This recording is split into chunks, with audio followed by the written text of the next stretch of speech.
Hi, I'm talking.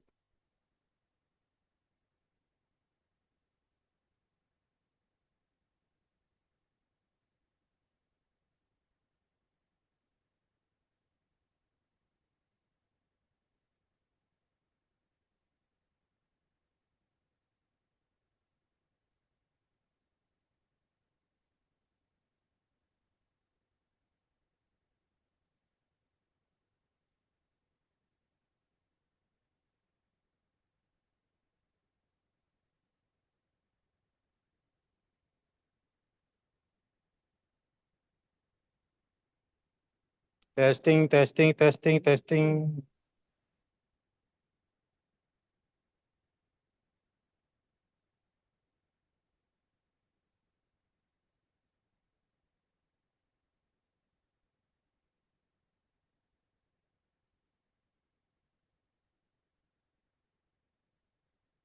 Assalamualaikum. Good morning, everyone. Just a little bit of housekeeping announcement. Can I please invite all participants and our guests to fill up front seats? Same with committee for ICT4M 2025. I would like to also kindly remind everyone to ensure that your mobile phones are now on a silent mode.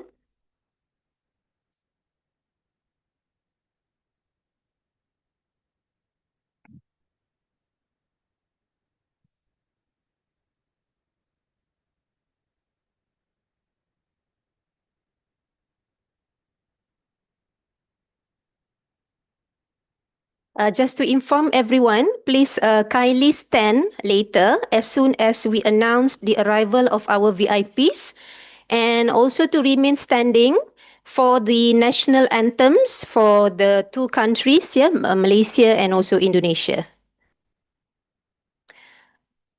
And lastly, we also would like to inform everyone that we also have our live streaming on KICT Media YouTube.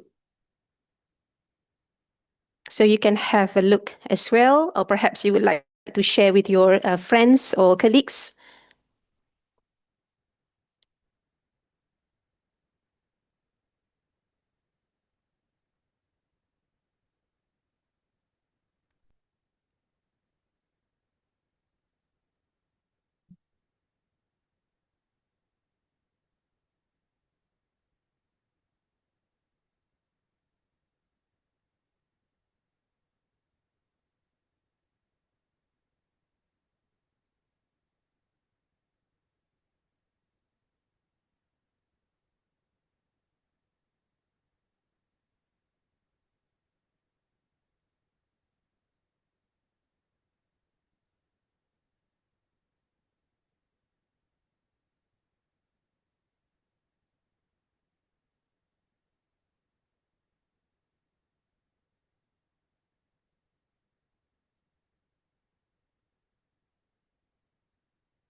Dear participants, we would like to request everyone to fill up front seats. We are about to start.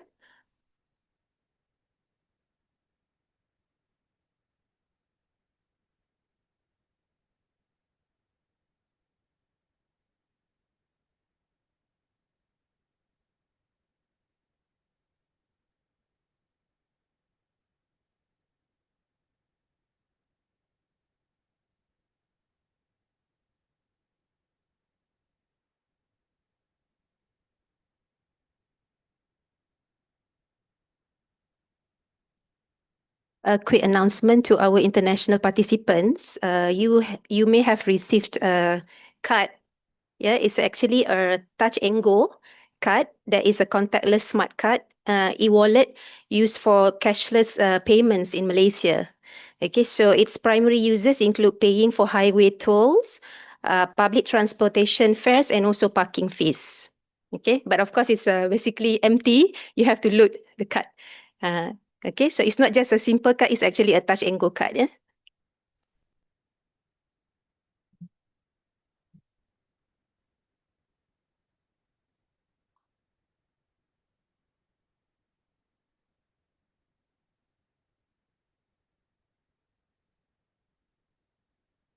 Okay.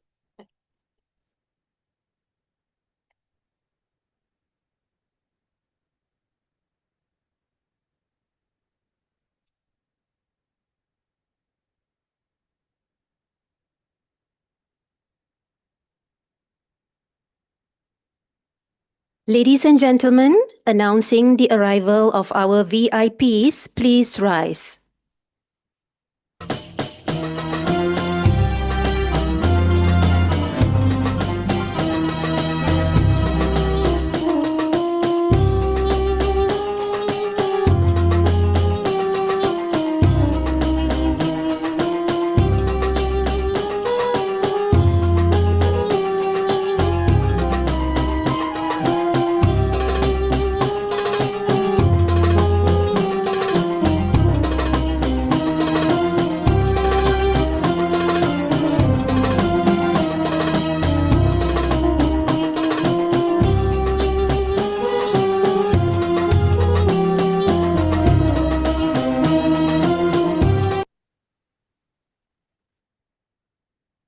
May I kindly request all of you to remain standing as a mark of respect for our national anthems, Malaysia Negaraku and Indonesia Raya.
Thank you, and please be seated.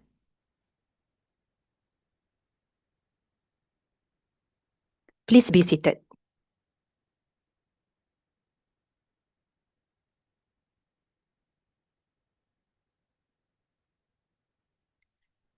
Yang berbahagia Profesor Datuk Dr. Muhammad Fauzan bin Nordin, Deputy Rector Student Development and Community Engagement IIUM, representing Rector of IIUM, Dr. Muhammad Izman Herdiansyah, Vice Rector for Academic, Universitas Bina Dharma UBD Indonesia, Yang berbahagia Profesor Emeritus Datuk Teknologis Dr. Tengku Muhammad Tengku Sembuk, Dean Kuliah of ICT IIUM, Prof. Emeritus Datuk Dr. Muhammad Reza Wahidin, former Vice Chancellor of USIM and IIUM Deputy Rector, main sponsors of ICT4M, Mr. Latif Ahmad, ACE Team Networks, Sendirian Berhad, Associate Prof. Technologist Dr. Muhammad Ibrahim bin Syafiai alias Abdul Razak, IEEE Kuala Lumpur Subsection, respected keynote speakers, Deputies Dean of KICT, academicians, researchers, industry partners, senior officials, students and participants from Malaysia and abroad. Sirih berlipat sirih pinang, sirih dari Pulau Mutiara. Pemanis kata selamat datang. Awal bismillah pembuka bicara. Bismillahirrahmanirrahim, in the name of Allah, the most gracious, the most merciful. Assalamualaikum warahmatullahi wabarakatuh. Good morning, ladies and gentlemen. Ahlan wa sahlan once again. Selamat datang and welcome to the 10th International Conference on Information and Communication Technology for the Muslim World, ICT4M 2025. This is a platform that brings together scholars, researchers, and industry practitioners to explore the role of ICT in advancing the Ummah. I am your Master of Ceremony, Dr. Madiha Shah Abdul Aziz, and it is an honor and a privilege to guide you through this auspicious event, the opening ceremony of ICT4M 2025. Without further ado, let us invite Dr. Nur Hasrul Nizan Muhammad Nur to lead and recite the dua.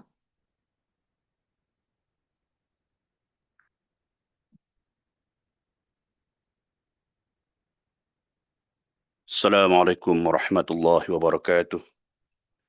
Wa qarabuni astajib lakum. Alhamdulillahi rabbil alamin. Wassalatu wassalamu ala rasulillah wa ala alihi wa sahbihi ajma'in. Allahumma salli ala Muhammad wa ala ali Muhammad. Allahumma ighfir lana dhunubana wa liwalidina warhamhum kama rabbawna sighara. Allahumma inna hadhihi alqulub qad ijtama'at ala mahabbatik والتقت على طاعتك وتوحدت على دعوتك وتعاهدت على نصرة شريعتك فواسق اللهم رابطتها وادمها ودها واهدها سبلها واملأها بنورك الذي لا يخبو واشرح صدورها بفيض الإيمان بك وجامل التوكل عليك وأحيا بمعرفتك وأمتها على الشهادة في سبيلك إنك نعم المولى ونعم النصير. O Allah, these hearts have gathered together upon your love, met together upon your obedience, united upon your call, and pledged to support your Sharia. So bind their ties firmly, sustain their affection, guide them to your path, and fill them with your everlasting light. Expand their heart with faith in you and beautiful reliance upon you. Revive them with your knowledge and cause them to die as martyrs in your path. Truly, you are the best protector and the best helper. اللهم يا واسع الرحمة والعطاء نسألك أن تبارك هذا المؤتمر توجيه المعلومات والاتصالات اللي معنا الإسلامي ICT4M وأن تجعله سببا لرحمتك ونورك. اللهم أنزل رحمتك على جميع المشاركين فيه من الباحثين ومقدمي الأوراق وبارك في جهود كلية تكنولوجيا المعلومات والاتصالات KICT والجامعة الإسلامية العالية الماليزية IIUM في تنظيمه وخدمته. اللهم اجعل هذا المؤتمر بابا من أبواب الخير ووسيلة لنيل بركاتك وسبيلا لرفع حال المسلمين في جميع أنحاء العالم إلى أفضل مراتب الأوضاع. اللهم ألهمنا الحكمة، وفقنا إلى العلم النافع، واجعل أعمالنا خالصة لوجهك الكريم، وابنع التوفيق في خدمة دينك وأمتك، إنك نعم المولى ونعم النصير. ربنا آتنا في الدنيا حسنة وفي الآخرة حسنة وقنا عذاب النار. وصلى الله على سيدنا محمد وعلى آله وصحبه وسلم، والحمد لله رب العالمين. اللهم إنا منكم. Amin ya Rabbal Alamin. Thank you very much, Dr. Nur Hasrul Nizan. Esteemed guests, ladies and gentlemen, to begin our session this morning, it gives me a great pleasure to invite someone who has been instrumental in steering this conference. Please join me in welcoming the General Chair of ICT4M 2025, Prof. Akram M. Zeki, to deliver his opening remarks. Tafaddal, Prof. Akram.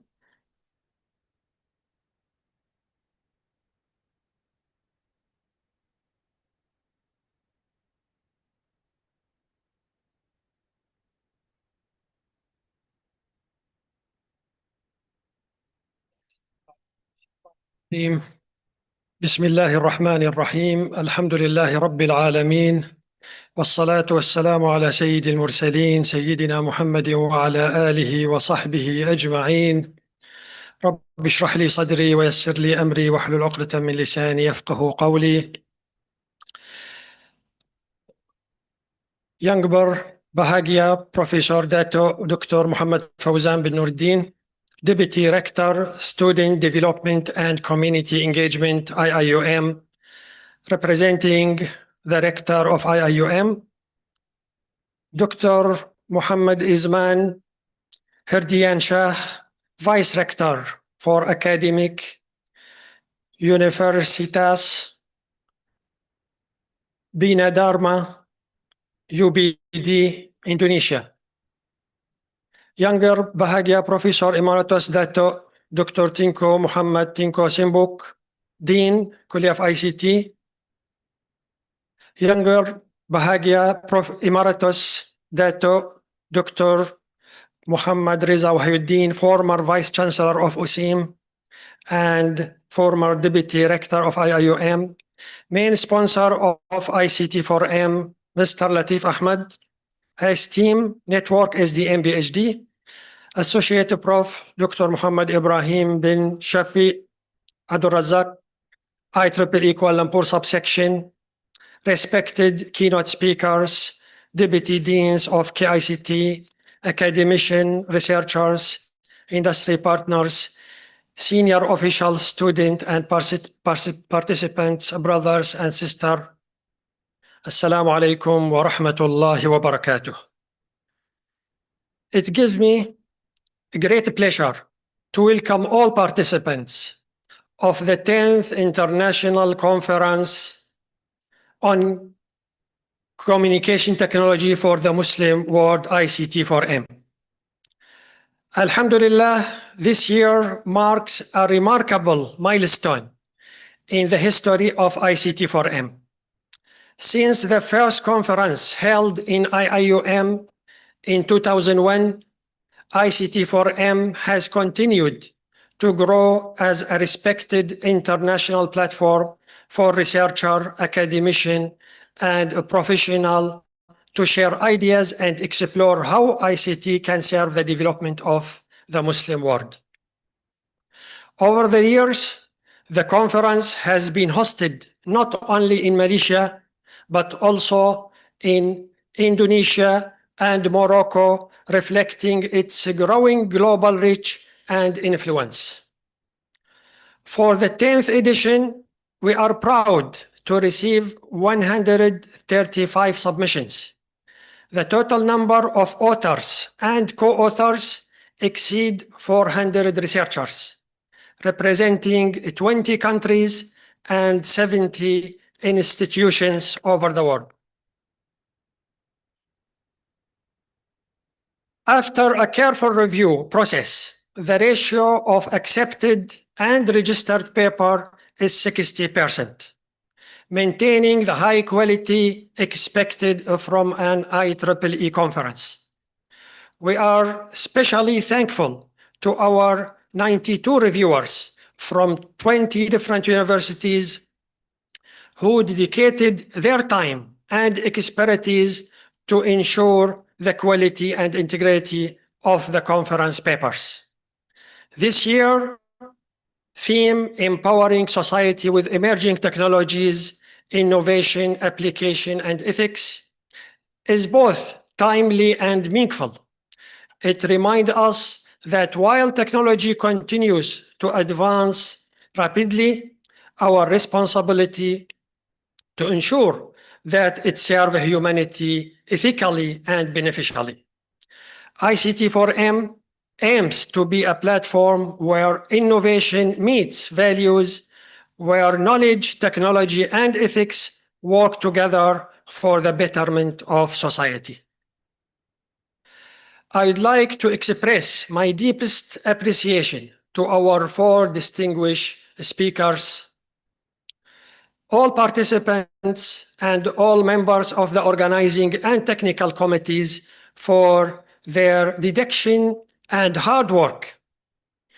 My sincere thanks also go to our sponsor and partners for their generous support in making this conference possible, especially Platinum sponsor, ICE Network SDN, technical sponsor, IEEE Kuala Lumpur subsection, Silver Seed Lab Network, Pervasive Computing Brain Development Group, IIUM, Precious, and finally International Institute of Islamic Thought, IIIT.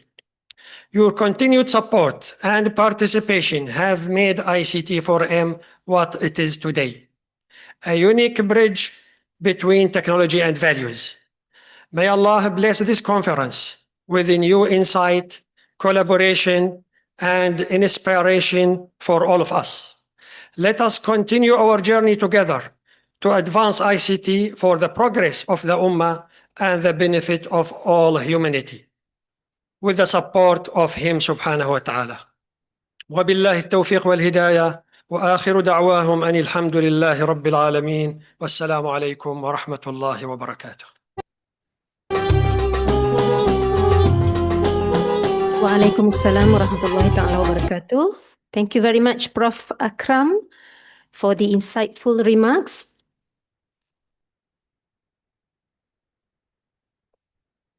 Esteemed guests, ladies and gentlemen, we will now proceed with the next agenda. It is my pleasure to invite our Dean of the Kuliah of ICT to deliver his welcoming remarks.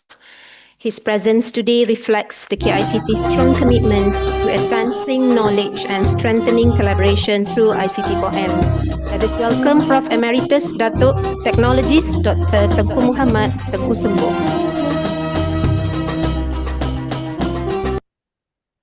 Bismillahirrahmanirrahim. Alhamdulillahirabbil alamin. Assalatu wassalamu ala sayyidina Muhammadin wa ala alihi washabihi ajma'in. Assalamualaikum warahmatullahi wabarakatuh.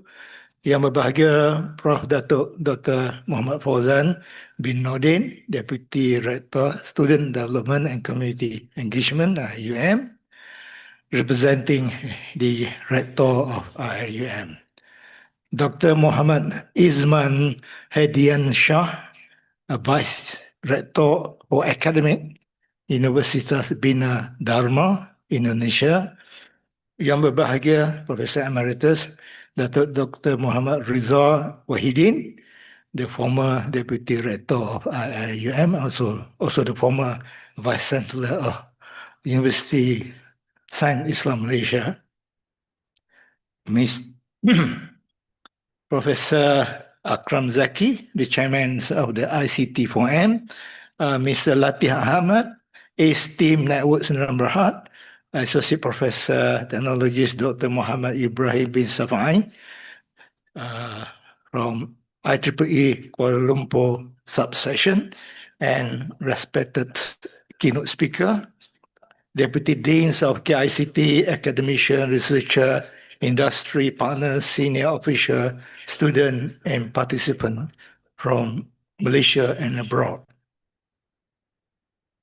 It is a great pleasure to extend the warmest welcome to all to the 10th International Conference on Information and Communication Technology for the Muslim world. Ahlan wa sahlan wa marhaban bikum. Yeah, ICT4M started in 2001. That means 24 years ago. No wonder, Prof. Rizal, when we look at our hair, we turn white. That shows how long ago we had this conference.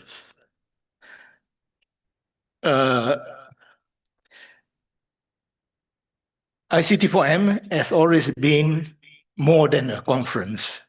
It is here that we ask a simple but monumental question.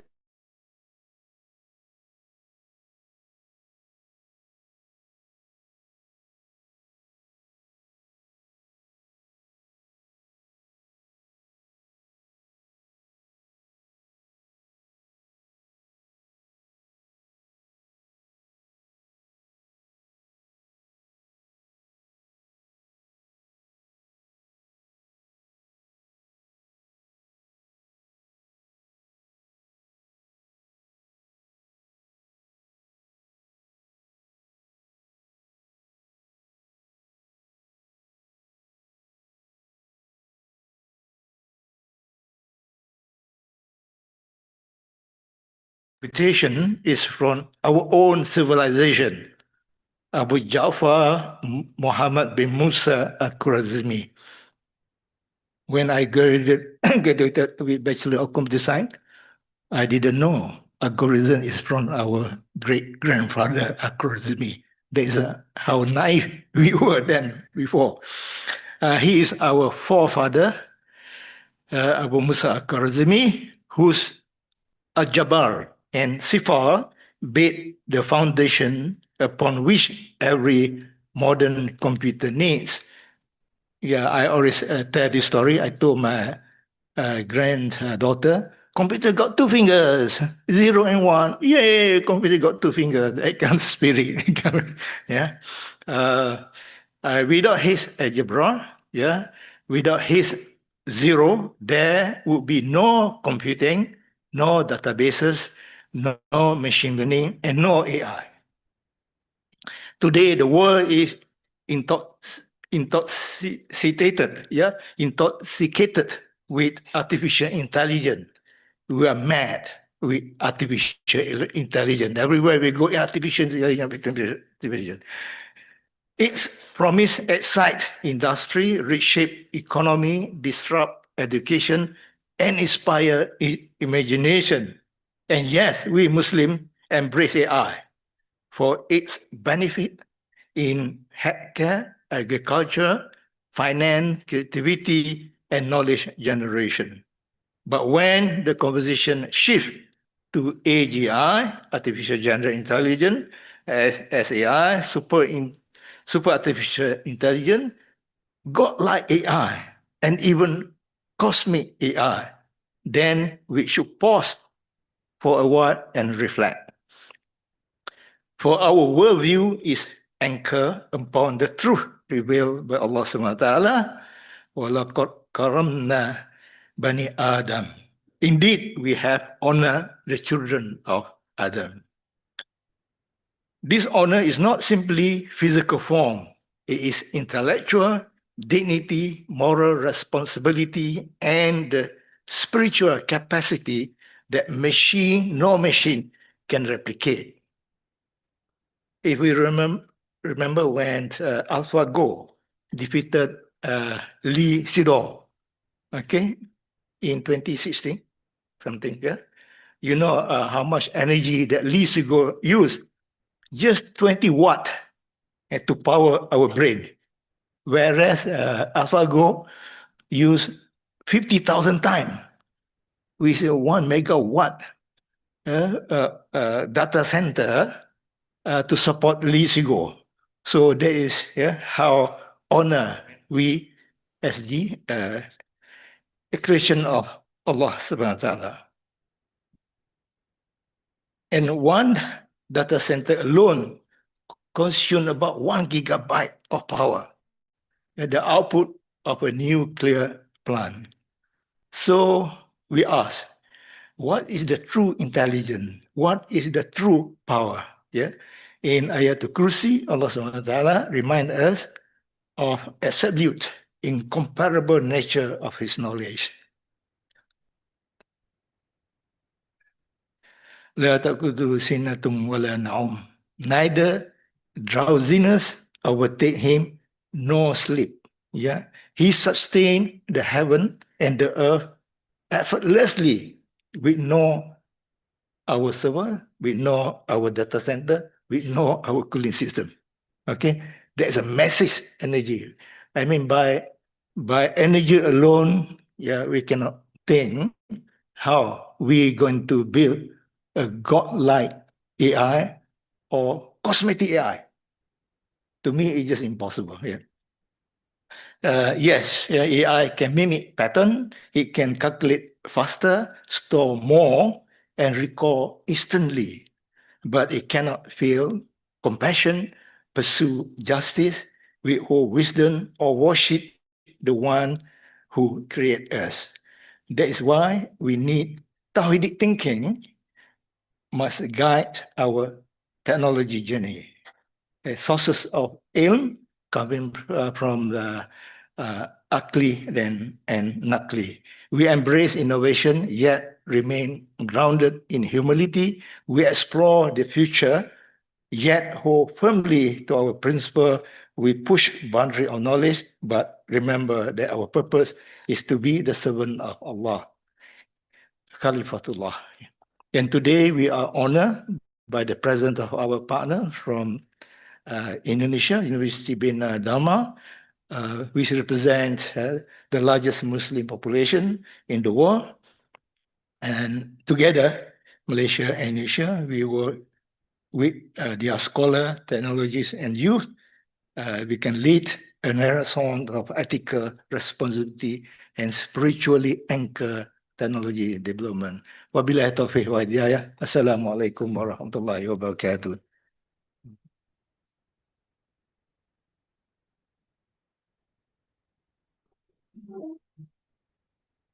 Waalaikumsalam. Thank you very much, Professor Dato' Tengku, for your warm and inspiring welcoming remarks. We truly appreciate your continued guidance and support for ICT4M, and we are grateful for your presence this morning. Respected guests, ladies and gentlemen, we also have the privilege of hearing from the Vice Rector for Academic Bina Dharma University Indonesia, Dr. Muhammad Izman Herdian Shah. His address marks a significant step towards strengthening academic collaboration, research opportunities, and knowledge sharing between IIUM and Bina Dharma University Indonesia. Please welcome.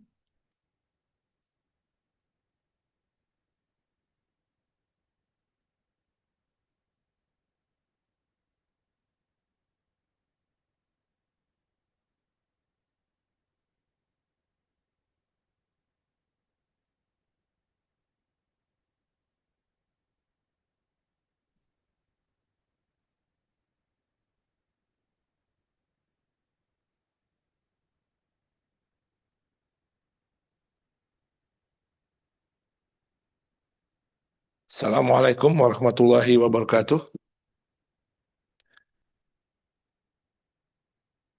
Yang berbahagia Profesor Datuk Dr. Muhammad Fauzan bin Nurdin, Deputy Rector Student Development and Community Engagement, representing Rector of IIUM.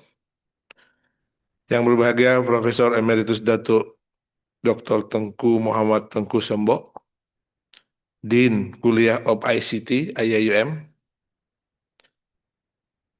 Kemudian yang berbahagia Profesor Emeritus Datuk Dr. Muhammad Reza Wahidin, former Vice Chancellor of USIM and IIUM Deputy Rector. Para main sponsor of this conference, Mr. Latif Ahmad, ACE Team Networks, Associate Professor Dr. Muhammad Ibrahim bin Sapiai Abdul Razak from IEEE Kuala Lumpur subsections, respected keynote speaker, especially Professor Teddy Mantoro, my old best friend from Indonesia, Deputy Dean of KICT, academician, researchers, industry partners, senior officials, students, and participants of the conference from Malaysia and all nations abroad. Alhamdulillah, Alhamdulillah Rabbil Alamin, wassalatu wassalamu ala asrafil anbiya'i wal mursalin, wa ala alihi wa sahbihi ajma'in, amma ba'd. Distinguished guests, ladies and gentlemen, I'm very happy to stand in front of you all. First of all, let us express our gratitude to Allah, God Almighty, Subhanahu wa Ta'ala, for His grace that we could gather together today, especially for Universitas Bina Dharma for signing the MOU and collaborations, and for you all coming for the conference. It is an honor to be here to do the signing between MOU between Universitas Bina Dharma and International Islamic University of Malaysia.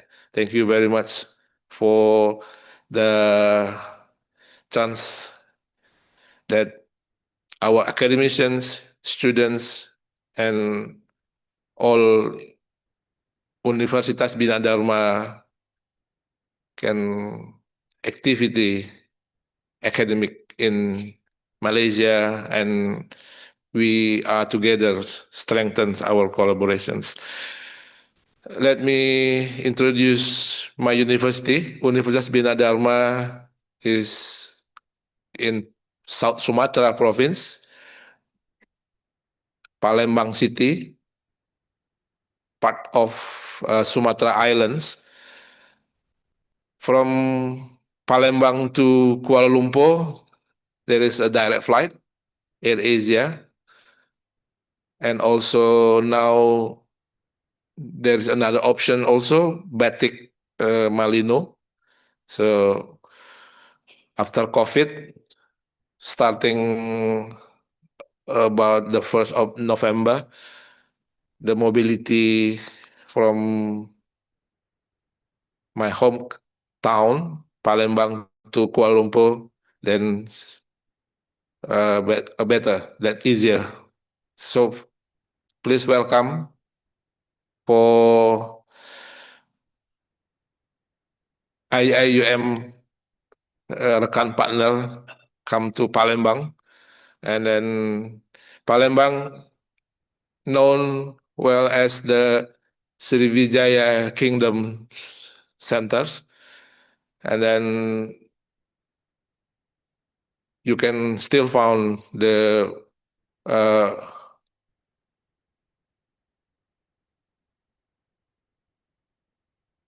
remains of the Chinese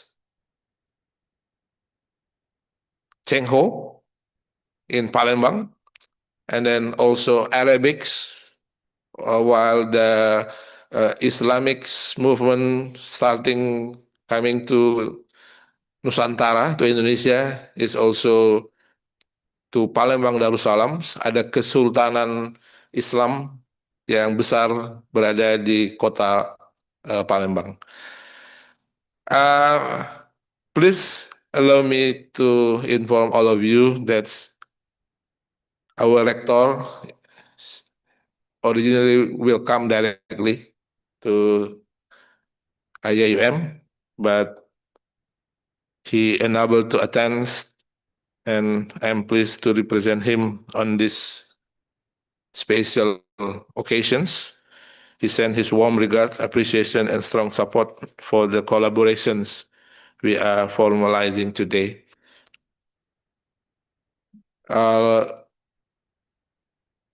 Last September, I visit Datuk Tengku to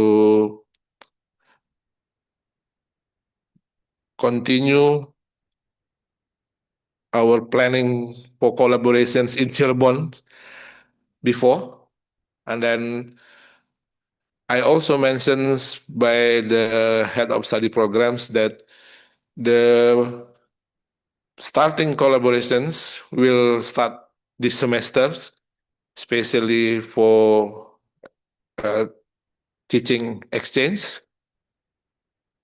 One of the lecturers from IIUMs, especially computer science, will join the class, and then next semester, we hope the student exchange programs will also start it, like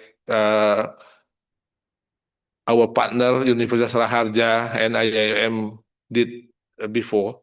And then also, hopefully for the next conference agenda, Universitas Bina Dharma could also active collaborated with the IIM team and then partners all at the professor here.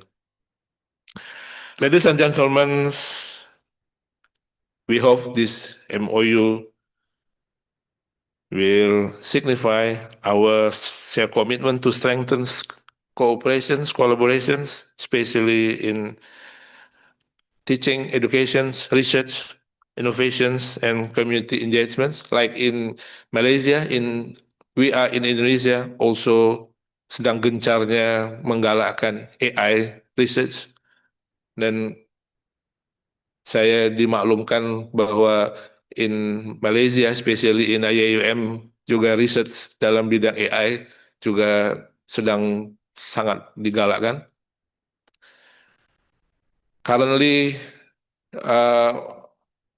I have about 3 lecturers taking PhD programs in Malaysia, and hopefully for the next semester, there is my lecturers also take PhD in IIUM, so can make the collaborations stronger and doing the research together.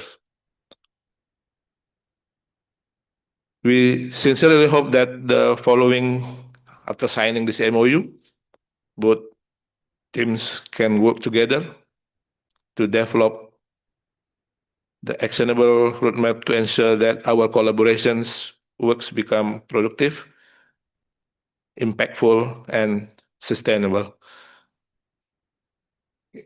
In next agenda, we hope this collaboration can starting and works well. Thank you for everyone who makes these events possible, and then I could come representing Universitas Bina Dharma and of course our rector. Thank you very much, and hopefully we can meet, and I invite all of you to come to Universitas Bina Dharma, especially to Palembang City. 1 hour 30 minutes from Malaysia, from Kuala Lumpur, direct to Palembang. Palembang is a special place with a very nice food, a lot of nice traditional food. Seems like in Malacca, when I was in Malacca, some of the Malacca traditional food, Dato, itu sama dengan makanan kami di Palembang. Ada pindang, yang paling terkenal, the greatest food from Palembang is pempek, fish cake that with the very specific taste, and then very famous in Indonesia. Prof. Teddy known well about the pempek. Okay, thank you very much. Wallahul muwaffiq ila aqwamit thoriq. Wassalamualaikum warahmatullahi wabarakatuh. Thank you.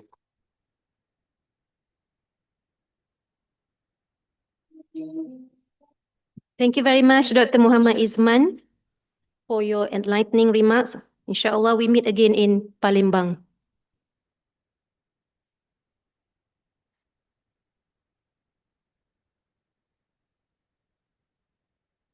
Esteemed guests, ladies and gentlemen, we have now come to a very meaningful highlight of our opening ceremony, the moment we have all been anticipating. Please join me in welcoming the Deputy Rector for Student Development and Community Engagement, IIUM, Professor Datuk Dr. Muhammad Fauzan Nordin, to deliver the officiating address and formally declare the 10th International Conference of ICT 2025 open. Please welcome.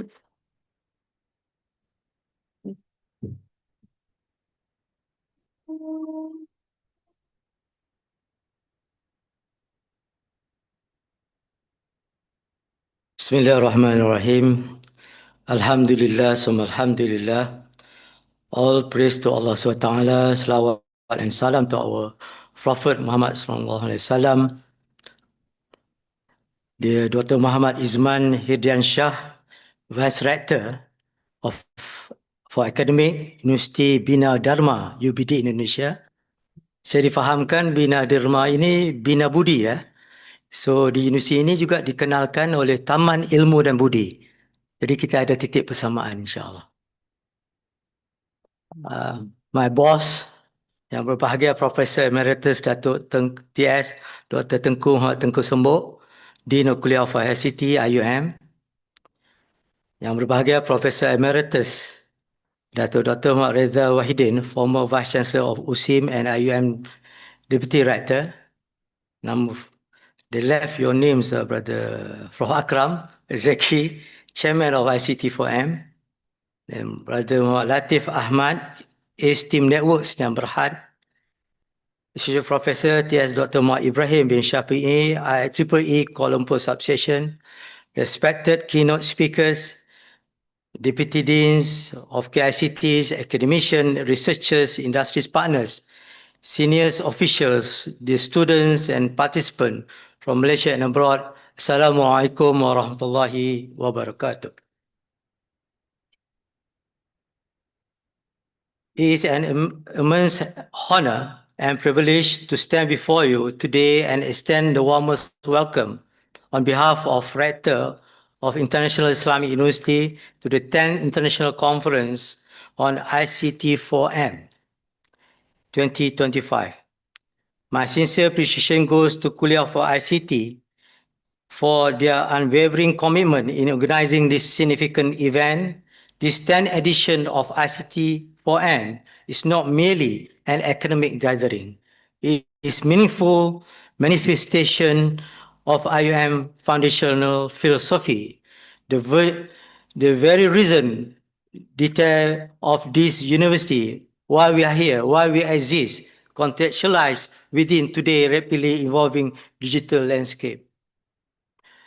Last month, in keynote speaker, Professor Pasi in Brunei, I was together with him with Professor Pasi. He said, the world is changing.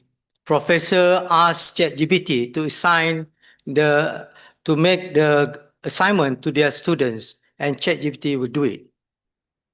And when the student received the assignment from professor that been designed by ChatGPT, the student asked ChatGPT to do the homework, and ChatGPT, samaknya watokna will do it. Then, after they receive the assignment is complete, they submit to the professor. What professor do? Ask ChatGPT to grade it.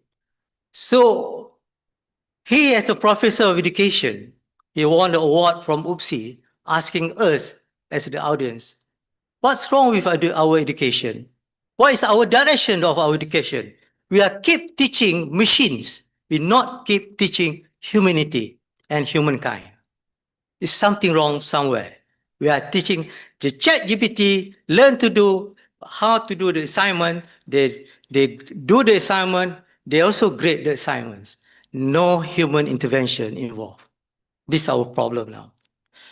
I will quote our Prime Ministers, He said AI for humanity. Our goal is not a world where machines determine our fate or our destination, our destiny. Our goal is future where AI enhance human creativity, strengthens communities, and enrich of the human spirit. This is what Datuk Sri Anwar Ibrahim said in APEC 2025, previous months. And in 2023, when he launched this seminar of Siddiq Fadil, Datuk Sri Anwar bin Ibrahim, our Prime Minister, said, in era dominated by digitalization and artificial intelligence, the aspect of civilization, such as language and literature, should not be forgotten because they are the strength of society, values, and morals. He said, a nation cannot also develop without the progress of civilization. What civilization that you want to establish? The civilization of Madani. Madani is rooted from the hijrah of Rasulullah SAW from Makkah to Yathrib. This is the framework of Madani civilization. And he said, we are human after all. And human cannot be shaped within only framework of digitalization technology. I rephrase it, we cannot be shaped as algorithm.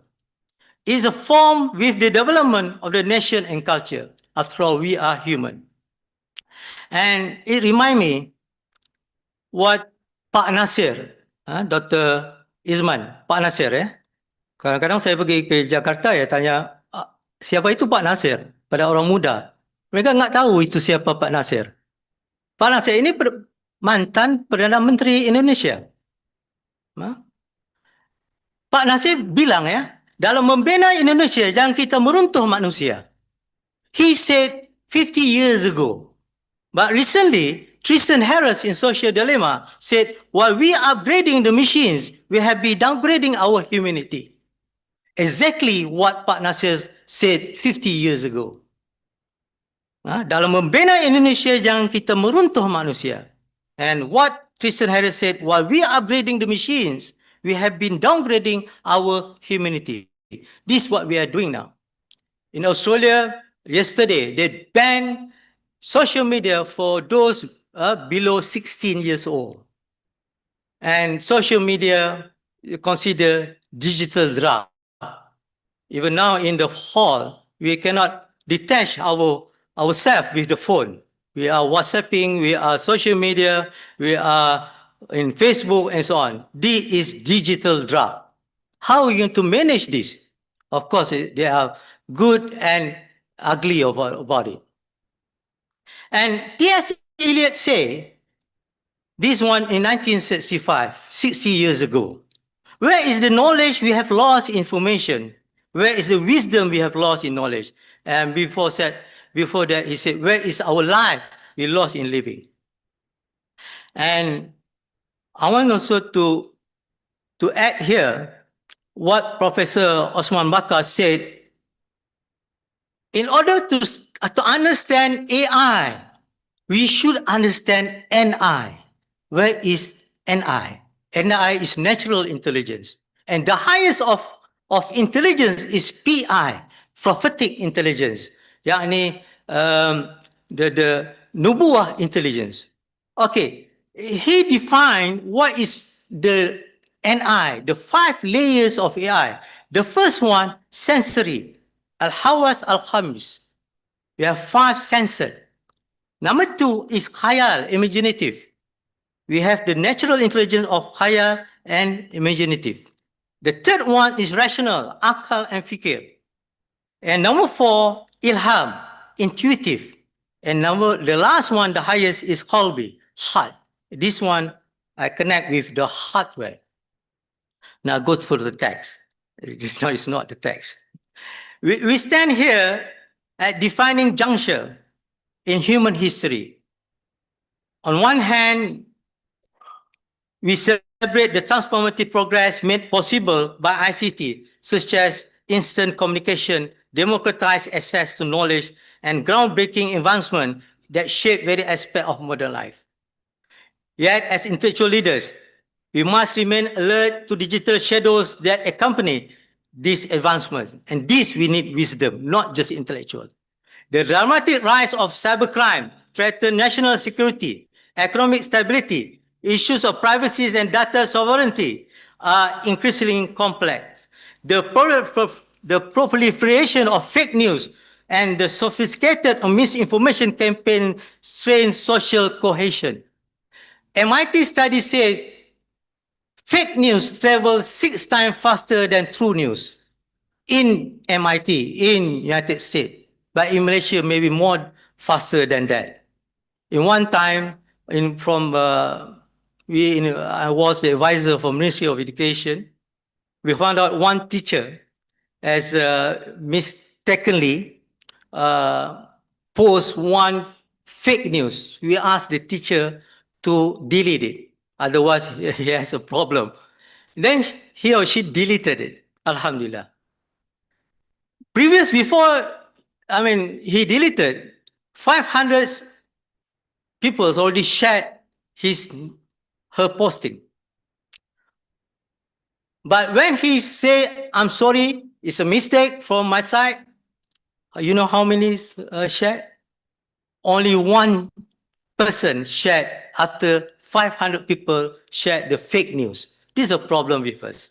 And this is one hadith I remember that Rasulullah remind us the sign of Yamul Qiyamah, people trust the liar rather than truth-worthy guy. Okay. Digital addiction, as digital drug grows silently, affecting mental well-being, and perhaps most worrying, the technological divide is widening global inequalities at alarming pace. The parents now treat this gadget as the nannies. To keep quiet, we ask our children to watch this YouTube, open and so on. These are not distant or abstract problems. These are real, immediate, and deeply impactful challenges, particularly for the Muslim world. They demand solutions that combine technical sophistication with strict ethical grounding. I want to quote, because people will say they are a stage where we are going to face singularity, and I debunk this theory. I disagree with this theory because I believe in this ayat, Surah At-Tin, verses 4 and 5. Bismillahirrahmanirrahim. لَقَدْ خَلَقْنَا الْإِنسَانَ فِي أَحْسَنِ تَقْوِيمٍ ثُمَّ رَدَدْنَا وَأَسْفَلَ سَافِلِينَ. Here Allah stated clearly, we created man in the best man. But Allah also reminds us that we render him the lowest of the low. If Allah stated we are the best creation, how possible the creation of human being, that is AI, can be better than us? We should be better than others' creation. But we can be low. Why? The answer is why in Surah Ash-Sham, verses 7 to 10. Bismillahirrahmanirrahim. Wa nafsi wa ma sawaha fa'alhamaha fujuraha wa taqwaha. Qad aflaha man zakkaha wa qad khaba man dassaha. And by nafs, and him who perfected him in proportion. Allah the one who perfected us.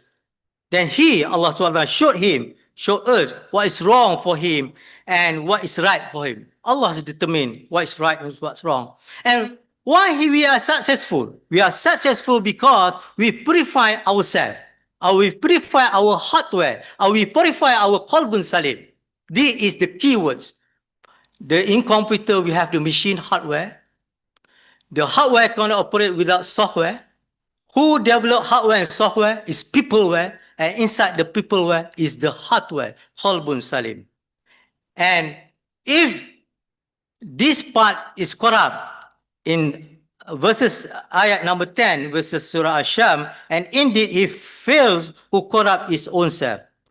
Finally, recently Sam Altman, CEO of OpenAI, he gave the analogy of one prompt of ChatGPT or Gemini or Copilot or DeepSeek it will need the server one drop of water to cooling this one instruction from ChatGPT or Gemini or Copilot. I always wonder in Surah Al-Kahfi, verses 109, where Allah SWT says, "Say, O Muhammad SAW, to mankind, if the sea were ink for writing the words of my Lord, or the knowledge of my Lord, surely the sea will be exhausted before the words of my Lord will be finished, even we brought another sea like it for its aid." Allah compare the sea as the knowledge. Now, Sam Altman just realized one drop of water can cooling the server of one prompt. This is how the measurements they compare. But interestingly, hadith, Allah SWT said, Wallahi,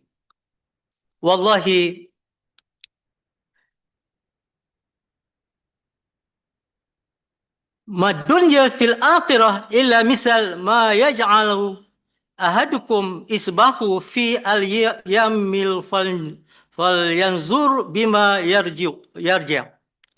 Wallahi, he said, to compare the hereafter and this world is like the drop of water from your finger, and to compare this, the worldly life, to compare in the sea, water full of the sea, to compare in Yamul Qiyamah or after hereafter. So this is the lesson that I think we should make an ibrah, and that what we are facing now is challenging world, and we need a solution.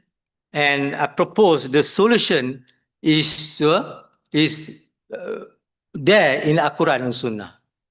We have to understand, tadabbur, and reflect the solution that we have. In Surah An-Naml, for example, how prophetic intelligence, how natural intelligence, how the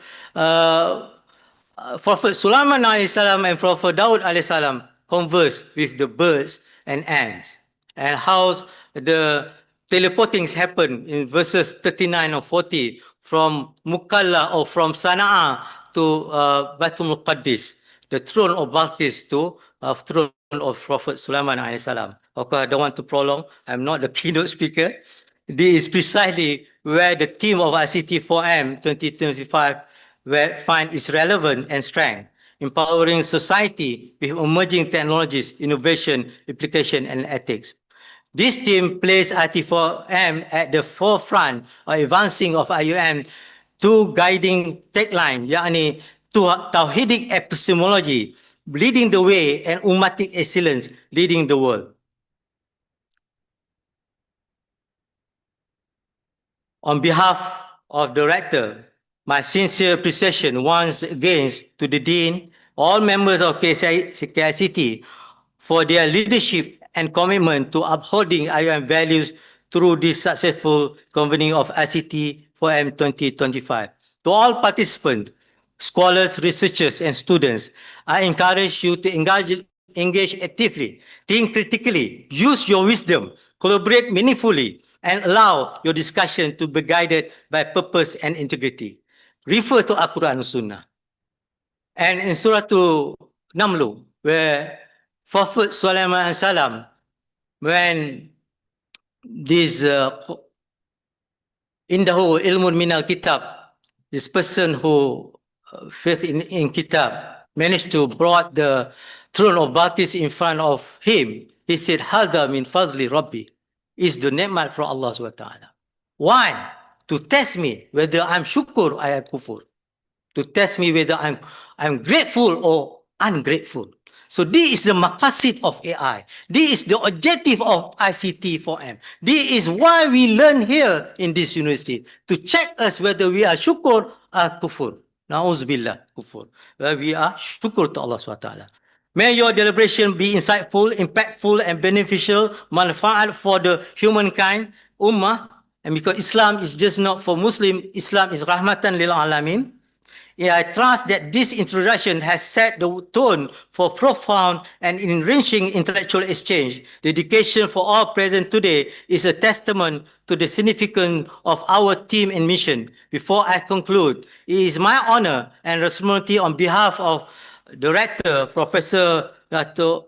Emeritus Dr. Osman Bakar, formally officiate distinguished gathering with the noble words, Bismillahirrahmanirrahim. I hereby declare the 10th of International Conference of ICE Information Communication Technology for the Muslim World, ICT4M 2025, officially open. Bismillahirrahmanirrahim.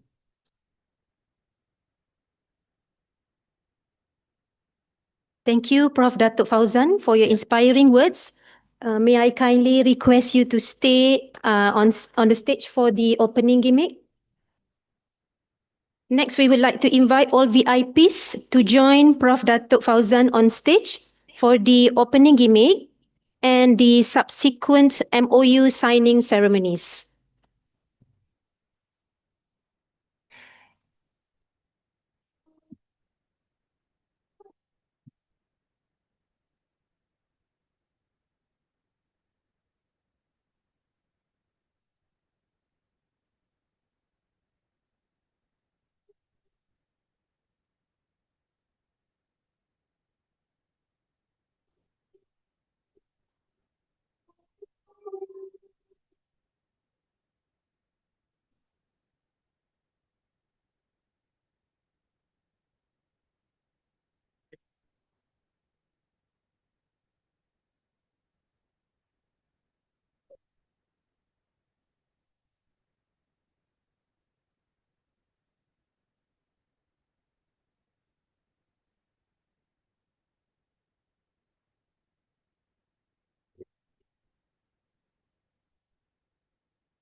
Alhamdulillah, ICT4M 2025 is now officially open.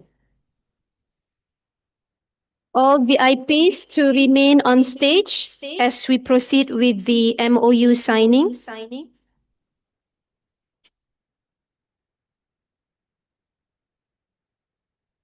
Ladies and gentlemen, the MOU signing ceremony marking the partnership between IIUM and UBD. This occasion signifies the mutual commitment of both institutions to strengthen collaboration and advance shared goals in education, research, and innovation. With lafaz Bismillahirrahmanirrahim, we invite the signatories to proceed with the signing of the documents.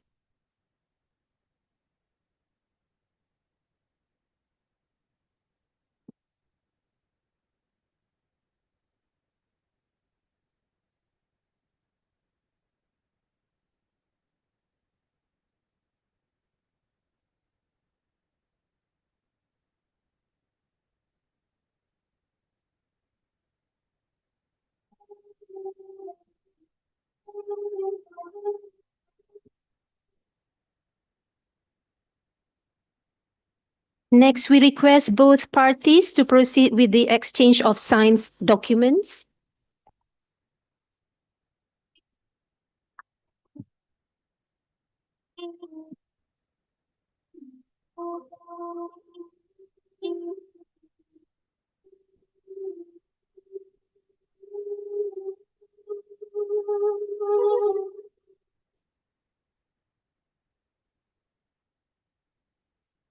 Ladies and gentlemen, we will now continue with the exchange of gifts between IIUM and UBD, symbolizing goodwill and the strengthening of international relations. Let us begin with the presentation of the gift.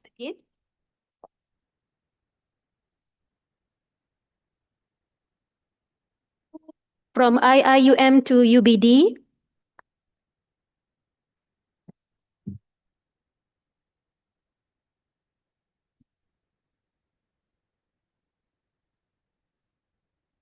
Next, we invite UBD to present their token of appreciation to IIUM.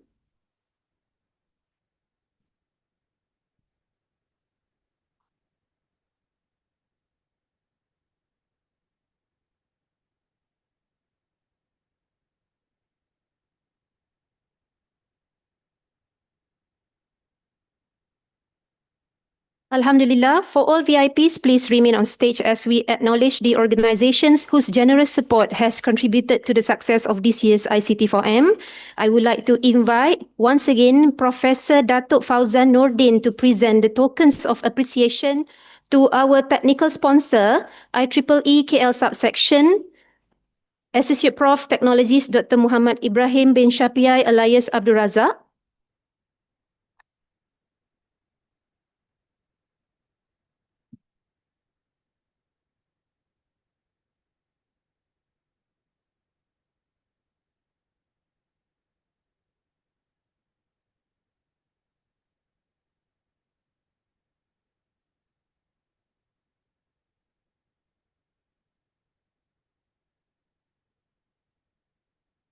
Next, let us invite our platinum sponsor, ACE Team Network Sdn Berhad, Mr. Latif Ahmad.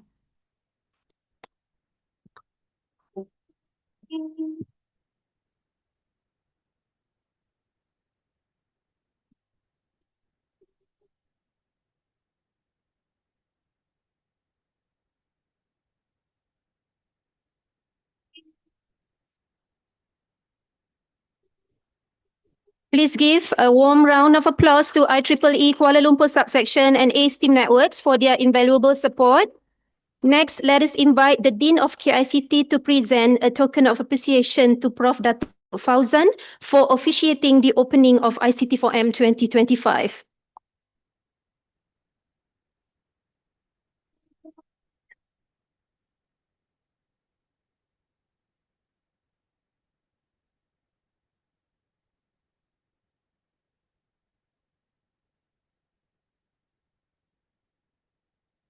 Alhamdulillah, Jazakumullah khairan kasira to all VIPs. We now invite our General Chair, Prof. Akram, to kindly accompany all VIPs as they return to their seats.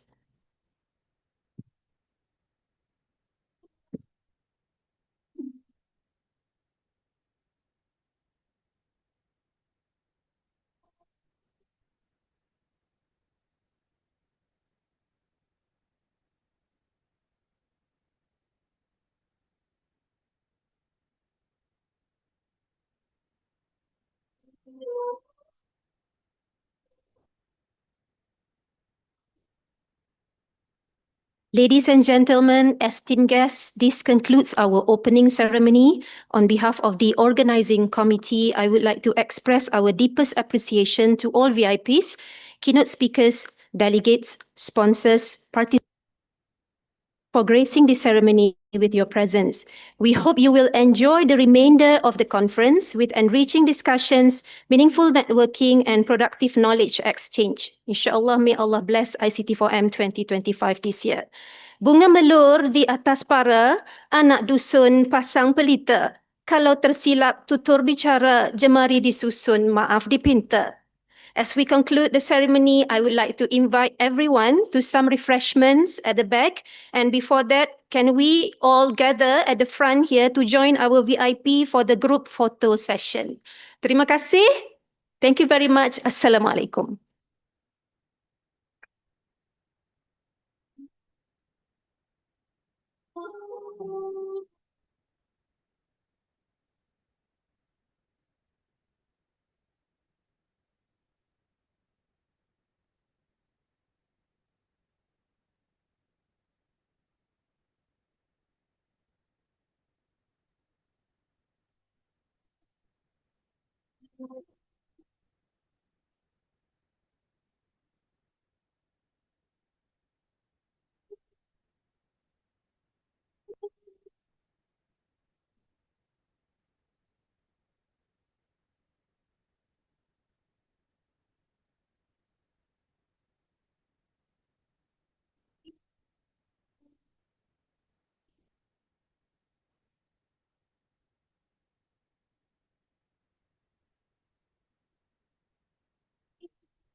Friends kids downstairs.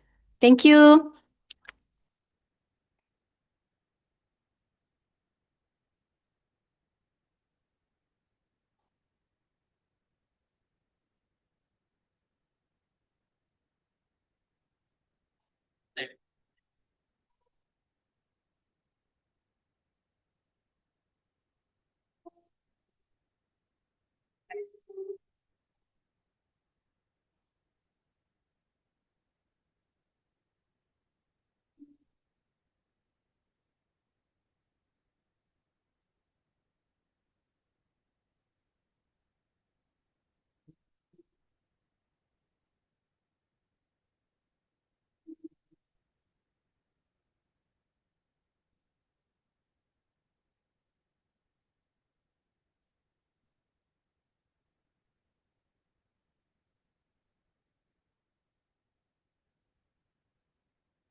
Test 1, 2.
Ladies and gentlemen, esteemed participants, may I have your attention, please?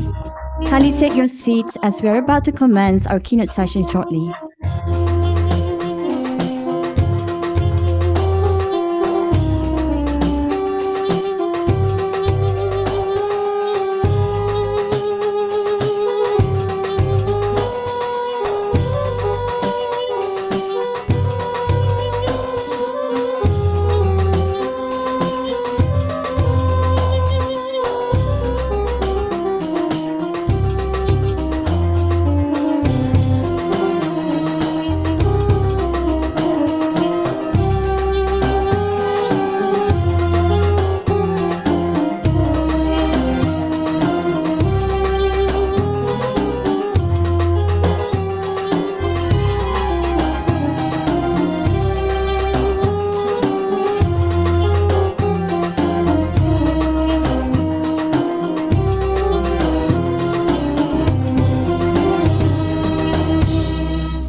Yes.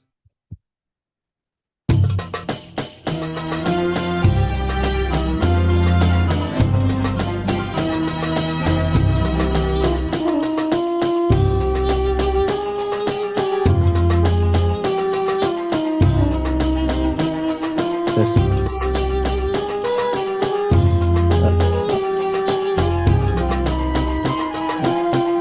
Test 1. Test. Check. Got it.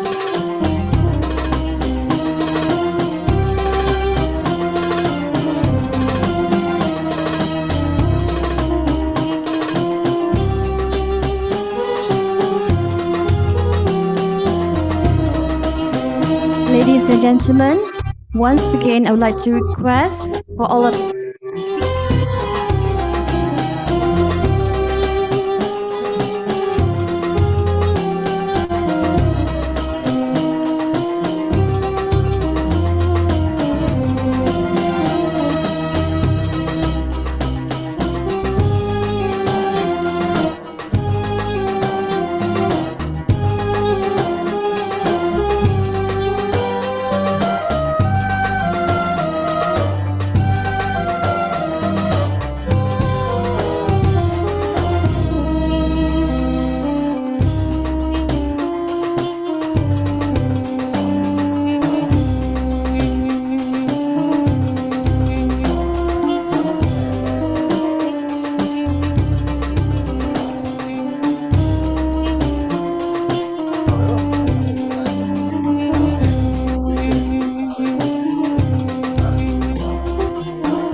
Bismillahirrahmanirrahim. In the name of Allah, the most gracious, the most merciful. Assalamu alaikum warahmatullahi wabarakatuh. Good morning, ladies and gentlemen, and welcome back. I am Narazlin, your master of ceremony for this keynote session, and it is really an honor and a privilege to guide you through this auspicious session. We now come to a highly anticipated segment of the conference, the keynote session on the theme, Empowering Society with Emerging Technologies, Innovation, Application, and Ethics. In this session, we are honored to hear from three distinguished experts who have made significant contributions in the field of emerging technologies, innovation, and ethical applications of ICT.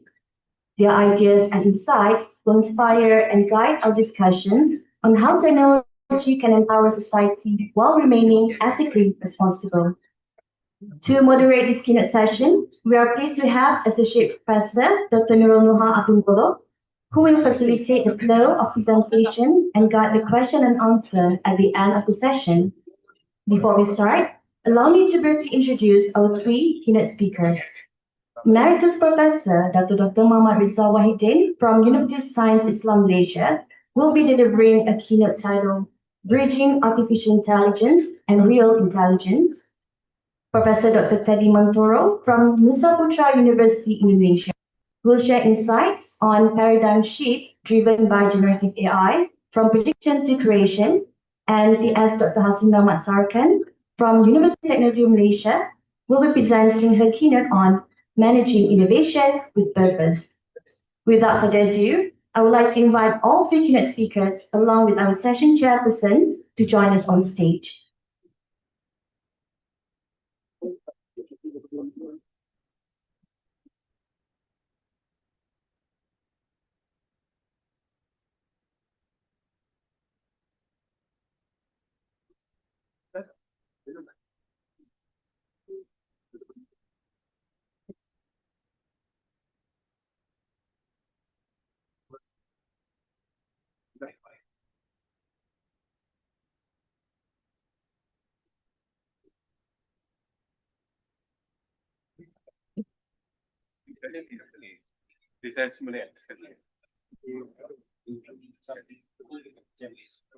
With all of our distinguished speakers now on stage, we are ready to begin. The floor is now with you, Dr. Nuha, to lead the session.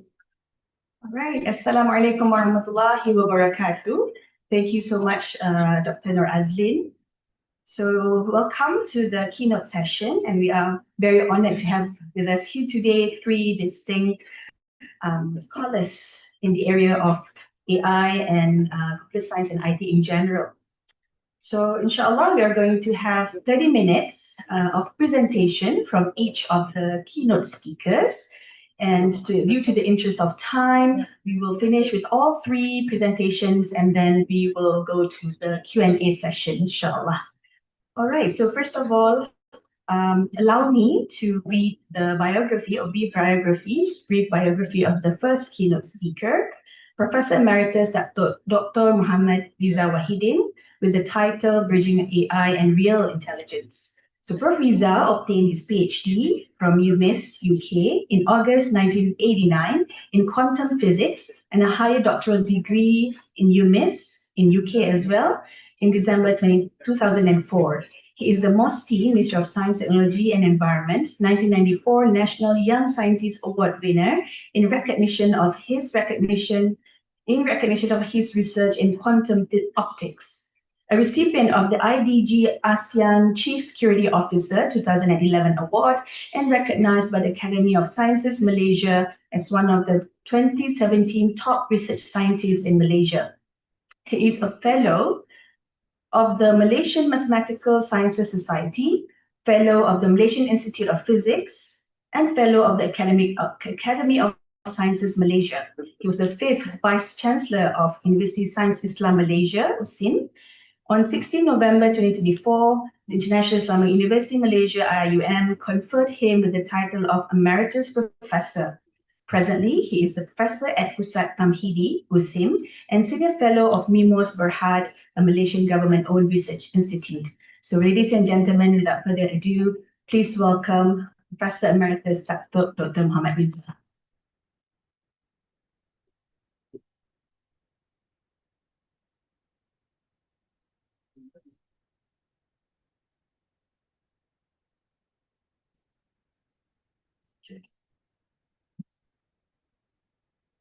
Bismillahirrahmanirrahim.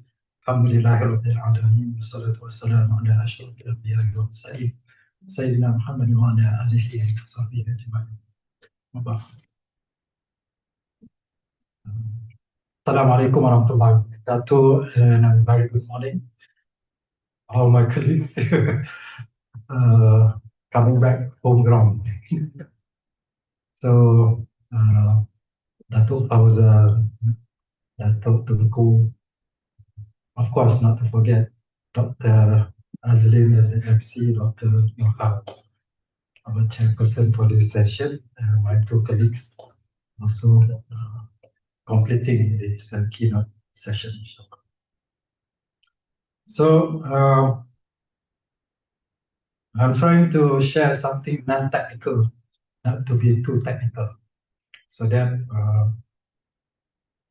I hope the message doesn't waste your time, and it will sort of open up our thinking. The paradigm shift is to be done by Prof. Teddy, and then the innovation part is to be done by the lady. So my job is just to open the curtain, okay, without too much technical input. All right, so we look at this as sorry, it's not moving.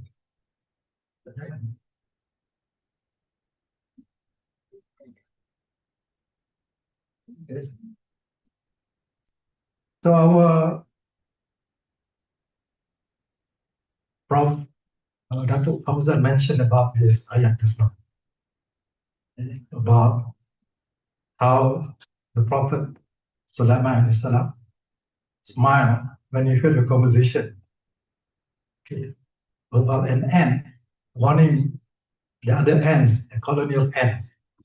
Be careful because the soldiers, the entourage of the Prophet Sulaiman salam, may be treading on them, stepping on them.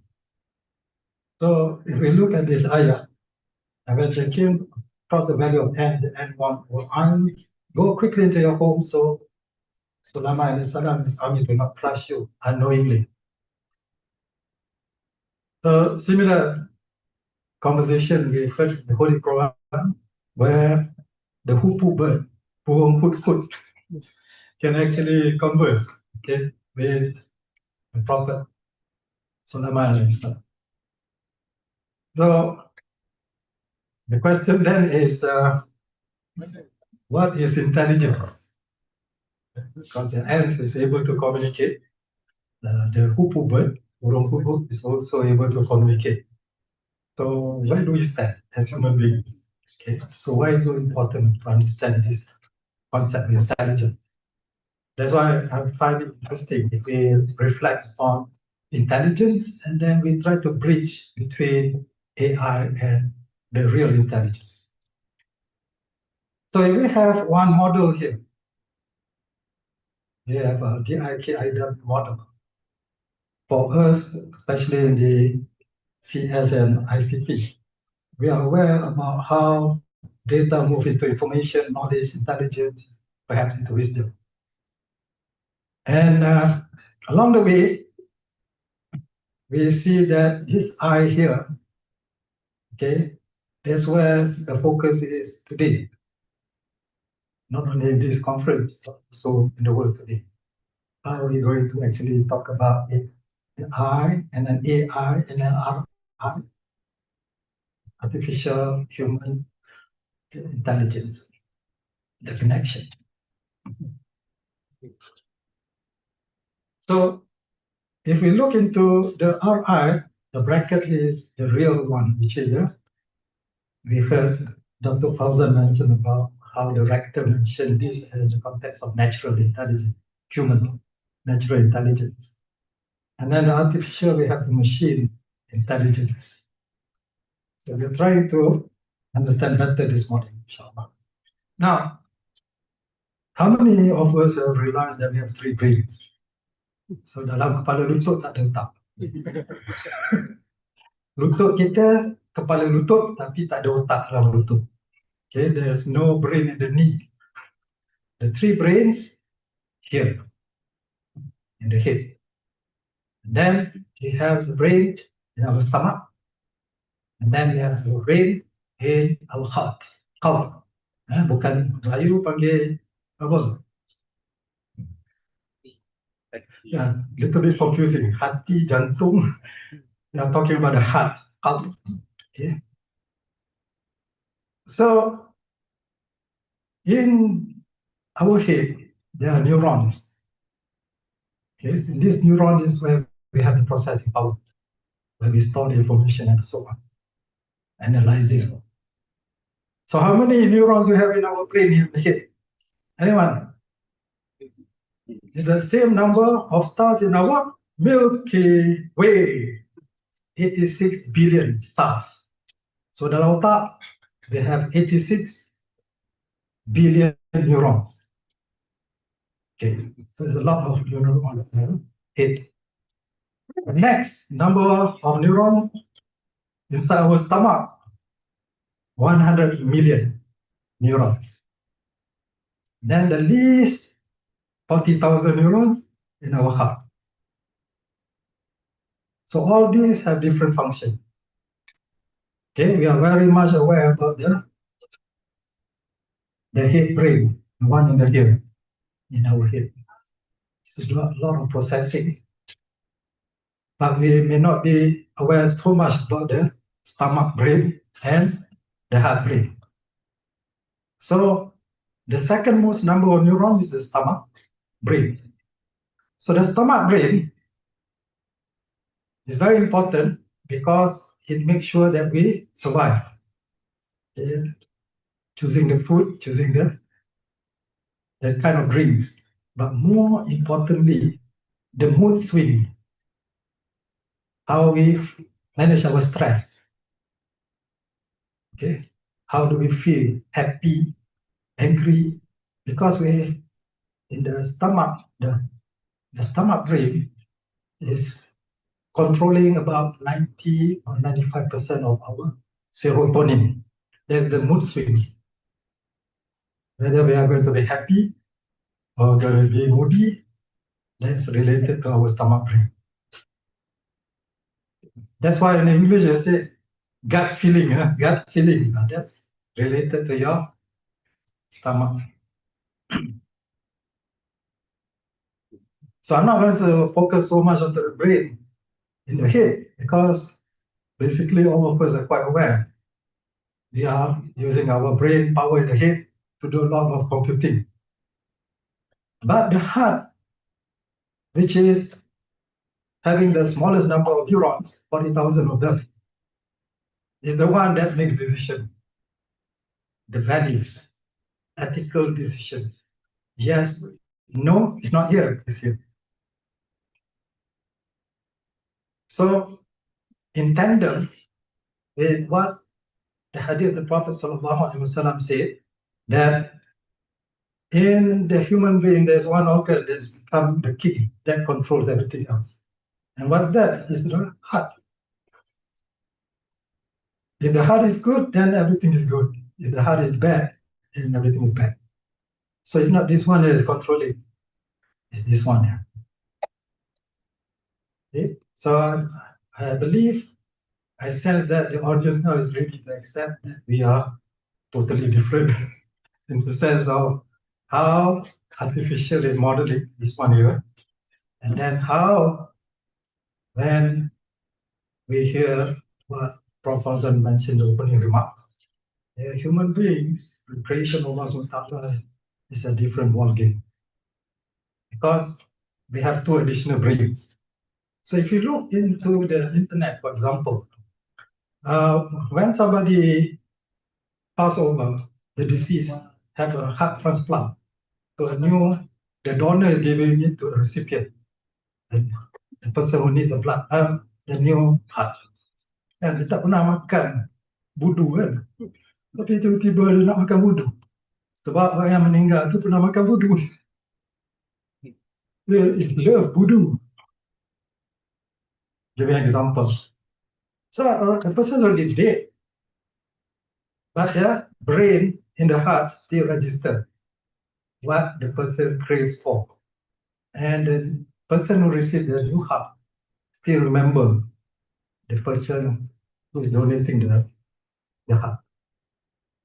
So these kind of stories you can find in it. So different kind of things are happening in our bodies. So the importance of knowledge, okay? So when Allah says in the Quran here, Ali Imran 190, it's related to ulul albab. Ulul albab. How many times is mentioned in the Quran? Come on, ask ChatGPT. 16, 16 mentioned ulul albab in the Holy Quran. And as already we discussed the importance of the heart. This heart currently have 4 layers, our human hearts. In order for us to get the hidayah, it has to go through 3 outer layers before it goes to the central part of the heart. So the first one is sadr, the outer heart. This is where you get all this bisikan shaitan is trying to penetrate our heart. Sadr. So when we look into Surah An-Nas, أعوذ بالله من الشيطان الرجيم قل أعوذ برب الناس مالك الناس إله الناس من شر الوسواس الخناس الذي يوسوس في صدور الناس. Sadr. So there's the first layer. And then the next one, the qalb. The heart is the second filtering layer. So this is where, if you see this is the core spiritual heart, center of intellect, knowledge, and faith demand. Qalb to turn over. So that's the second layer of our spiritual heart. And then, if you do it correctly, that's why we say in the Quran, Qalbun Salim, the sound heart. Third layer, Fu'ada. So derived from the root meaning, ardently excited or to burn. So this is where we get the knowledge of Ma'rifah, trying to understand the reality, the dunya wa akhirah, bringing ourselves closer to God. And finally, if all these are clean, we are hoping for the hidayah. This is what we call the loop. The word loop, that's why it comes with the word ulul albab. Loop and albab. Ulul albab. So this is where you have the profound and unpolluted this generalization of divine unity, the tawhid. People who attain this level are those with all ulul albab. So I'm stressing on this because AI doesn't focus on this. This one is meant for RI, real intelligence. But if you reflect on this, go back to the model, for example, here. Okay, this model, President Donald Trump also had it. Okay. Every one of us, basic human attributes, Allah gave. Okay, you have the intelligence, you have two form of wisdom. But Allah gave this for us to recognize the greatness of Allah subhanahu wa ta'ala. So that when we meet Allah subhanahu wa ta'ala, we don't question that we lack of this, we lack of that. The purpose of our creation is to actually acknowledge the creator. So every one of us, okay, whether, as I said, Donald Trump or whoever, all these are given. Unless Allah will say that you are handicapped. Okay, you, that's different. But in general, this is the basic human attributes. But in the end, even the basic human attribute here, you have wisdom. But the ultimate wisdom that we are looking for, the hikmah, is the one that I mentioned with the 4 layers of the heart. If you are able to get the ultimate wisdom, then you are part of the ulul albab. Okay.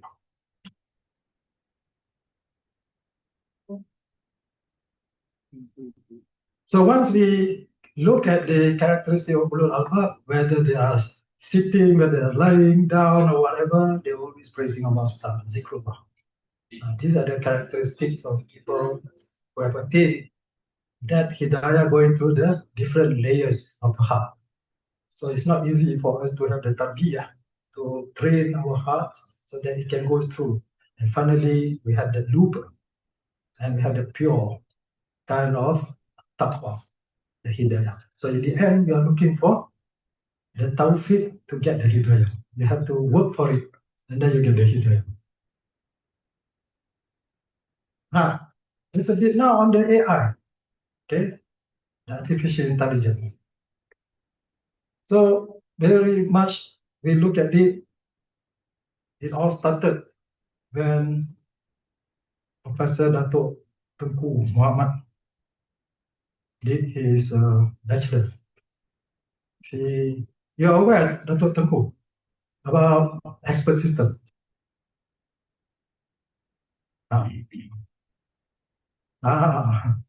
So the original name of AI is expert system.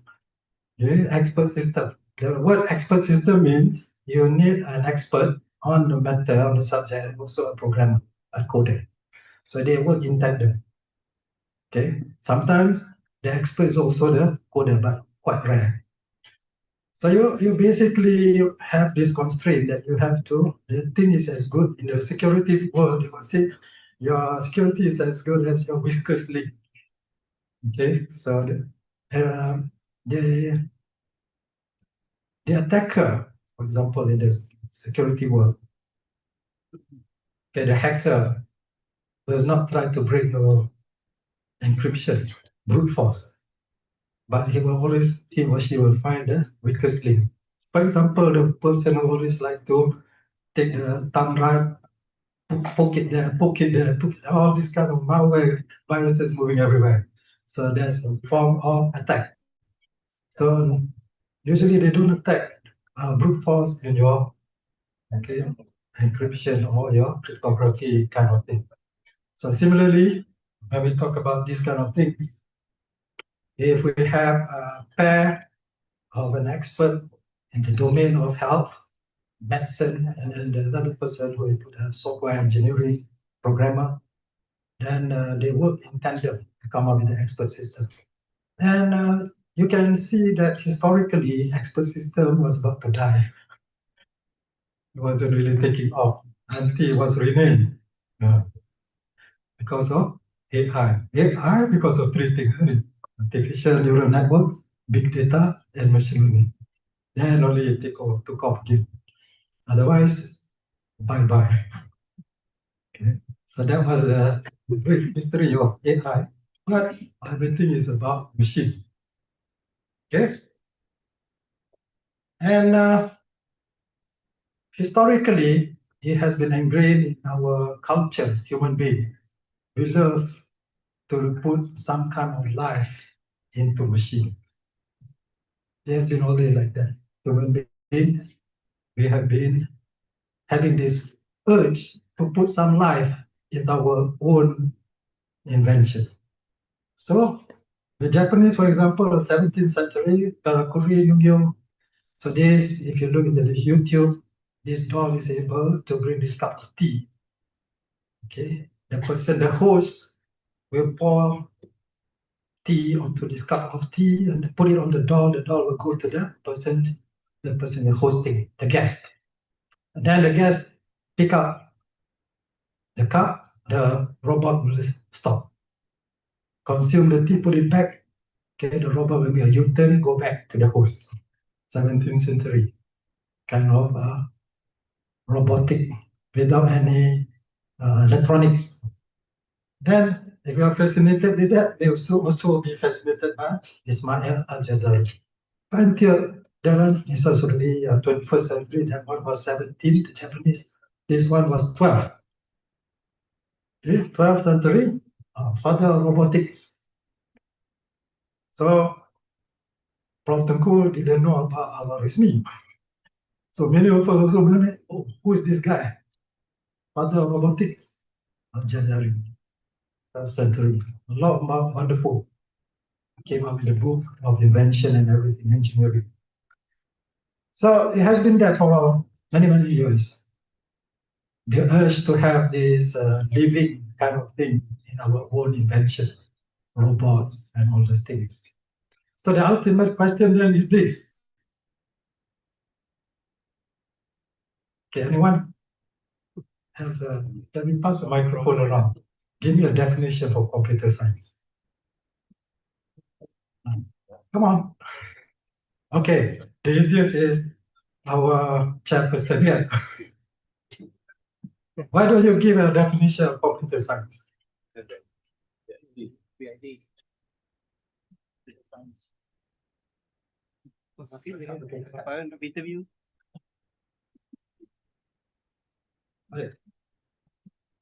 Right?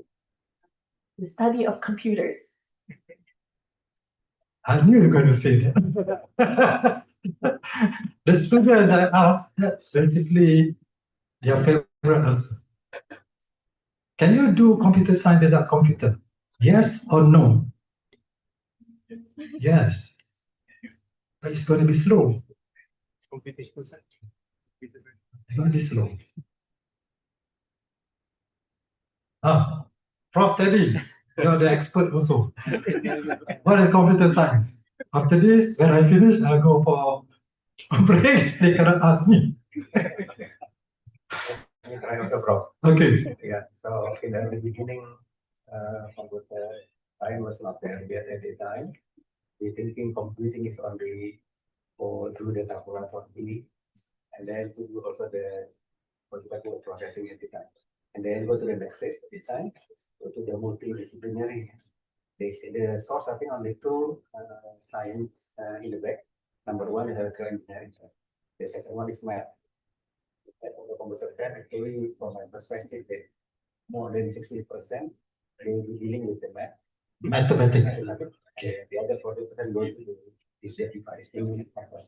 And then the 2005, it was the role of the the role of our appreciation of computer science, the same as they take out the hardware part. So we are dealing with the software. But in sort of, I agree with you that we can learn about the computer science without any computer. All right. Surprising to you? You don't have to use computer to be a computer scientist. Marvelous. But it's going to be very slow. If you want a one-word definition of computer science, this one word is something what is compressed from Prof. Teddy. It's called abstraction. Abstraction. That's why if you look at computer science, there's a difference between abstract object and concrete object, virtual object and real object. So when you talk about abstraction, it means if you take out, for example, 5 ringgit note. When I say a 5 ringgit note in front of you, you don't imagine the smell. But you know it's going to be green. You don't know it's going to be wrinkled. So what these unimportant features of the 5 ringgit you remove, and you only consider the value of that that Fahrenheit, or even the color. But the smell, whether it's actually wrinkle or soil, for the purpose of your analysis are important. That's called abstraction. The removal of non-important features are removed. So we have the abstract representation of the concrete object. So that's called abstraction. So one word definition of computer science is abstraction. You want to actually represent the real object with something that's abstract. And you need mathematics to do that. So you have Ronaldo kicking the ball to Beckham, Sir Beckham kicking the ball to somebody else. There are 3 players, only one soccer ball. How are you going to represent it in the computer?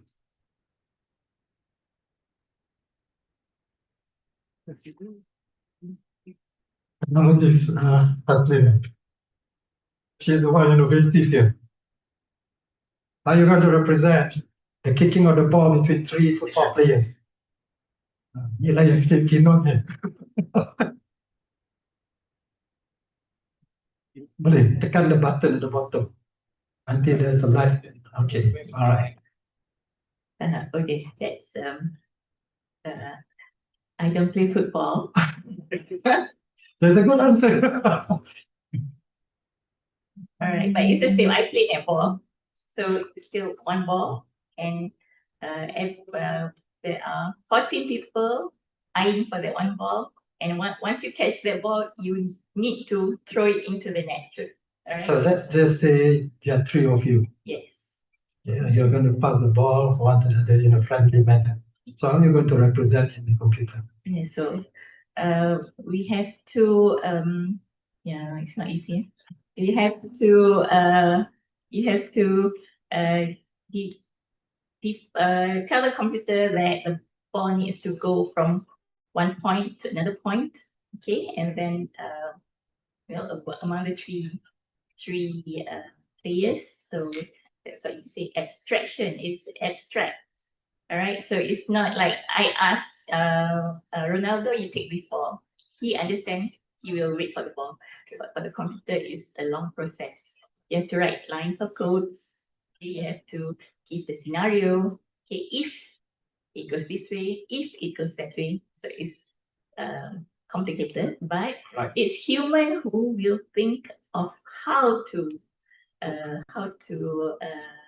inform the computer. Okay. So basically, is in line with what we just described, the expert system. Thank you. Thank you for cooperating on all the 3 panelists on stage. The reason I can do that is because I feel I'm at home. Sorry. Anyway, actually, I taught this to a student, even in the secondary school, they can understand. Because all this, if you pass the ball between 3 players, or you want to increase it, you can only think of matrices. You can use a matrix. Okay, and then you say that A pass to B back to A, or A pass to C, whatever. You can actually write a square matrix for this. And then the square matrix is understood by the computer. So that's part of AI. The beginning of AI, that means abstraction. The real players are there, and then we need to actually have a representation of the real thing to something that is abstract, the virtual objects, so that the computer can understand. Okay, so that's the process of computer science. Okay. So I've been given the warning, 5 minutes. Artificial general intelligence, it goes beyond what we have, if you like, today. Because general intelligence means it goes beyond an expert that looks into scheduling. Because the expert is actually looking into scheduling. The expert is looking into medical treatment of a patient. But if you're talking about general intelligence, this thing is about real intelligence that can cover almost anything. Okay, but if you want to do that, it's so scary because one prompt, as we heard just now, one drop of water. Okay, so you can imagine what his colossal implication is. But then again, there's always this tendency to be optimistic.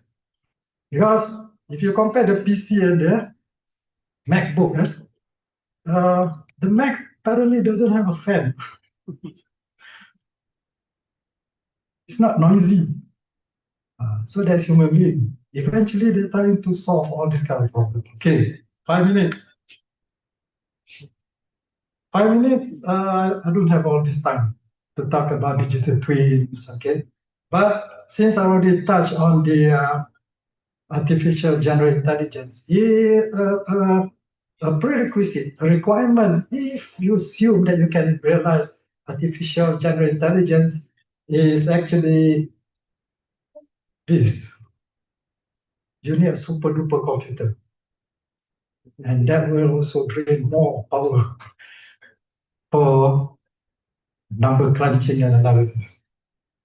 So you need a super duper computer. So what the researchers, the scientists, and engineers are doing today in Google and all those things is trying to realize this super duper computer called quantum computers. Because they can do super fast analysis. So whatever AI you have now, it becomes child's play. So this year is actually ending. It's already celebrating 100 years of quantum. Okay, so one more month, end of 100 years celebration. You didn't realize that, did you? Okay, so skip. Here, some words of advice from Elon Musk and NVIDIA CEO saying that if you really want to come up with a more advanced AI, you should focus on physics and math. Okay, physics and math, those two things. Another one from Bill Gates, it's not even 100 years, he believes programming, because it's basically human beings, creativity. So 3 things you need to advance AI. Fundamental, maths, physics, and skill for programming. Okay, so these are the 3 requirements as suggested by 3 persons here. And then to answer the difference between artificial intelligence and real human intelligence, these are things that AI currently cannot do. Number 1, decision-making accuracy. They think they are doing it correctly. Okay. The decision-making accuracy still to be questioned. Ethical consideration, common sense reasoning, adaptability, and ignorance. Ignorance is part of intelligence, wisdom. To be part of somebody who doesn't know is very Islamic, because there are 3 levels when we learn something. First, we think that we know everything, and then we see that we become modest, humble, and then at the end, I don't know anything. Ignorance is part of wisdom. And this 4th May, Professor Tengku mentioned about the Godfather there. Okay. He left Google and warned of the extinction of humanity. And then, a little bit later, about 350 signatories signed warning that be careful, because as I already showed to you, we have 3 brains. Otherwise, if you advance only 1 brain, it becomes like Terminator.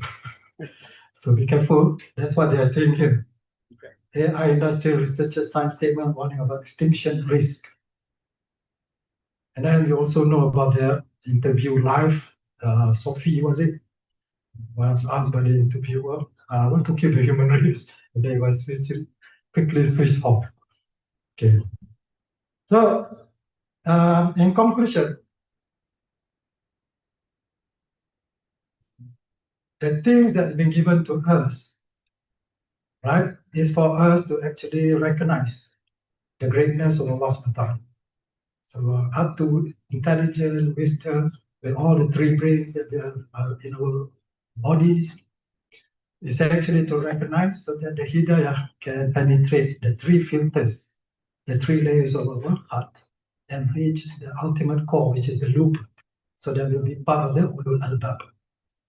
But then again, if you design an AI that is devoid of these kind of characters, so you design on one main brain without the decision making, which is value based, and also the mood swing related to your gut, then timpang, it will be not balanced, in balance. So to conclude here is, being human, we have always been very excited. Okay, from forefathers, grandfathers, very excited to put life into our invention. But then again, we need to be very careful. We need to understand where is the real intelligence versus the artificial intelligence. Wabillahi taufiq wal hidayah. Assalamualaikum warahmatullahi wabarakatuh.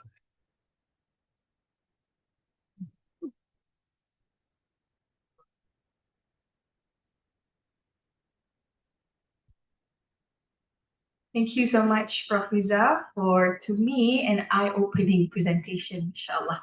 All right, so please save your question until the end of the keynote session, just to, in the interest of time. So please allow me to read the biography or the brief biography of our second keynote speaker, Prof. Dr. Teddy Mantoro. He will talk about paradigm shift driven by generative AI from prediction to creation. So Prof. Teddy is a professor of computer science at Nusa Putra University, Jakarta, Indonesia. His research interest is in the areas of AI, information security, wireless sensor networks, and intelligent environment. He obtained a PhD, Master of Science, Bachelor of Science, all in computer science, and that's where he was able to answer the question correctly by Prof. Riza just now. And his PhD was from the School of Computer Science, the Australian National University ANU at Canberra, Australia. He's a senior member of IEEE in 2013 and a professional member of ACM, Association for Computing Machinery. He is the chair of IEEE Computational Intelligence Society Indonesia chapter and Indonesian Neural Network Society. He was the general chair of many international conferences, including ICONIP 2021, ICCED 2017 until now, and IC2IE from 2019 to 2023. He has received over 20 research grants to date. From 2009 to date, he has received 5 gold, 9 silver, and 11 bronze medals from international IT innovation competitions. And he has published over 300 conference and journal papers, mashallah. Right, so without further ado, ladies and gentlemen, please welcome Prof. Teddy.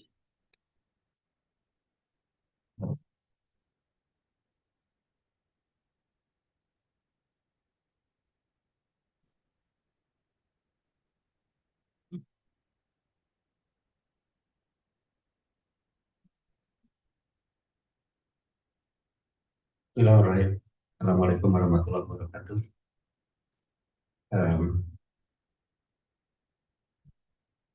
Honorable Director for Student Affairs and Community Engagement, Professor Datuk Fauzan, Muhammad Fauzan, my colleague before in KICT, and also the Dean, Prof. Tengku, and the Regional Chair, Prof. Akram Zeki, and the Director for University of Bidang Bangsa, my colleague, Dr. Ismat, and also a lot of my previous colleagues here, including Prof. Riza and my colleague also when I was in UPM also as the keynote today. So, because I'm from Indonesia, I'm going to call you Bapak and Ibu, right? So, Bapak Ibu, the committee mentioned they give me only 30 minutes of time, so I'm going to make it everything become very fast, correct? I prepare for 1 hour sector. Okay, let me go to the first one. Just go. Next, please.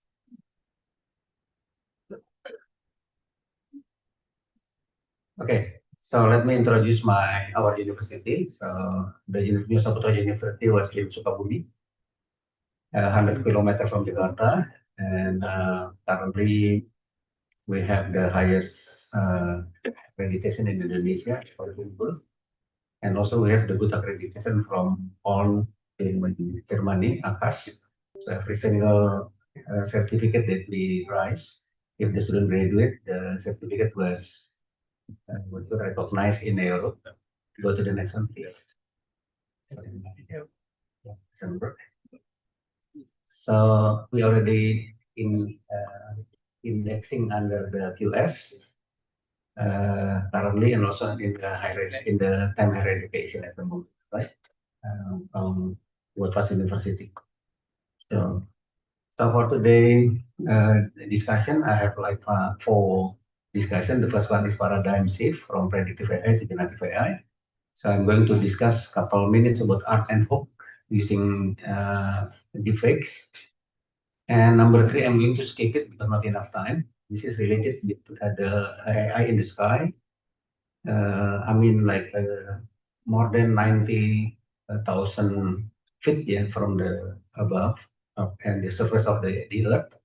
I have some good research couple years back in that area. And the most important, I think, in the point number 4, the AI for real-time crisis detection. We have a lot of demo and so on. So how AI can help you to recognize who is the one who doing violence, for example. And I'm going to close with the recommendation. Doesn't work.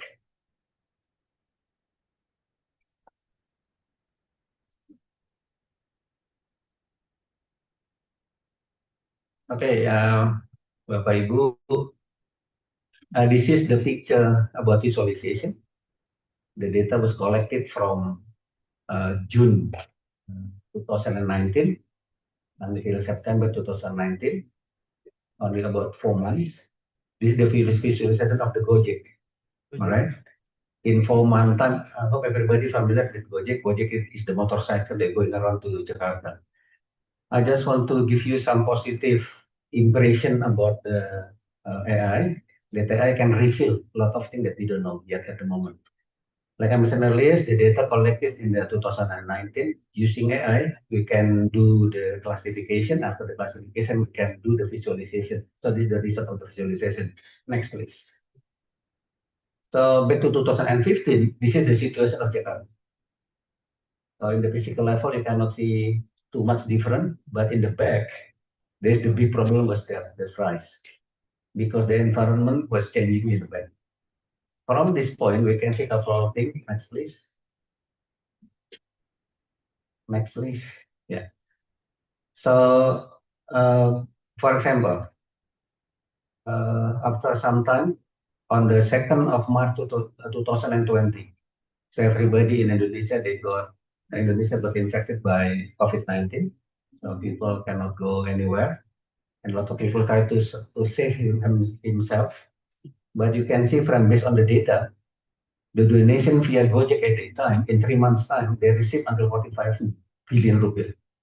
So what does it mean here, everyone? So if there is no AI, no data that spread out anywhere, we don't know what happened with that. But from here, we can learn and we can see that when the situation was come to very worst situation, a lot of people still, have their big heart to help others, basically. So we can see this kind of thing.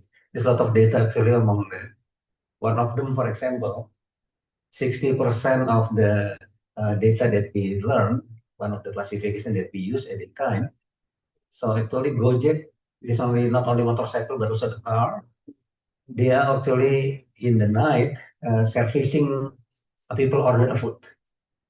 And only 40% actually they going around. Among the 60%, when we try to learn what kind of food the most people order, and we find out that there's some type of cake, what they call by martabak, if you're familiar with that, martabak. So a lot of people order martabak, but that's and so on, and then some other things. So what is the point here? The point is if you want to do business, maybe martabak is one of the way you sell something. Next question. So during the COVID also, why Indonesia solved the problem quite quick at the time, because we do the tracking. Tracking people, I think I have a lot of work during my appointment here in KICT at the time. We working in the tracking people. So we previously we do not we developed also a couple model in Australia at the time. So when I back to Indonesia, I use this thing. Tracking people actually is not allowed. There's some government regulation that we cannot track people.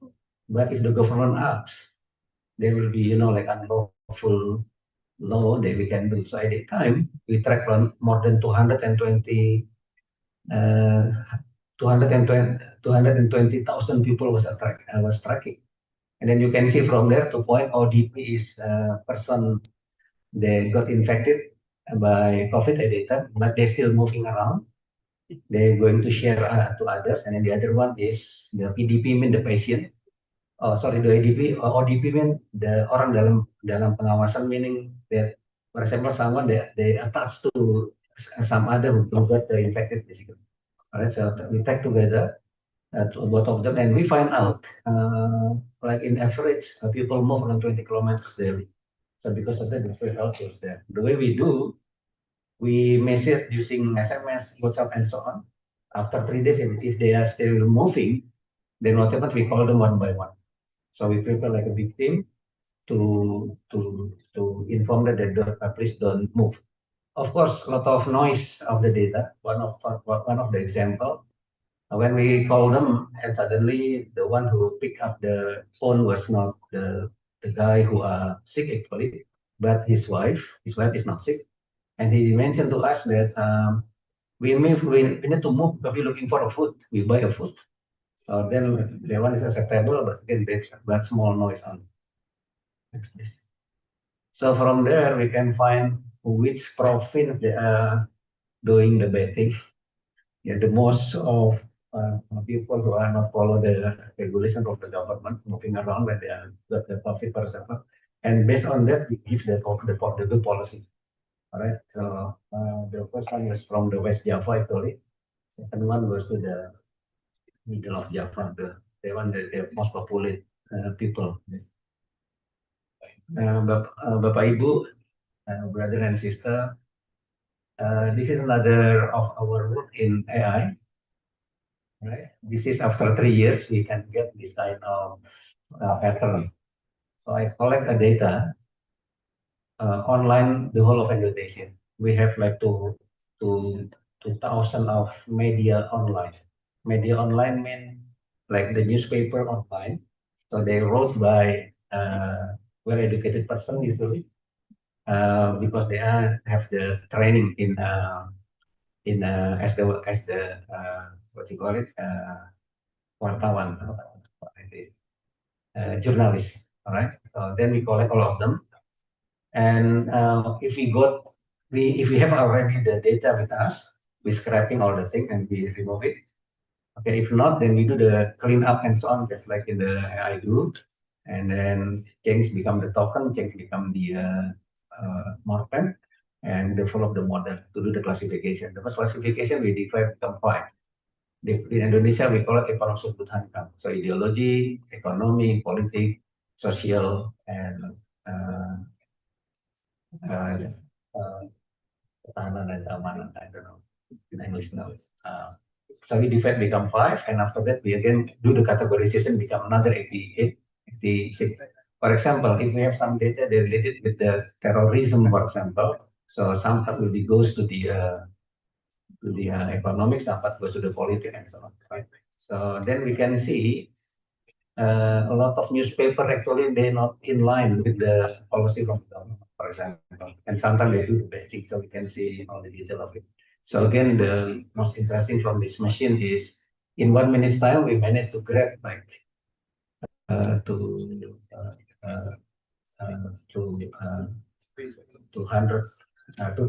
of the media online.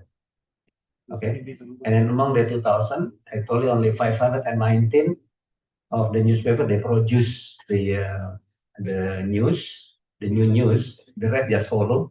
So if you got the same message different time, so we're going to drop it. But some of them sometimes they modify. Like the modification on 20%, you need to do some other stuff. And again, the one become more complicated when we talking about the scrapping process.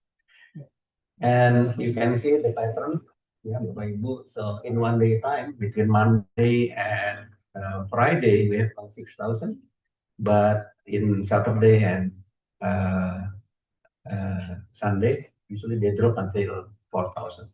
If we have the good pattern, that means we have the good data. When we do the processing, then we can give it to the authority guys, authority institution to do some certain policy if they have some betting. This is to raise also the effect and so on. So I'm going to skip this because it's related with the implementation of the AI in the collaboration learning. We have the kind of self-help and so on. Because there's handwriting. See that? Can you see this? Okay. All right.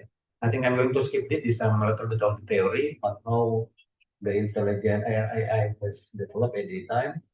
The previous speaker mentioned about the N from N to the N algorithm go to ACO, N colony algorithm and so on, bring the swarm and so on, right? And all the detail here we're going to skip it.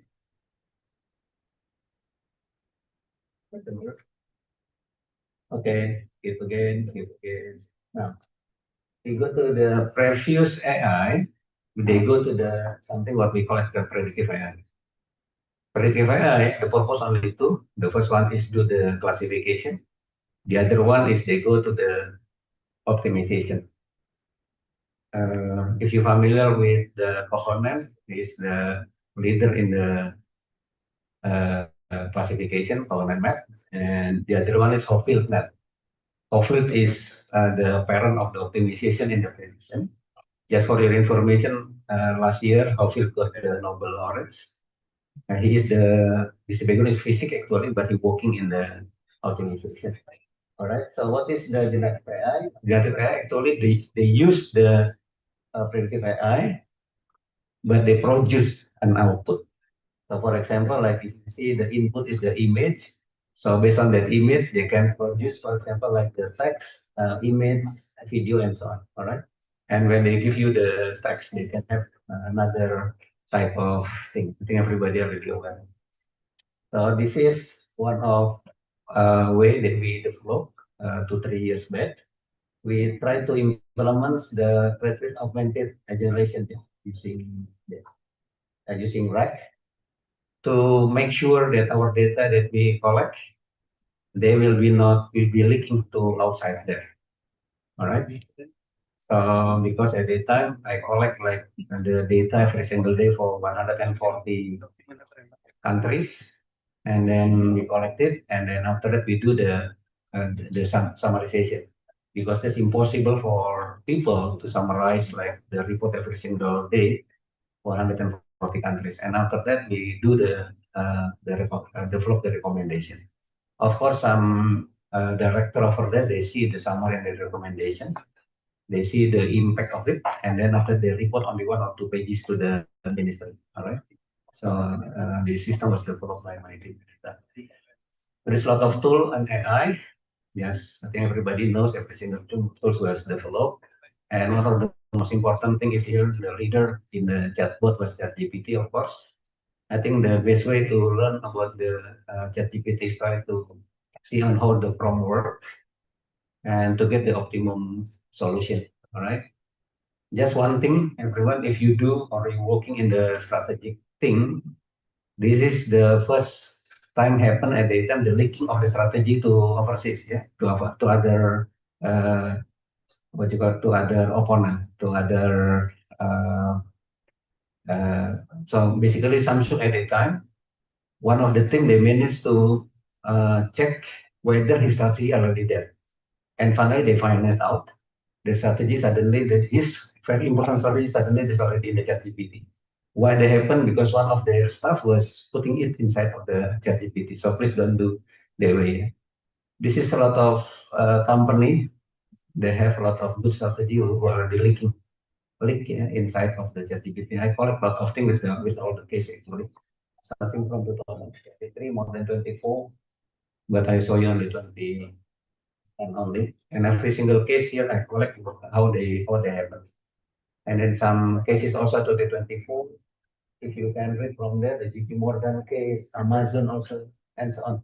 So Accenture and so on. So they become, when your strategy was, the spread out everywhere, then become a problem there. And there is some also thing, some also the bad thing happen currently, the prompt injection attack. So we study about this on how people do the social engineering to get the prompt. This one can be like mass product. Yeah. So I will go to the second one, everyone. So my point here is they're related with the AI, the comparison between art and hope here, using the deepfakes. I'm going to show you on how I develop the prompt later on. So this is during the election last year in Indonesia. We have like 3 candidates. So we can create this kind of, what you call it, the image basically, all right? So this one is considered as the art. So there's no implication with the law, so they will not go to the jail. So this one also similarly, you're familiar with this picture. The first one is the president of Suharto, and then the second one is Habibie, and then the last one is Gus Dur. So the story back to like Bangto story and so on, right? So a lot of people at this time using the journey, the application that we already have there. All right, and then this is another prompt. Yeah, you can put it using Ryan, for example, in less than 1 minute time, you can generate whatever. Younger than how many years and so on. So from here, the question is, can we develop this kind of stuff? The answer is yes, that's possible. Because I want to do it. So there is some stable diffusion playground. My point in this slide is about the fake thing. Yeah. So I put one president there, Ronald Reagan, in Borobudur. Ronald Reagan never been to Borobudur yet until today. All right, so you can see they become the statue, they visit there and so on. And the other two, right side there, about the defect that happened in the Pope France was fell down at the time, and suddenly, a lot of pictures they showing that way. The next one is about the Joe Biden at the time, and then when he passing through the podium at the time, and the next day, in the front of the White House, the Joe Biden was like running into all the two things just now that I mentioned is that try to give the positive image basically, but both of them was fake. Down there, the other one is someone who are very, very hate with Donald Trump when the first round. And then Elliot Higgins, they do a lot of bad things there. And just for your information, everyone, Elliot Higgins closed more than 200 accounts, buzzer of Indonesia and 150,000 of Malaysia account, including the account belong to the government. So this is the one that I created. Yeah. So I just want to have the idea, like, can I have like Donald Trump catch the other Donald Trump? Then not a picture we can develop. This is the way we do, everyone. No need to have like a big GPU and so on. You need to spend like, for example, 11 until 12 ringgit only. You buy the Google Drive basically.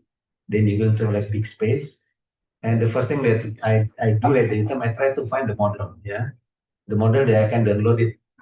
Okay, so I'm using the Magic Mix Realistic. So only 2.24 gigabyte. When I download it, I put it in the Google Drive. Then I use the machine over there using GPU, of course, using the Stable Fusion, still free at the time. No, you need to pay for $10 by $10. And then once you got the model, you can develop this kind of coding. All right, and then from this coding, in the end, you're going to have every single box that represent of the code, and you can put the prompt. Okay, so because Donald Trump was very famous, I give only one prompt there. Create the Donald Trump in the jail. for example. So I put like two box up there. Yeah, the top one is the for the positive from. Down there I put it the negative from. Okay, but please remember everyone, every single book there is version of like this kind of code. Okay, so from here we can do this, my colleague. We can generate, for example, this is Prof. Dadan, my colleague. He is 60 years old. So I want to know what happened with him if he's still around when he was 90 years old, for example, or the younger. And because Prof. Dadan is not recognized by a lot of data that we have, so you need to put like at least one input. So the input is the Prof. Dadan itself, and give the prompt positive and negative, then you're going to produce the output like this, right? And then this is another of my colleague. This is General Putu. General Putu was during the Gus Dur, he is the one who did the back there. So when I generate the youngest of Putu, what happened is we find the defect. We find the I call it the artifact. The artifact is the image which is not what we expect. So we need to do some cleaning up for that. Some other loop, some other changing of the variable. So in the end we got the good shape, then we can send it to them. So I hope everybody knows this guy. Yeah. If not, that's okay. So I saw doing the same thing because I'm not too famous, so I put only one picture for me. Yeah.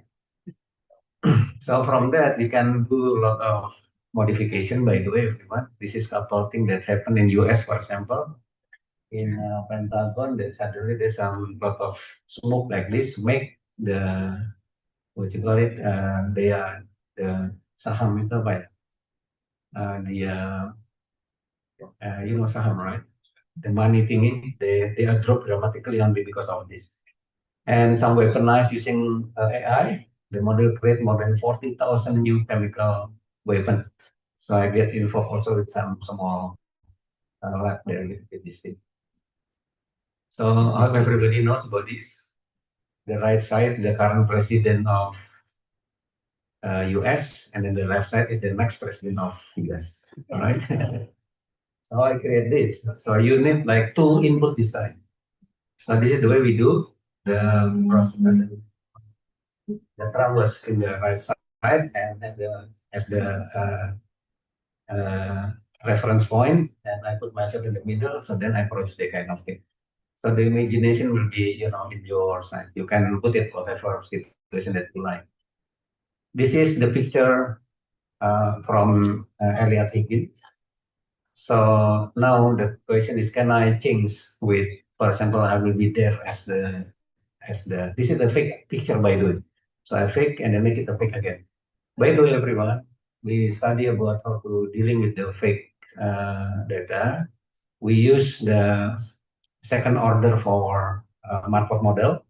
So in the end, we produce the good picture. If you put it, the picture actually the picture is fake, but if you put it in the software to check whether that one is fake or not, you will find like the picture is like original, but actually it's not. So our lab managed to do so. Yeah. So this is the example, the coding there. So I put it myself, and then the two input. Okay, and the result like this. So I can choose in whatever position that I can have. Yeah, at the moment the left side, I can be in the back, I can be in the front, and so on, including become the victim. So then please be careful with that kind of stuff. And it's all right. So before the video, yeah. So I make the video also to swap the thing.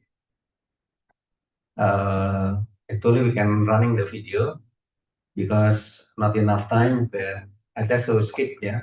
Here, the idea here is the Sandy Sambung is the speaker from OPM, Organisasi Papua Merdeka. So I put it inside, so the picture become inside of the video and then moving very smoothly. So number 3, I'm going to skip it by the way because only another 5 minutes. I was in US at the time to check the AI more than 3 and the impact from the thing. So I will go to this one for another 5 minutes. So in every single country, usually they have some raid, some demo, some riot, some chaos, some crisis. So can you run the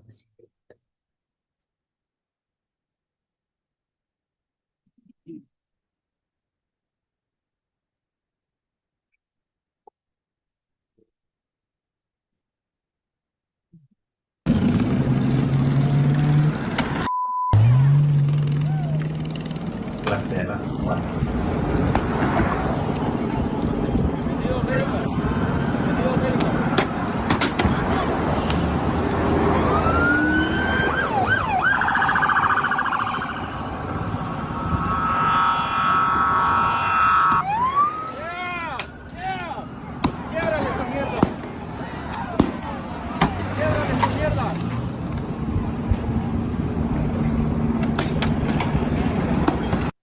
Then go to the. Now we try to detect them, everyone. This one also is So when they do the violence, then they will see. What we do, we collect the certain poll. I'm going to show you the algorithm in a minute. So, and in the end, we try to profiling them and we try to find who is this guy. All right. So in the end of the video, you will see who is that guy. If the data is not with us, based on the face that we have, so we can develop another database basically. So this database was growing. Can you put in the last part of the video, please? No, the data now. Yeah, the last part. Yeah, this is the data. Okay, next one. This is in California. The immigration rate in June. And after that, I will give you the video in Jakarta. Chaos erupts here in LA County. Chaos and calamity rocked Paramount Saturday on the second day of demonstrations against federal immigration operations in Southern California. KTLA was on the ground and in the air, capturing the explosive environment. Yes, detection of the fire.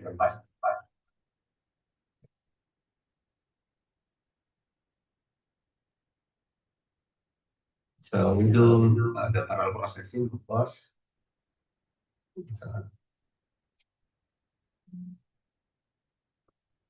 Yeah, this is about the immigration in the US.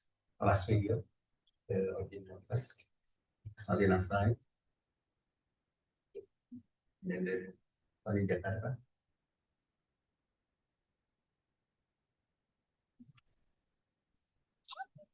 What began as a demonstration outside Parliament last week turned into a violent and brutal clash between police and the protesters.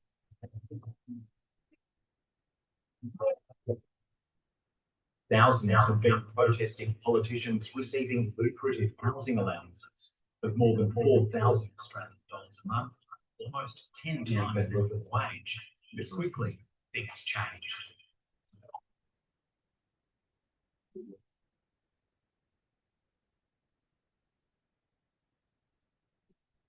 So this is the one we tracking every single of them. And Bapak Ibu, brother and sister, in the end, we can see some scenario sometimes. If there is some group, for example, actually they are not a group of, not a part of the demonstrator, and they have some kind of scenario. So, you know, if we get some, like a good video from like drone or others from some other source, then we can see how many people play around with them and so on, all right? So, yeah, okay, you put the slide again.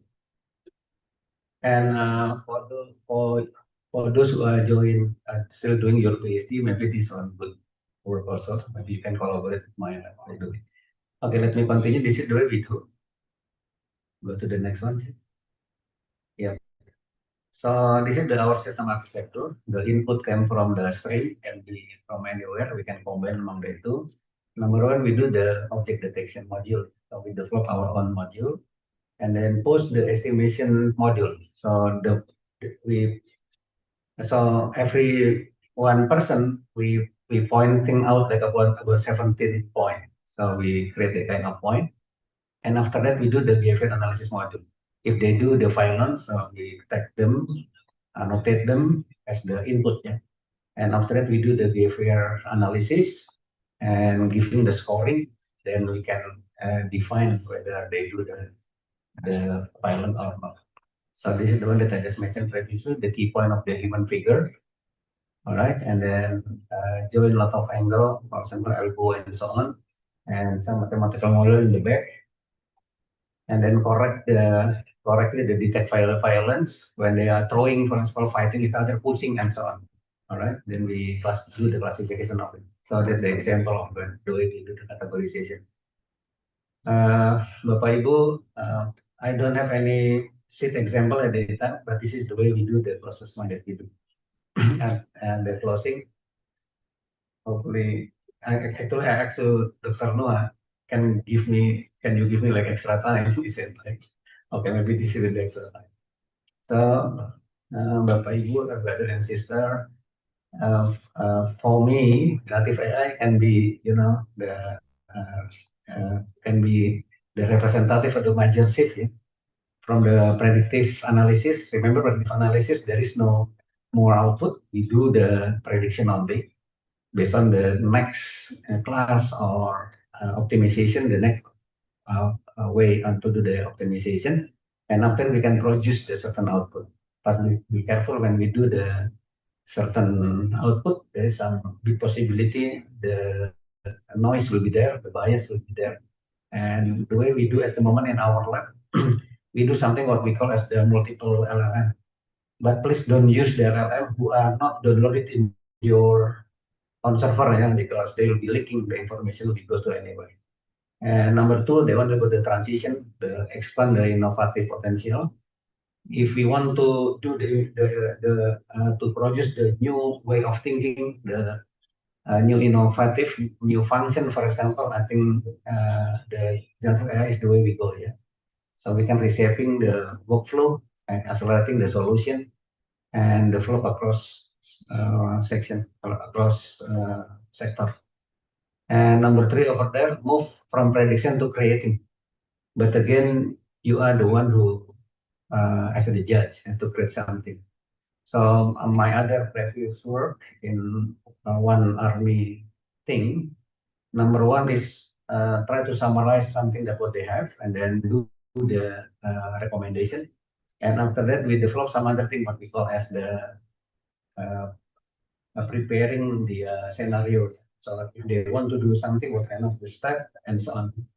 But when they generate the step with all the detail, not easy by the way, then we need some expert in the back to judging whether the scenario will be working like what we expect.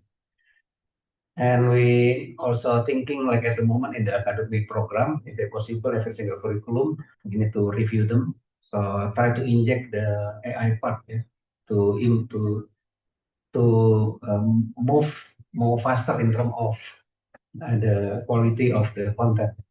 If you are not from the computer science area, please you to use the all tools that are available, especially in your specific field. But if you are from computer science field, please develop the new thing. And the way we do, I think we need to do some business collaboration. So my school, I'm very happy if you have if you open your heart and your mind and then come to our lab, and then we can work together. All right. So currently in our school, we have a lot of master students, and then we just got the license from the government of Indonesia to running the PhD degree. Currently, I have only 18 by the way, but shoot until 20. In Indonesia, one professor only possible to have only 10 students by the way, so not like in other spots. But I saw a lot of long. By the way, a lot of people apply to us, but I can say like 40% of them we say no, because I'm thinking like maybe if they follow, it's better to cut from the beginning instead of if they are 2 years and then they can get it. I think the same when we are in the KCT before. I think that's all, Bapak Ibu sekalian. So thank you very much for listening. I'm looking forward for your question. Thank you. Wassalamualaikum warahmatullahi wabarakatuh.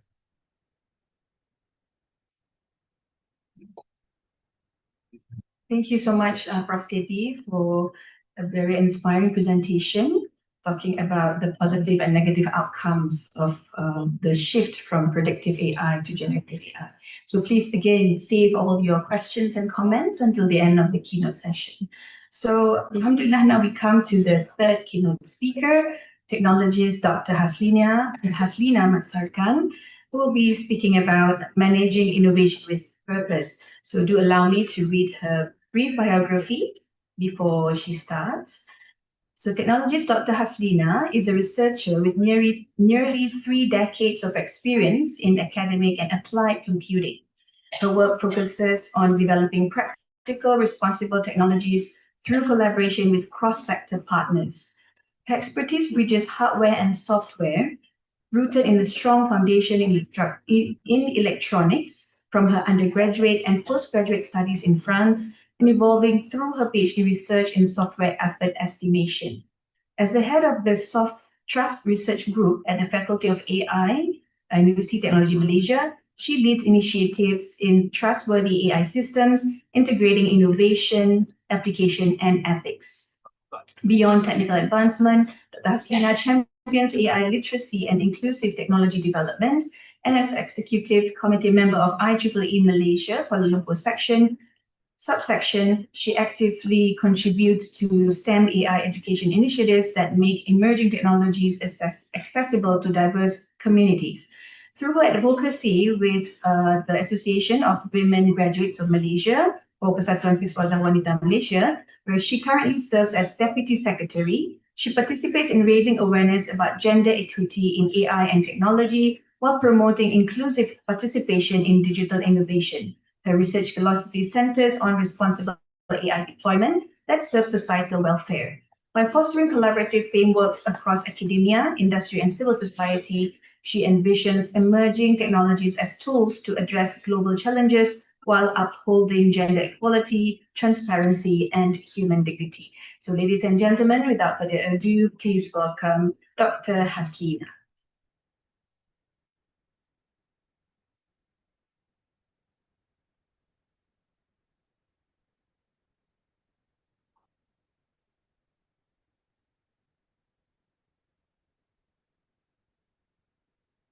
Assalamualaikum warahmatullahi wabarakatuh. Bismillahirrahmanirrahim. Rabbi shrah li sadri wa yassir li amri wahlul 'uqdatam min lisani yafqahu qawli. Good afternoon, all esteemed scholars, guests, students, and I have many ex-students here apparently. Okay. I'm actually very nervous. All right, I am from UTM, and I currently I'm heading a research group called Soft Trust. Okay, this research group initially was formed by a group of real-time software engineers. It was pioneered by Professor Dr. Norbert, who is I cannot see here today. So we carry his legacy. Okay, we continued a research group. All right. Today I am not here as an expert or a professional. I'm just going to share with you the experience I have through my research and teaching via my students. Okay. I'm really very nervous. Okay. My topic is managing innovation with purpose. Okay. My area is actually software project management. So today what I want to do is relating software project with innovation and how we manage innovation with purpose. So that is what I want to share with you today. Actually, I would like you to invite you all to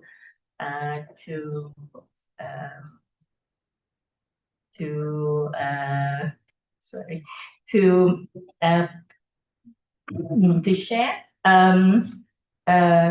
I want to share with you. Okay. the experience of implementing project management and how we incorporate emerging technologies in project management. Okay, this topic is close to my heart because by observing and by doing researches over the year, I have observed how my students, because I'm not a professional, my students have built software. All right, sometimes they succeed and sometimes it failed also. All right, we're not just talking about successful project. Okay, so today I want to talk about stewardship in digital innovation, reflecting on the software project management's perspective. Okay, the main thing I would like to forward here is the stewardship. When we talk about stewardship, I want to bring you all to Surah Al-Baqarah, verse 13, okay, where Allah said, "Inni ja'ilun fil ardi khalifah." So very light, I'm going to create a Khalifah on earth, and it was sitting in front of the angels. So stewardship is actually synonym to Khalifah, and in my line is project manager. Okay, a manager, someone who leads. All right. Okay, go to the next slide. All right. So today, I want to talk in 3 parts. Okay, the first is the call to stewardship. Secondly is to manage emerging technologies, and lastly to innovate with purpose. Okay.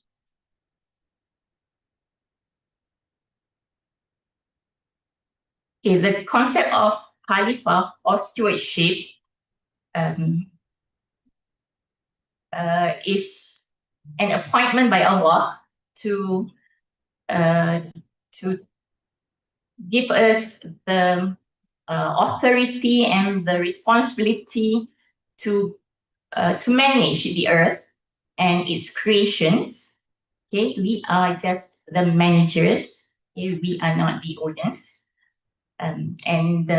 When we manage, we want to make sure that how we do it must be aligned with some values.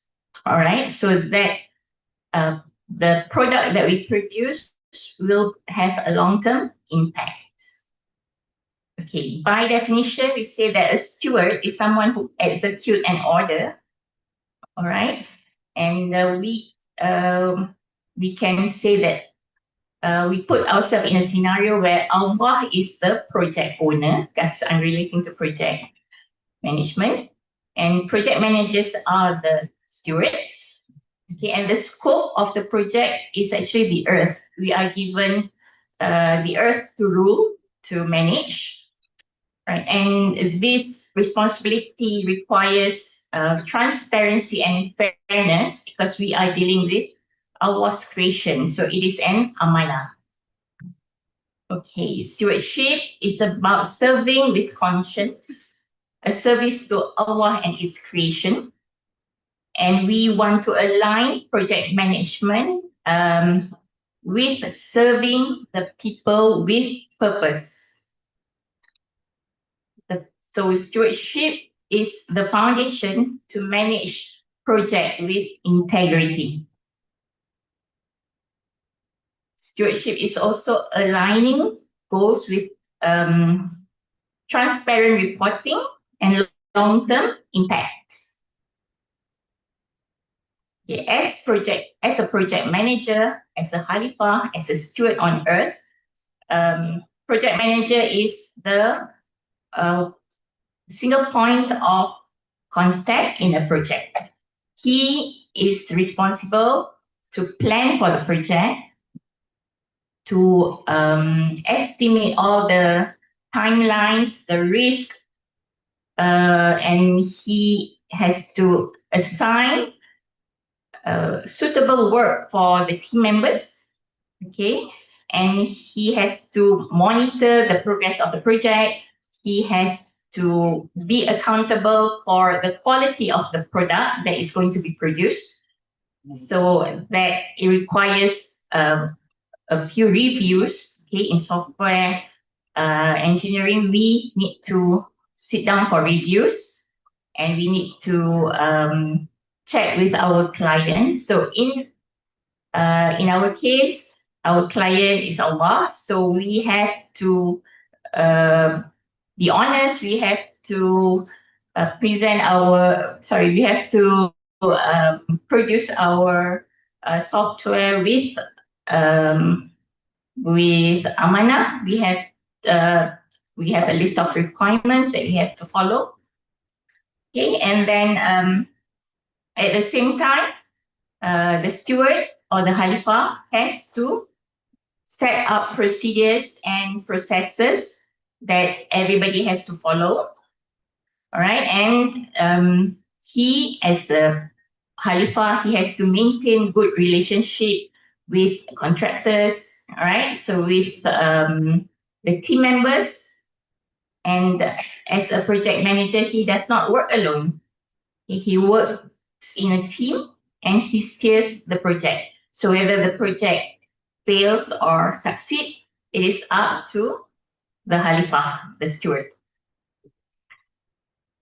Okay, in project management, we emphasizes on accountability and fairness in upholding stakeholders' trust.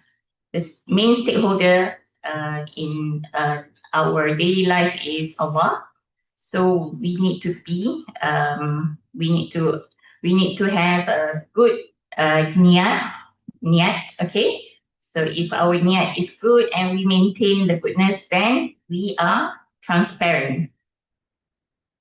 Okay. On the other hand, Islamic teaching adds values to project management by grounding the project in justice, integrity, and consultation, or shura. We work as a team. Okay. All right. So project management is just a tool to for us to construct a good product. All right, and we have to deliver what is entrusted to us, that is amanah. Okay, not just any deliverable, but a deliverable that will serve mankind, that will be useful. Okay. All right, the core principles of stewardship are: number one, responsibility. The Khalifah is someone who needs to have integrity. Okay, he needs to care for his team. He must be diligent towards what has been entrusted to him, because we know that project management is amanah. It's not about just delivering for the profit. And then secondly, accountability, meaning that the manager is responsible for all the good and bad things that can happen to a project. Okay, a project manager or a steward, at the beginning of the project, he has to predict what is going to happen. He has to prepare risk management plan. Okay, sometimes things, even though you have planned it properly, it doesn't go as it should. So whatever happens, he has to be responsible. Thirdly is integrity. Integrity is being honest with Allah, being honest with himself, and being honest with the team and also the other stakeholders. And lastly, it must be a service. A steward must have a service-oriented mindset, putting the well-being of others before him. Okay, there must be empathy in a project and awareness to be sensitive, because in a project we are managing human. Okay, managing human, there are emotions involved, there are tiredness, there are sometimes people get burnout. All right, so as a steward, you have to have empathy. Okay, in software project practice, one of the best way is to get users feedback during the project so that we know that the product is going to be useful to users. Okay, it's not just a product that we want to build, but a product that later will be used and can bring benefit to the society. Okay, so these 4 principles will make sure that stewardship is not just managerial work, but also a holistic approach for delivering amanah.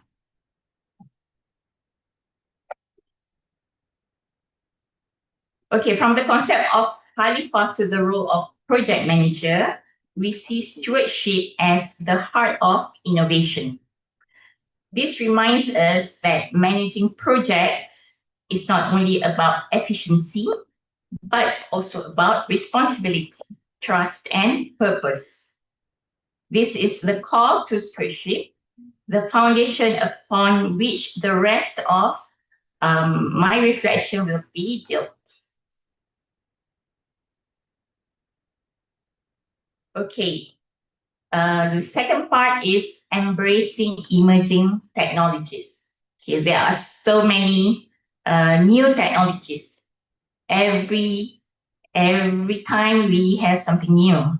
Okay, and in Islam, Islam does not say no to technologies. In fact, we are encouraged to embrace these technologies and be creative and make advancement. Okay. Innovation is good. Okay, innovation is exciting. All right, but when we innovate, when we use something new, when we make something new, we have to be conscious. Okay, so it must be guided with hikmah. And we need to also incorporate in our when we invent, okay, when we create new software, for example, in our case, we need to incorporate masalah and maqasid al-syariah also. All right. When we talk about maqasid al-syariah, it involves high objectives in the Islamic law. For example, preservation of faith, preservation of life, preservation of intellect, preservation of lineage, and preservation of wealth. And then now we are in the AI area where we cannot say no to AI. We have to embrace AI. We use AI in our everyday life. We cannot live without AI nowadays, right? And last time we cannot live without handphone, right? Now we cannot live without AI. Okay? AI helps us to work faster. Okay. All right. With these emerging technologies, there are challenges, of course. We have challenge like, for example, workforce displacement.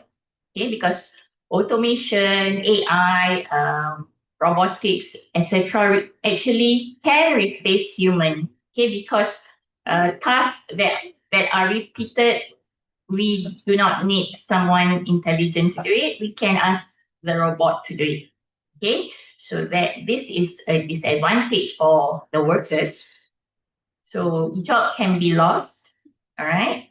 So as the Khalifah, as a steward, as a project manager, he must plan the transition with empathy when embracing technology. What will happen to my workers? Okay, what will happen to my team?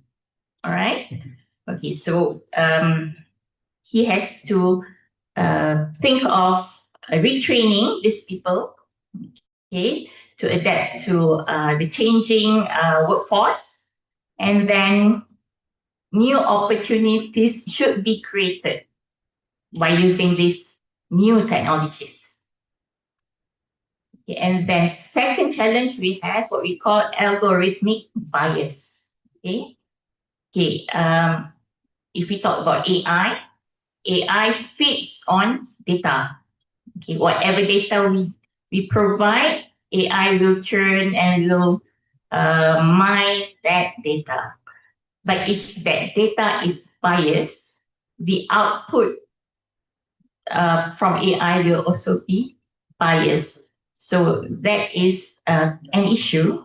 So how do we get a good data set is a question. For example, most available data sets, okay, I worked with face recognition before, and most face data set are we have more masaleh, all right, and then very little simulations. Okay, so when we use these data sets because they are available, the result might not be suitable for us. Okay, so we have to be careful when we choose the data set that we must be careful when we choose the data set. It has to suit our needs because lately people hire new staff by using AI. Okay, so what are the criteria of this AI? All right, what are the criteria that you fit into the AI systems that select your staff? All right, so we have to be careful about that. Okay, and data privacy, even though, yes, just now, like Prof. Teddy said, even though ChatGPT said that everything is confidential, we don't share, okay, but actually we have leaks. Okay, so how do we have these leaks? All right, so our data actually is not really private when we use these AI technologies. So that is one challenge. And then another challenge is the ethical accountability, right? Because beyond technical success, we need to evaluate innovation by the impact it gives to society. For example, if we use AI, okay, who is responsible when the application that you use cause harm? For example, when Tesla autonomous car had accidents, who do we blame, right? Okay, because we say that AI can automate us. Okay, but human, we have instincts. Okay, we have feelings. All right, so these things, they are not, they cannot be learned by AI. It needs a human to have that gut feeling, you know? Because for example, instinct is sometimes I have the instinct, you don't have the instinct, right? So it's a very human. Okay, next. Okay. AI has a major role in innovation. Okay, it accelerates development through. Okay, we use machine learning, okay, NLP, generative design like Prof. Teddy has shown us just now. So we managed to do things faster and better than before. If we are to do calculation on our own, it's very slow. But with today's technology, it's not just AI, it's also the hardware technologies. Without hardware technologies, we cannot calculate that fast. Okay. All right. And then AI provides strategic recommendations because it is data driven. Okay, where AI can analyze a lot of data. Okay, and from there it can churn the data. It can give you a prediction for stocks. It can predict so many things for you. Okay, and for example, you daily we use Waze, right? Waze is using live data. So that data, the data you give Waze is very useful for other users. Okay, so Waze can give you good recommendations. And then we have AI helping us in risk management and forecasting. Okay, we do estimation, we do prediction using AI, and it gives us a possible. Okay, it gives us possible solutions. Okay, so we will have to take into consideration the suggestion given by AI to help avoid issues in our development.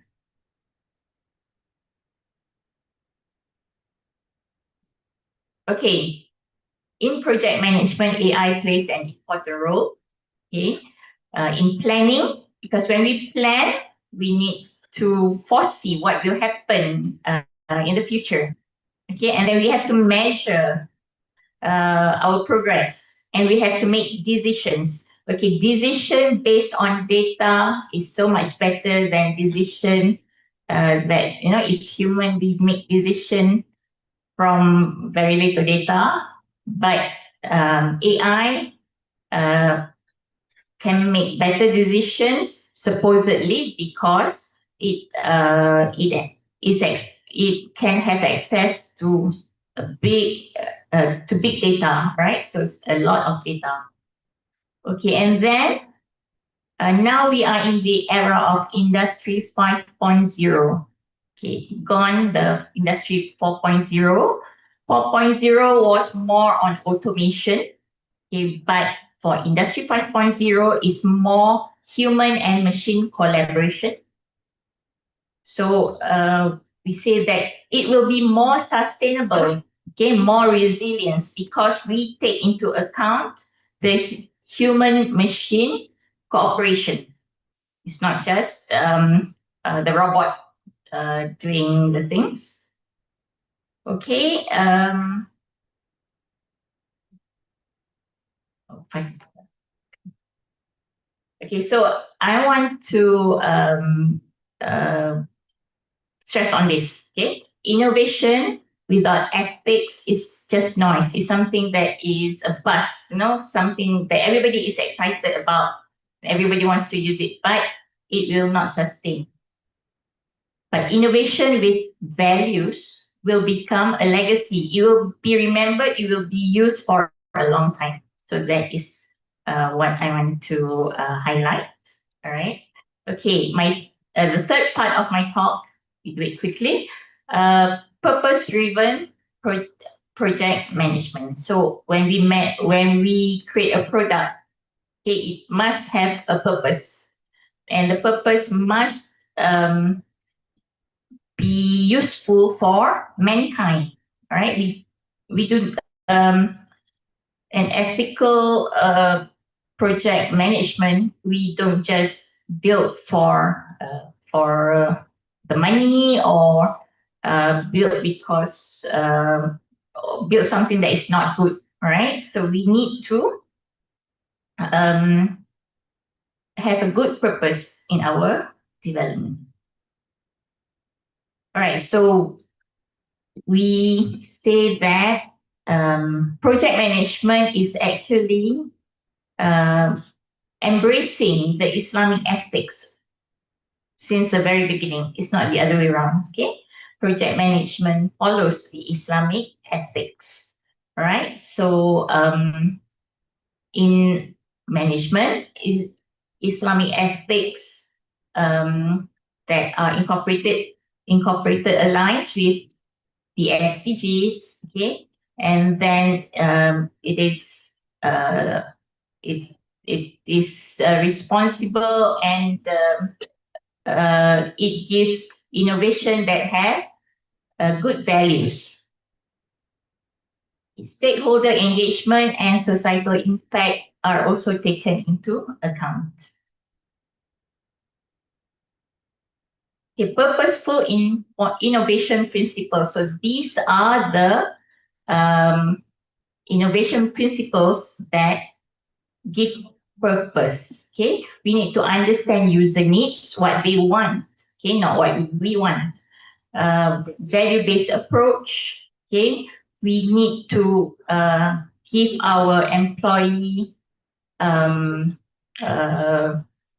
opportunities to contribute to giving ideas. All right, and then we need to follow systematic process. We need to collaborate and co-create.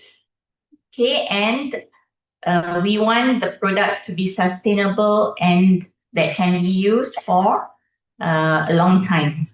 We don't want to have a product that it will be in the market for a while and then you have to start a new product. You keep on making new products, okay, but short-lived.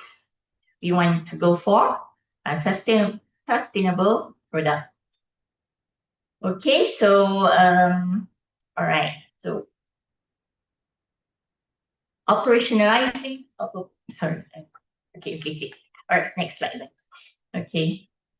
All right, so I go very quickly this one. In project management, we have this famous triple constraint: cost, time, and scope. Okay.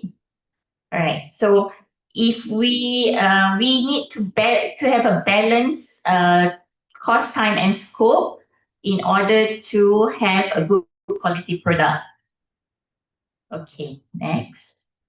But now we want to introduce is to have a triple constraint that has a purpose. Okay, so in quality is still there, but quality with purpose. Okay, so ethical boundaries are non-negotiable, all right? And because we know that we have a purpose. Okay, so from my brief sharing, okay, so the takeaways that I want you to bring home is number one, stewardship is management with integrity. Okay, and then number two, innovation must be guided by purpose. All right, and as project manager, as steward, as Khalifah, we must advocate, okay, the purpose. We are the one who is responsible to advocate a product that has a purpose. Okay. All right, thank you.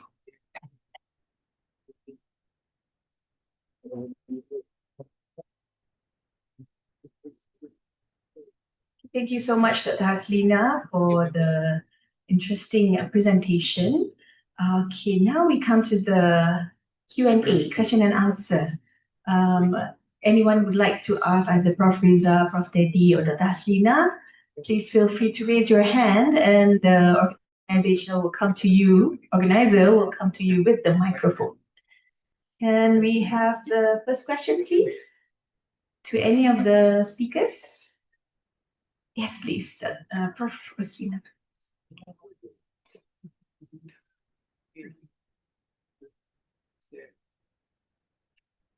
Assalamualaikum warahmatullahi wabarakatuh. And jazakumullah khair to all the speakers. My question will go to our professor. I heard just now about wisdom, ignorance, wisdom in ignorance. So I just wanted to know, Professor refers to the case of Nabi Khidir and Prophet Musa alayhi salam, where, Nabi Khidir is being gifted with ilmu laduni, and he defined, in one of the cases, he defined poor people, people living under not really poverty, but in poor situations, the fishermen. And I also wonder, what about the case of Abu Jahal, literally known as the father of ignorance? Thank you very much. Okay. Jazakallah khairan for the question. I think the first case when you mentioned about Khidir Salam, the background was what I understood Allah subhanahu wa ta'ala was trying to test the Prophet Musa alayhi salam. But at one point he was thinking he knows everything. So when he claimed to know everything, Allah tested him with the presence of Khidir. So he eventually realized that he doesn't know a lot of things. The Prophet Musa alayhi salam. So the same with some other examples. The one that I want to highlight here is apart from the cases you mentioned. It goes back, for example, to the time of Socrates. Socrates was asking a question: what makes an excellent human being? So during the discussion among him and the other colleagues in scholars at that point of time, they concluded that even asking that question is a form of wisdom.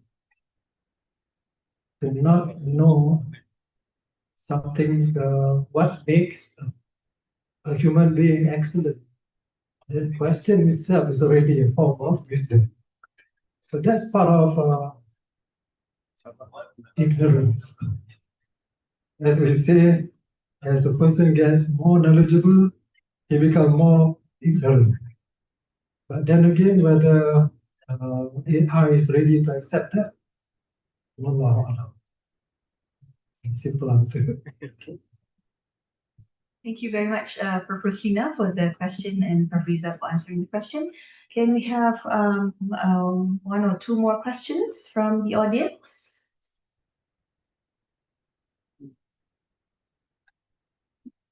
Okay, from Dr. Aznan.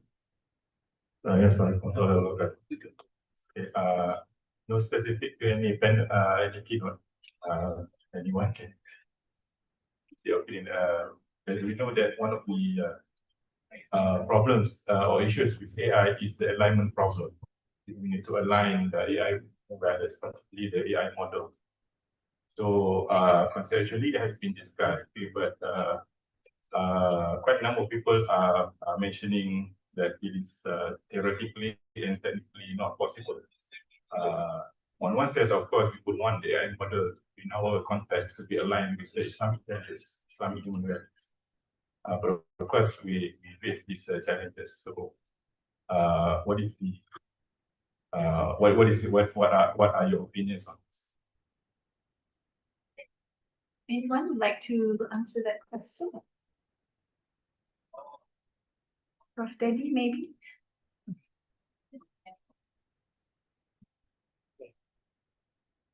Thank you, Dr. for your. This is not easy question, by the way. Alignment is in every step actually. Because in the case when we have some certain problem and we try to find the solution, we try to dig deep, until we got some another an idea, for example, on how we going to have some solution. So then when we dig deep again, then again we always see some noise is there, some noise is not right is there, and then in the situation then we need to do some alignment, of course. And I still remember when Prof. Iza mentioned here, in computer science, one of the most important thing is the abstraction. And after the abstraction, in my opinion, we need to go to the something what we call as the what you call it the word just gone from my mind. Interpretation. So because the coding just like that, you cannot scrambling just like that. And we need to have some good interpretation. From that interpretation, if you believe that one is the true one, then again, we see some mistake again, something which is not right, this is not optimal, then alignment can be do again in the next step. So then I think from my perspective, the way we need to work from that alignment thing, we need to go to the deep, see the detail of the kind of every single possible solution. And please remember, one solution also sometimes they come to not only one way, but sometimes parallel thing. And we need to see for every single thing, which is sometimes we're not able to cover it. That's what I have in my mind. But back again to Prof. Roslina mentioned about ilmu ala dunia. This is also very, very important, I think, in for us. If we're talking about the wisdom, like Prof. Iza mentioned, the wisdom only come from my perspective after you have like long way to go. You did not come just like that. The inspiration and the situation will be always with us. If you see a circle, then sometimes somehow you have the feeling to go there. All right. Of course, not in the level of the prophet like Musa or others in the small level of it. Sometimes the knowledge just come to us directly, just like that. But I don't know. For my perspective, sometimes they happen in the certain situation which is not that's what we expect. Sometimes, all right. But by the way, we can learn a little bit from some different type of I call the human being. I was have some experience a little bit before that I need to hire a new student who have some different capability, what I call as indigo. I think you're familiar with indigo, right? Indigo mean they sometimes in one type of the indigo they can see the picture directly. Okay, and different type of indigo they have to wait until the picture coming. Some type of the indigo when the picture coming they can interpret. So again, this kind of interpretation also sometimes is not wrong and it's not correct. So I don't know, in some sense, I feel like maybe among of us also we have the kind of feeling, even though only a small bit thing. But I believe, from there's some connection directly from somewhere in the sky, very high, they giving us the direction. That's what I have in my mind. Right, thank you so much, Dr. Aznan, for the question and also Prof. Devi for the answer. So may I have the last question, please? Yes. Hopefully it's addressed to our lady keynote speaker. Assalamualaikum warahmatullahi wabarakatuh. Yes. Actually, I want to ask the question to the lady. We talked about innovation and propulsive innovation. Now, how are we able to differentiate between a proposed innovation that will benefit maybe the world academic and the trend? We just want to fit into the trend of something. How do we differentiate between something like that, fitting into the trend and also doing something for the maybe academics or maybe industry or something like that? Thank you. Okay, thank you for the question. A trend is something that is very talked about at the moment, right? So it's something when you create, you're excited. In fact, this is going to be something good. Okay, but when we stop and think, what is the actual purpose of this product? Okay, is it going to create something, some benefits for long term, or it's just to entertain you? Normally, entertainment is very short-lived. All right, so that is where when we do requirement gathering or a project, we should ask questions. We should dig in. Okay, when we do requirement elicitation, what is your goal at the end? So the goal must be something meaningful, must have a long-term purpose, because we want to build something that can be maintained, can be upgraded, and not just something that when after a few years, then nobody wants to use it. All right? Okay, thank you. Thank you, sister. Okay, yes, Professor, 1 minute. Okay, regarding this, what we usually do, we have gone through this ourselves. They say that start with the end, okay. You can start, you see the end before you begin. Start with the end before you begin. So basically the planning. Okay, so for example, you are talking about now, as far as the rakyat is concerned, Malaysia, the citizens, they are worried about the outcry is we are coming out with a lot of outputs, journal paper, thesis. What they want to see is beyond output, outcome, impact.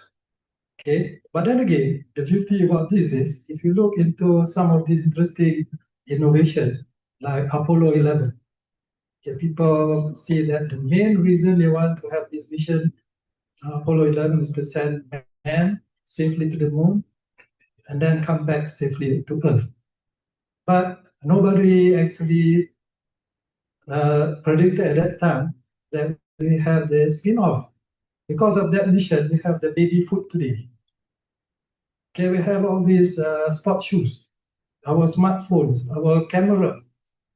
Okay, because at that time it's so costly to send men on the moon. People, the Americans were complaining, okay, saying that it's so expensive. There are a lot of people who are poor in America. Why are we sending men on the moon? But then again, when it was done, the return on investment, they say that something we cannot see. It comes later on. That's part of the invention process. Okay, thank you so much, ladies and gentlemen. If I may allow me to summarize a bit about our keynote sessions today. Prof. Riza talked about AI versus real intelligence. Prof. Teddy talked about the major shifts from predictive AI to generative AI and the impacts to cybersecurity and society. And Dr. Hasina talked about AI in project management and our role as stewards, inshallah. Right? So with that, I'd like to join me to give a round of applause to all our speakers for today. Thank you so much. I would like to pass over to my colleague, Dr. Nazli. Thank you very much to our session chairperson and to our distinguished keynote speakers for insightful and thought-provoking presentations. We truly appreciate your contribution to this year's ICT4M. To express our gratitude, we would now like to present tokens of appreciation to our keynote speakers. We would like to invite the Dean of KST, accompanied by the General Chair of ICT4M 2025, to present the token of appreciation.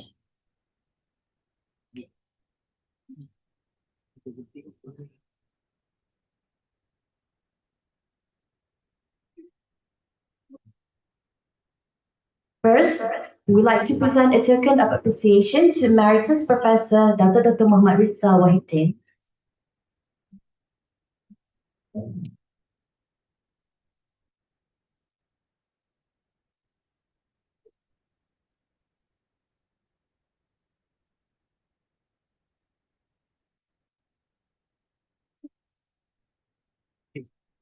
Next, a token of appreciation goes to Professor Dr. Teddy Mantoro.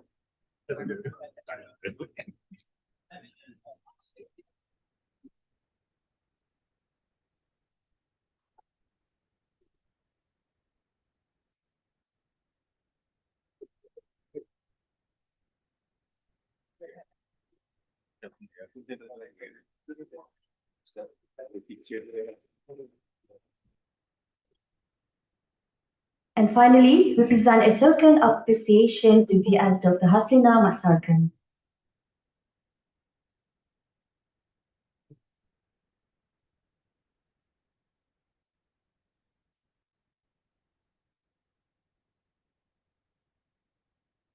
Thank you, Professor Tengku. And once again, our heartfelt appreciation to all three keynote speakers and to our session chairperson for guiding the session so smoothly. We will now take a moment for a brief photography session. We kindly request all keynote speakers, the session chairperson, the dean, and the general chair of ICT4M 2025 to remain on stage for the photography session.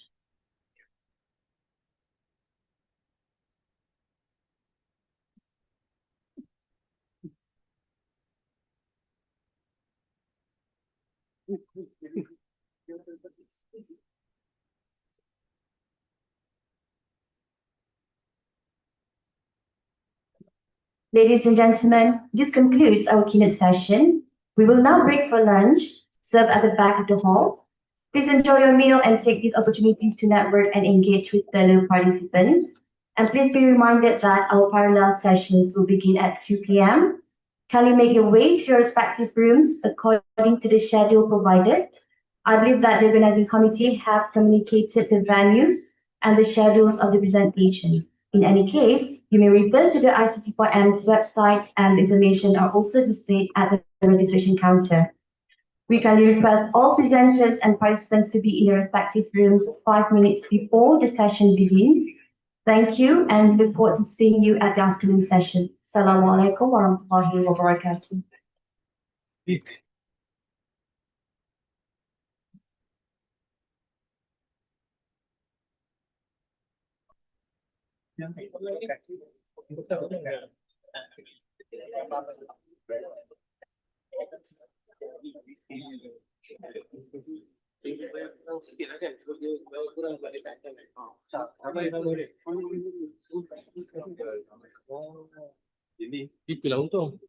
There's a special request for all organizing committees to be all for us to have a photo session together.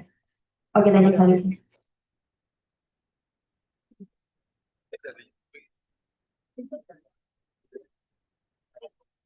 Dini. Oh, sekejap tu. Cakap tak ambil beg lagi. Ha? Sekarang. Kau kena ada kamu lagi ke? Thank you very much. Thank you for understanding. Banyak very nice presentation. Oh, thank you. Really love to see you. The same. It went family right.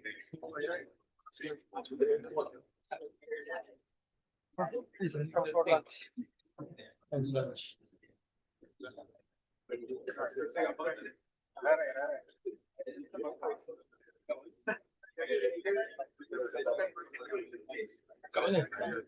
Ni ambil gambar sini, kamera ni. Kami. Pada kami, ni orangnya. Kami lah. Kat mana? Baik. Sini. Jom, baju.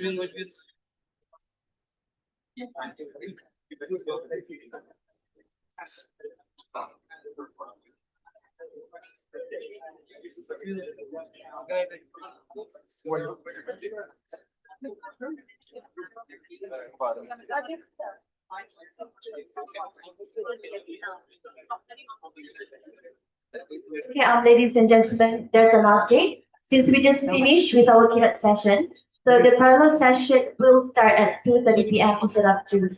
Okay, I'd like to repeat, the parallel session will start at 2:30 p.m. Thank you.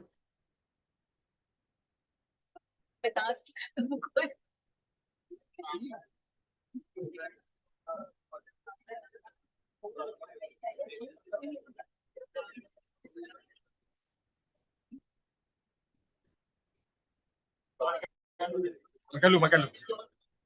Boleh makan lu. Sila.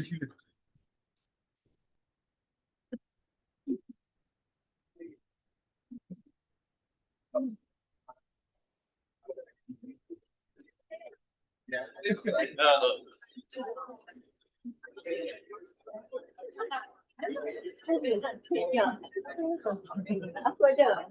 Kira sekali.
Apa ni?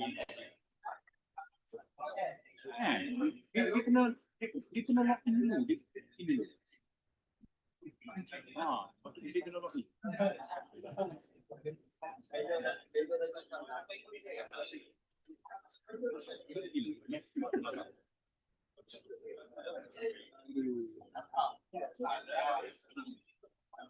Kau kat mana?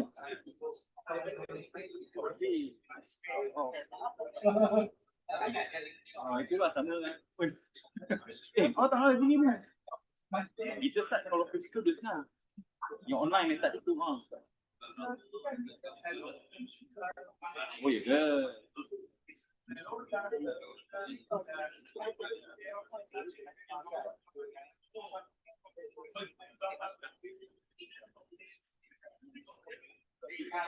Tapi yang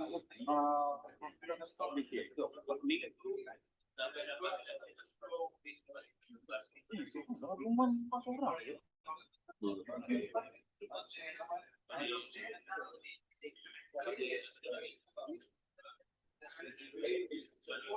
Online orang di rumah tau, orang mati ada.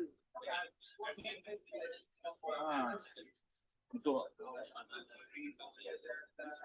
Kalau room trip physical, tak ada. Online. Okay.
Tambah. Tambah Okey lah, nak sangat kan?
Hello?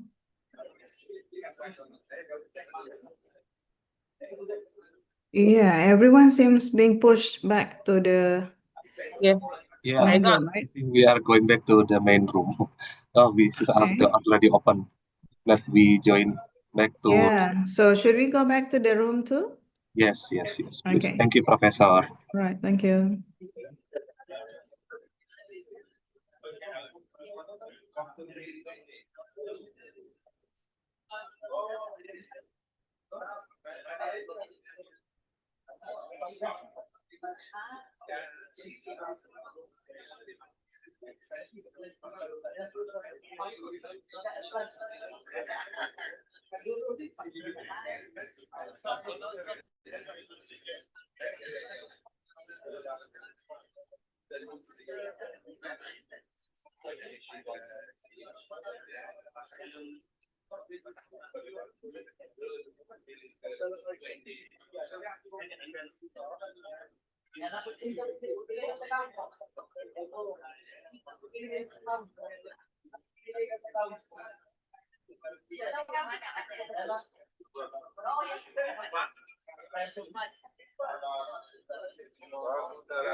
Aduh.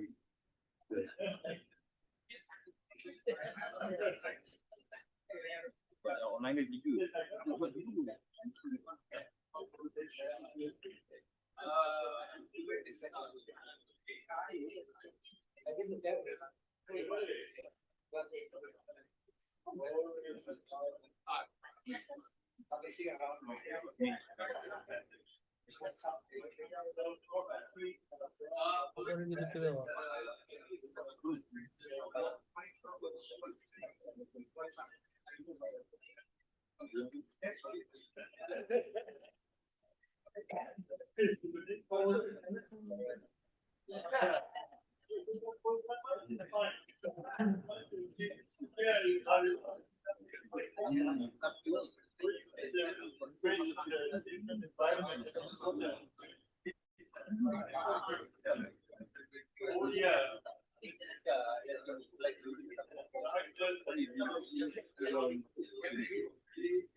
Dia partisipan dia pilih sendiri kan?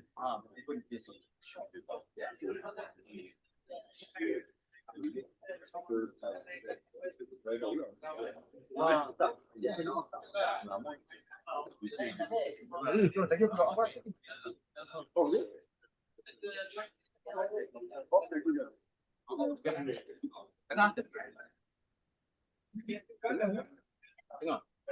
Dalam dia tak ada rundut kan? Nanti ada. Nanti ada. Kuda senang tak pompat kau ah. Biasanya ramai kau buat. Saya. Ramai itu. Ramai itu.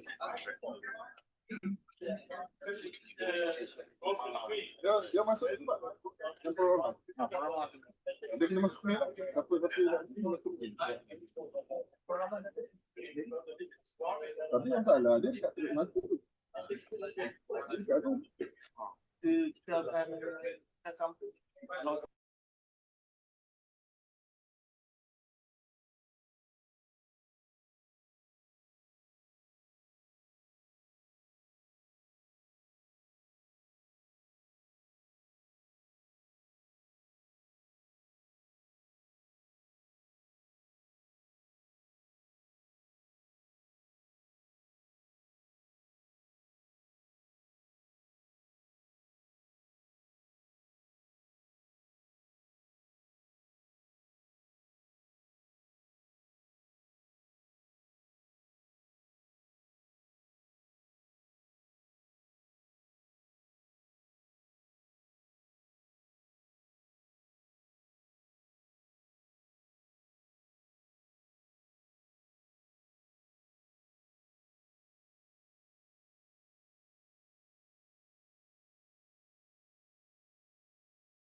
Okay, Assalamualaikum and good afternoon, everyone. Can I just test that if I can hear from everyone? Waalaikumsalam. Okay, thank you. All right, so the time is now 2:30. So I think we can start our online presentation for track number 1. So I just want to check if everybody is here. In my list, I have 8 presenters. I have for paper 29, 34, 38, paper 40, for paper 60, paper 62, 119, and also 129. So can I just confirm who are already in this session? So Dr. Muharman, is Dr. Muharman here now? Dr. Muharman, not yet. Do we have Abdul Hakim? Present. Okay, Abdul Hakim, you're here. And then we also have Qadi Jafar Adrian. Yes, sir. Yes. Okay. And then Dr. Hazwani is supposed to be here, but I think she requested me to present her paper last because she's also attending another session right now. And then Patia Ruang Kulkrit. Yes, I'm here. All I'm right. here. Did I mention your name correctly? Yes, yes. It's correct. All right. Okay. Nice to have you here. And also Rio Arisman Arman. Yes, Prof, I'm here. All right. Where you're presenting? Are you from in Indonesia or you in? Yeah, I'm from Indonesia, but now I'm not Sapan. I'm working in UMS. Oh, UMS. Okay. Yeah. All right. Okay. So it's very nice to have all of you here. I think we'll just start with the one that are available. Hopefully, Dr. Mohammed will also join. Shortly, because he has 2 papers to present. So we have time from now until I think almost 4:30, which is about 2 hours. Okay, so but we will try to finish before 2 hours. All right. So which means roughly each presenter will have around 12 minutes to present, so that we can wrap up all the presentation in time. Which means you can try to finish your presentation in 10 minutes if you can. All right. I know you have a lot of things to present, right? But if you can quickly, focus on introducing your title, your research, and then highlight on the findings so that the rest can learn from what you have found in your in your research or in your study. So that, because I think that is more important rather than presenting everything, because time is very limited. So it's not we don't have the luxury of time. So maybe you can just minimize on the methods and other things if you have, so that you can just focus on introducing your topic, and then go straight to things that you want to highlight, and then quickly conclude that within 10 minutes. And then we'll have like 2 or 3 minutes for quick question and answer before we move to the next one. Okay. All right. So I think based on those who are available here, I would like to put this in the list. So first one will be paper ID 38, Abdul Hakim. So can we have you will be number 1. All right. And then we have paper 40, which is Qadi Jafar Adrian. Okay, that will be paper number 2 to present. And then we will have Patia. Can I call you Patia?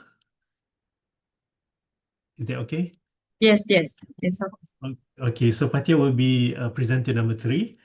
And Thank you. then Rio will be number 4. Okay. All right. And then hopefully the rest. And then Arif, are you also a presenter? Dr. Arif? Or? Yes, mine is number 69. Is it in this room, Prof. Abdul? I don't have number 69, but I have 1 to 9. Well, in my list, is it in under Prof?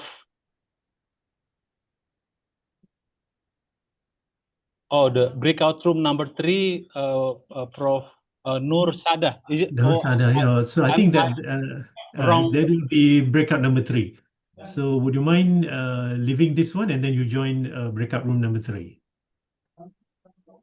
Can I get somebody to help me to give the Zoom link number 3, Prof? I think you can just go to if you can find the join breakout room button somewhere in your Zoom.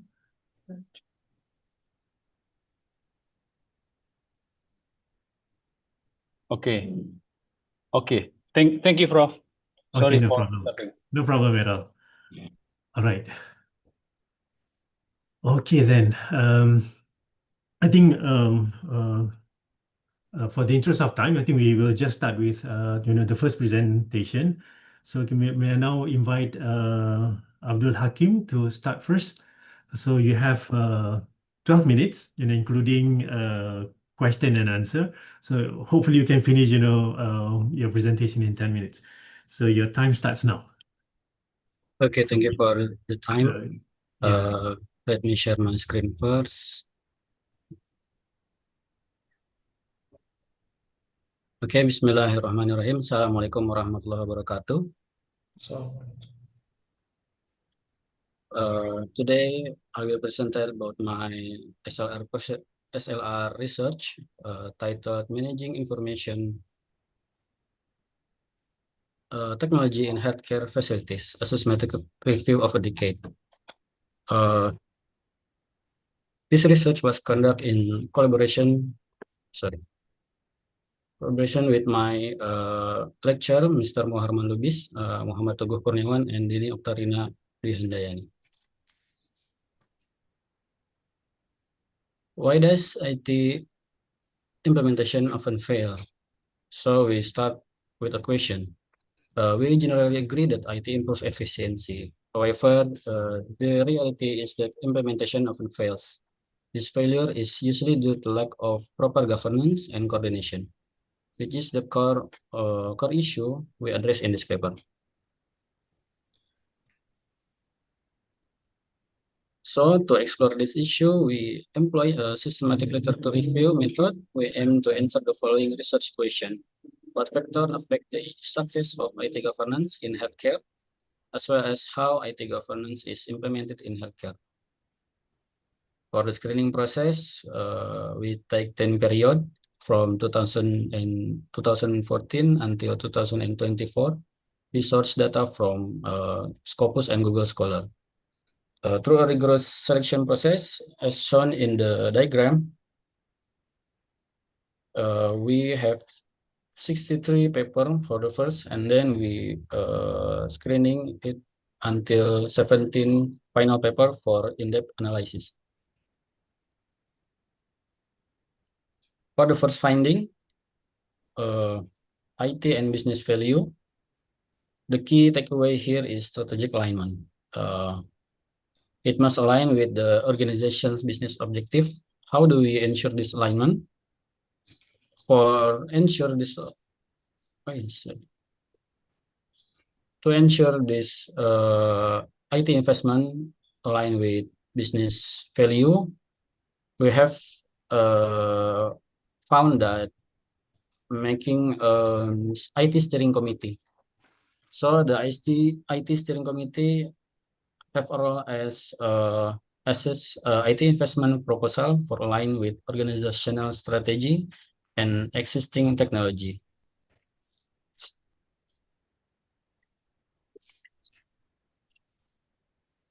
And for the second, we have ambidexterity and orchestration. What is ambidexterity? Ambidexterity is balancing two hands as a solution to institutional logic. So the problem why IT investment is often fail is because IT staff, management, and doctor have a different way of thinking. They have their own focus. For the doctor, maybe focus on patient. For the management focus on budget. For the IT, focus on the system. So what is ambidextrity is we have to balancing two for exploitation and exploration. Exploitation means efficiency of existing system and exploration for new innovation. Then to achieve this balance, resource orchestration becomes crucial.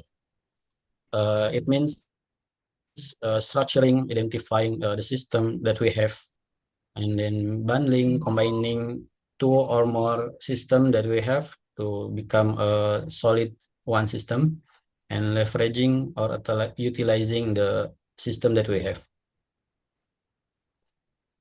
And the third finding is creation. IT implementation must provide added value for everyone. As shown in this diagram, there are two key capabilities in value creation. For the first, structural IT capabilities, the ability to integrate system and redesign business process for flexibility. And for the second, dynamic capabilities, the ability to detect change or sensing, respond strategically, aka seizing and transform sustainability. And that's it, then transforming. The interaction of these capabilities leads to the creation of new value proposition. And then the conclusion, IT investment must align with business strategy, and the IT steering committee can serve as a key mechanism to oversee the alignment of IT investment. Institutional logic needs to be addressed, such as by balancing exploitation and exploration, ambidexterity, and then ensure the IT delivers value added, both for organization or for the patients. That's all from me. Thank you for your coordination. Thank you.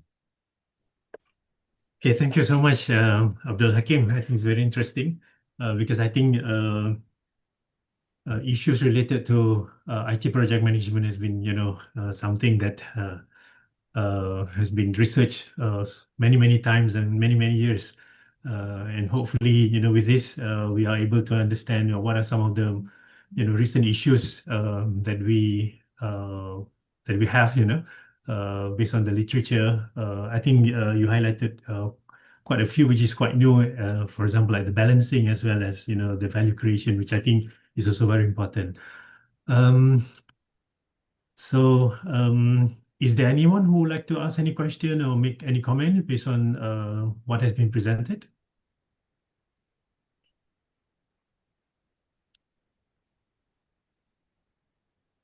Yes. Yeah. So Salam. Yeah, So Salsa, Salam. okay. Yeah. Actually, it's quite interesting, but I would like to know that have you planned that for the future research continue with through this research in the further research? Do you have any plan? Actually, this is my first research for my next thesis proposal. So for the next, I will create an assessment for IT evaluation in healthcare.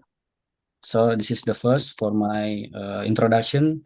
The next we will create an assessment for IT implementation in healthcare. It's quite interesting because I have a research about these things in healthcare as well. That's why I'm quite interested in your research. Thank Thank you you. very much. Yeah, because at the moment, the research is still at the literature review process, right? Yes. Yeah, because I think it will be very interesting if you can, focus on, how you can actually derive values, from the project objective, so that, at the end when people expect what will be defined as a successful project depends on also what, the stakeholder aims to achieve, as part of the objective. I think, in the past, maybe the focus of the objective will be very much on the technical issues. the completion of the projects, but I think adding values and also will be something very interesting to know, how values will be incorporated as part of the objective. So it's not just on the technical achievements, but also the value that comes up from the implementation of the project. I think that will be very interesting. So thank you for the question and also the presentation. If there is no other question or comment, maybe we can move to the next presenter. All right, the next presenter is Qadi Jafar Adrian. Are you ready? Are you here? Prof. Ahlan, I think Dr. Muharraman is already here. Oh, Dr. Muhammad. Dr. Muhammad is here? Yes, Rosie, Fadli, Yeah, Rosie. it's me, Prof. Oh, okay. So you will be presenting on behalf of Dr. Muhammad, are you? Yeah, I'm representing Dr. Muhammad. Okay, so because based on my list, I have two papers Yes. from supposed to be presented by Dr. Muhammad, paper ID 29 and also paper 34. Yeah. Okay, so based on that, can we revert back to the original list so that if you're ready, you can start presenting now for paper 29? Yeah, I'm Are you ready, Prof. Okay, so you have 12 minutes for each paper, and that 12 minutes, includes both the presentation as well as if there is any question, comments, or answers. All right. Okay, So what you have is, two slots. First 12 minutes for the first paper, and then the second 12 minutes for the second paper. All right. Okay. So sorry again. Your name is? Yeah, Prof. Your name? My name is Fadl Rozi, Prof. Fahru Rozi. Okay. So Fahru Rozi, you may start now. So if you can share Okay. your presentation material and then just proceed.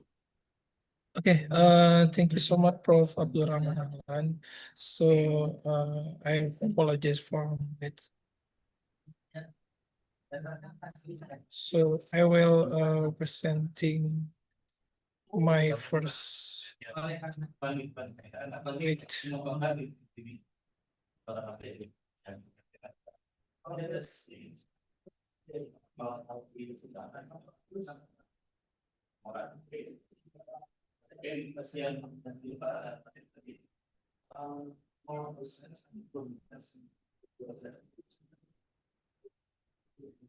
Okay, Assalamualaikum warahmatullahi wabarakatuh.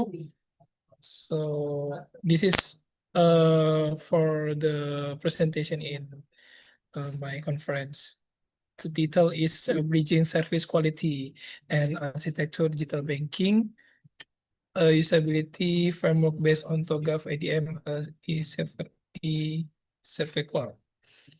So we now in the introduction. Mobile banking is now key channel of delivering fast and efficiency banking service for a bank. Improve the quality of this digital platform, especially in bank, essentially to stay competitive in the industry. So in this study, we use a mixed method approach to understand customer satisfaction and identify the main issue user face. These insights are important because customer problem directly influence how the bank develop its the application and supporting technology. To address this challenge, we apply enterprise architecture, which help align business goals with IT strategy. It enable more efficient business process, better application performance, and stronger IT asset management. By improving this area, bank can be better meet customer need, enhance satisfaction, and ultimately build stronger customer loyalty. So this is a method enterprise architecture. We use TOGAF ADM. EA is in the process of translating an organization vision and strategy into an effectively operation model. It does by creating, communicating, defining the key requirement, principle, and model that describe the organization desire future state and guide transformation. So we use a several instrument to use identify gaps between customer expectation and perception of the bank electronic service, supporting service quality improvement. And then this is our result in discussion. So we look the this SWOT analysis we use from data collection through 100 physical questionnaire distribute to bank, student, customer, and collecting data under validity, reliability, and normality testing. And this the formula. This is confidence level if 95%. And then we look the square confidence interval and the acceptable level of error, minimum number of sample, estimate per patient success, and estimate per patient failure. So after that, we look preliminary test of TOGAF IDM framework. So to use, prepare, and initiate the enterprise architecture design, this phase including a creation of principal catalog containing the key principal guide. And then we look for the bank principal catalog outline, foundational rules, and the consistency alignment across all architecture phase. Additionally, the result of validity and reliability testing on customer satisfaction attribute help examine how well the company objective align with the actual. After that, we look after architecture vision phase, where the early stage of the architecture development cycle. This phase define the project scope, identify key stakeholder, establish the overall architecture vision, and secure a necessary approval. So we look opportunity and solution to evaluate proposed architecture and identify what is need for successful implementation. So the assessment metric highlight key risks such as natural disaster, data leak, human error, and software damage. This require action like backup servers, under security guidance, and regular maintenance. So we look the maturity level of this. We look from process area, business architecture, data architecture, application architecture, and technology architecture. We have a maturity level for the business architecture is 4 maturity level, data architecture have a 3 maturity level, application architecture 3 maturity level, and technology 4 maturity level.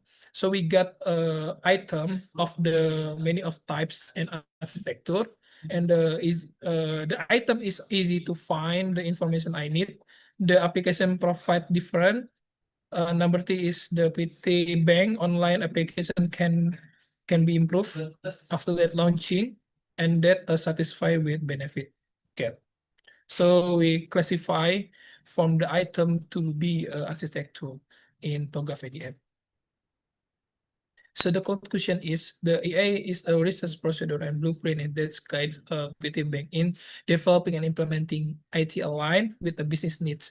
Use the TOGAF ADM method, the design, cover, and preliminary phase, architecture vision, opportunity and solution, and migration planning. The satisfaction metric, improvement, business, information system, and technology architecture.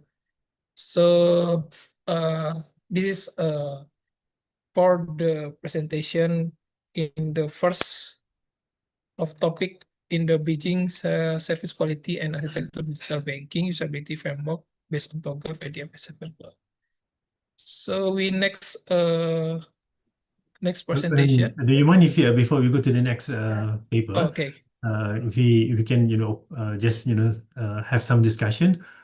Okay. I think it's interesting that you are doing some study on the architecture, okay, for banking, is it? Yeah, Prof. Okay. For banking, Prof. So you develop the methodology to assess Yes. the maturity level of some of the aspect of the enterprise architecture in banking, is it? Yes, Okay. Prof. So which means you are evaluating some of the banks? Yeah, some of banks, and we use TOGAF framework, Prof, for the evaluating the maturity. Okay. So how many banks have you attempted to assess? we got one bank for many respondent to get satisfied about the one bank. So, Prof.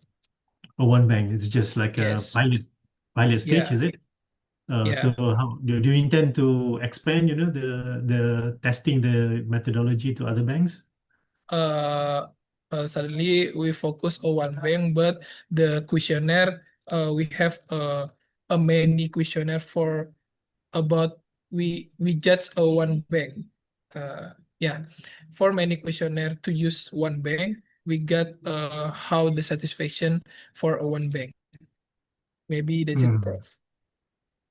Okay, so there's plan to expand, the Yeah. assessment to other banks. Yeah, maybe after that we get maybe expand for not for a bank but service yeah, service public, such as a service public too. We got not focus in bank, but after that for the future we got service public tools, Prof, to implement this. Okay, right. So the pilot study is just for one bank, but it can be expanded to some Yeah. other service sector as well. You're Yeah. right. Okay, is there any questions or comment from the audience or anyone before we move to the second paper? No? All right. I just want to make correction because when I invited you to present, I mentioned paper ID 29, but I think you're presenting paper ID 34, right? Okay. So there's another paper ID 29, which is also something related to enterprise architecture. Yeah, but All right. not enterprise sector, but we use. Oh yeah, relate enterprise sector too. Okay, then. Yeah, I think you can start your presentation for the second paper. Please proceed. Okay. Prof, Ahlan, I just want to Yeah, say something to Akram. participant. So please make sure that you are in the right track because this is room 1. If you are in track 2 or 3, please press breakout room at the bottom.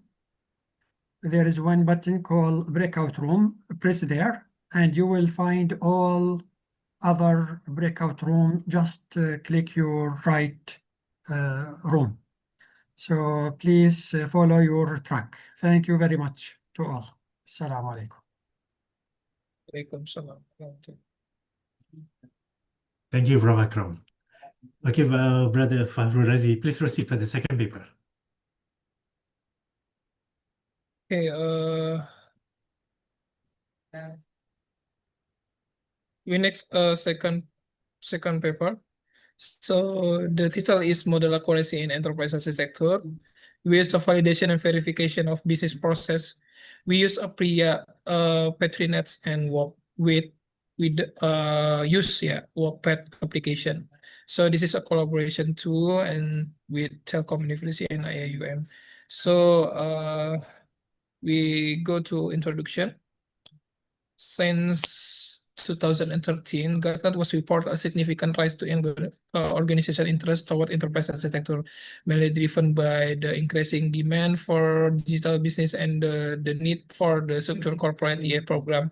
Despite a recognized value, implementation is often questioned because it involves complex process and these benefits are not always easy to measure. So this is implement about enterprise architecture. First, a growing interest in EA. So after that, challenging in the EA implementation, and then EA project failure and BPM integration issue, and then historical foundation of EA. So many complicate about implement of enterprise architecture. So after that, in enterprise architecture have many component.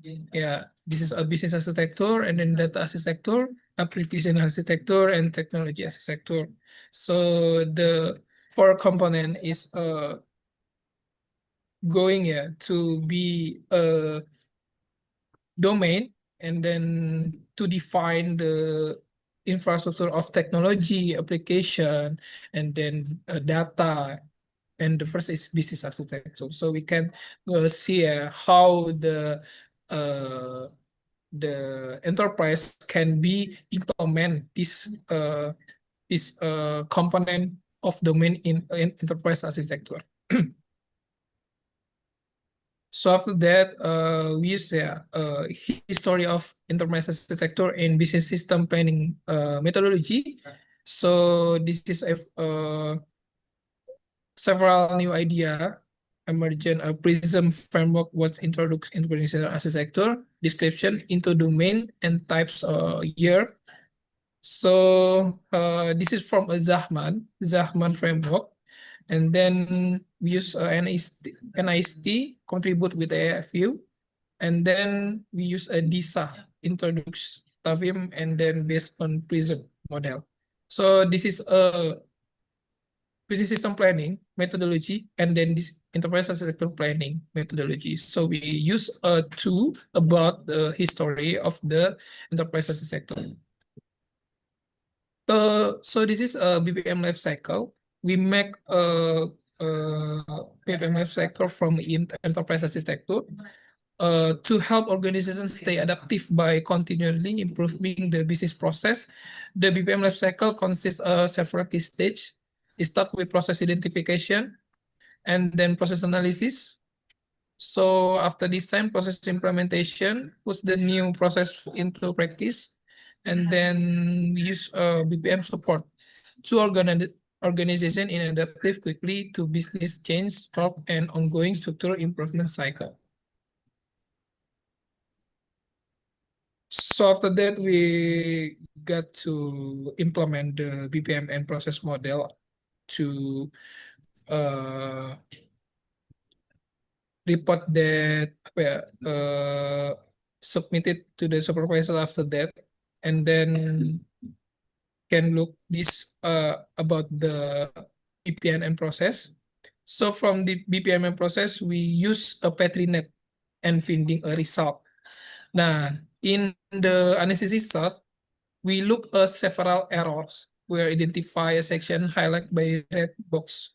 So this is a red box.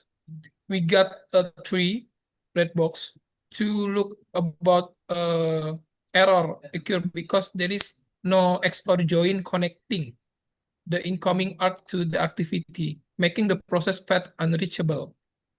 The final error is caused by an activity positioned outside of parallel and structure but still connected to it, which break a logical flow. So additionally, a modeling inconsistency was found. The process model saw document archiving happening stimulously with document technique and then the process ending. This suggests the archive step and incomplete because the process solved only and after both singing and archiving are fully complete. So from PetriNet, we look about error in process, so we can go to improvement about this. Now from PetriNet analysis to several error, we found the red mark. We going to the improvement about that, and a result a process model is now structurally correct, executable, and properly after both singing and archiving are completed. Yeah. So the conclusion is the finding of the project show that PetriNet are effective for verifying and validating business process model, as the analyze both the structural and behavioral soundness of the model. Syntactic verification is performed by transforming BPMN into the PetriNet, while the semantic validation evaluates workflow behavior beyond what BPMN can provide. The improvement made the business process model also support the success of enterprise architecture, especially the business architecture phase throughout the discovery stage of the BPMN life cycle. So for the future research, a full application of the BPMN life cycle is recommended to further stage EA development, particularly within a business architecture. So this is my last presentation. Thank you. Back to Prof. Abdul Rahman Ahmad.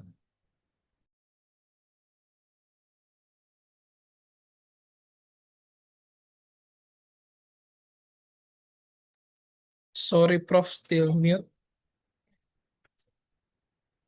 Okay, so sorry for that. So thank you very much, Farul Razi, for the presentation.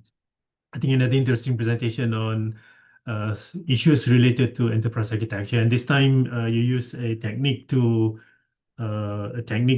identify errors, in the business process modeling, which Yes, is kind of Prof. interesting because I think something like this remain an issue for many organizations when they design their business process, or when they manage their business process, because sometimes there are errors in their business process design.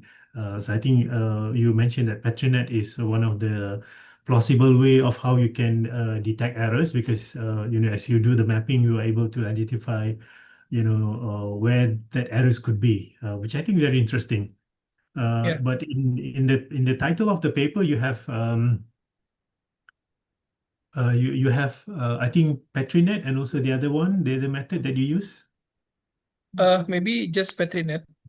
Why we use Petrinet? Because Petrinet is can be simulating about the business process BPMN. Mhm. Yeah, we just use Petrinet tools about that. Yeah, but because in the title of the paper, you also mentioned something about WOPED or WOPED technique. Oh yeah, the WOPET is a tools to make a Petrinet, Prof. Oh, I see. All right. So I thought Yeah. it's a separate one. Because both of them are together, right? Okay. Yeah. All right. So that clears my confusion. Any other question from the audience? If you would like to make, any ask for clarification or anything?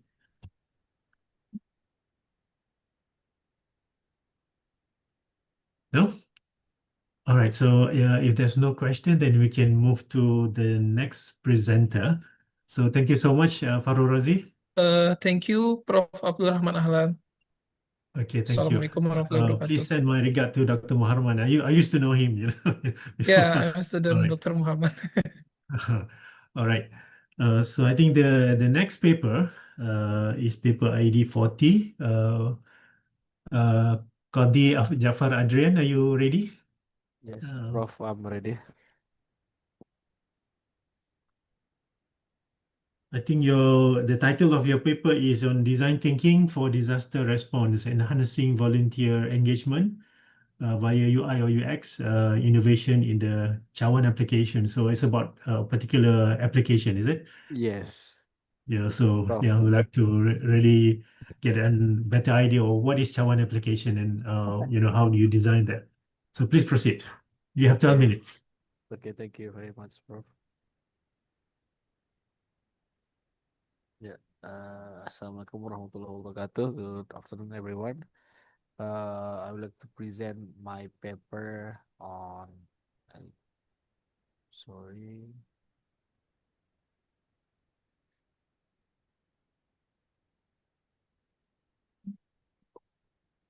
Okay. My paper is about design thinking for disaster response, enhancing volunteer engagement via UI UX innovation in the Chawan application. Next, we have our background. So, especially in Indonesia, we have a lot of natural disasters. So, and it often causes significant losses, making the role of volunteers crucial in early response. However, current disaster management still faces issues such as slow mitigation and then weak emergency response. To address this, we are doing the innovation needed to enhance our volunteer skills and knowledge through effective learning experience.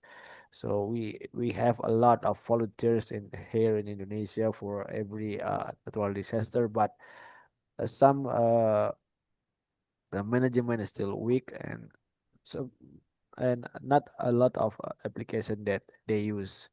This studies applies the design thinking method to design the volunteer search and training application, focus on usability and user satisfaction, of course, through 5 iterative stages that we already know for design thinking, and user validation of the prototype shows that the application meets usability benchmark.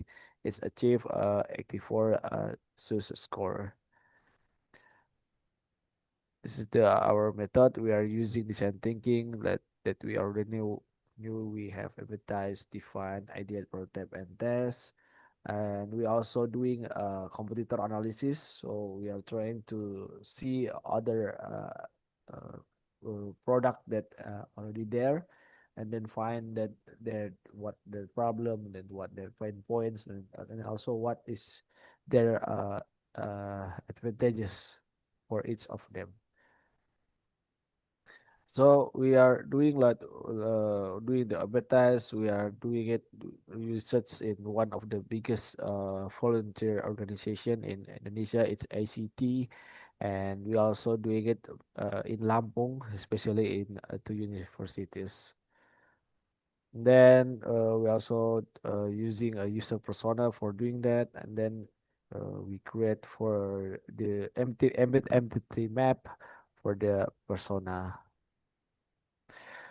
After that, we are create create an idea. So we create the architecture for our product. So we find that we need to have some feature in there. The main feature is the training, and then we also have the donation for this product. After that, we are trying to create the prototype that we will be test to our users. So like I already mentioned, we are trying to test our product in one of the volunteer organization in here. It's ICT, Aksi Cepat Tanggap, and we also doing it in two on university in Universitas Teknologi Indonesia and Universitas Lampung. Most of them is students, which also active volunteers and socially engaged with the age of 18 and 25. And then the result shows that the SUS score 4 points, and it's classified as excellence.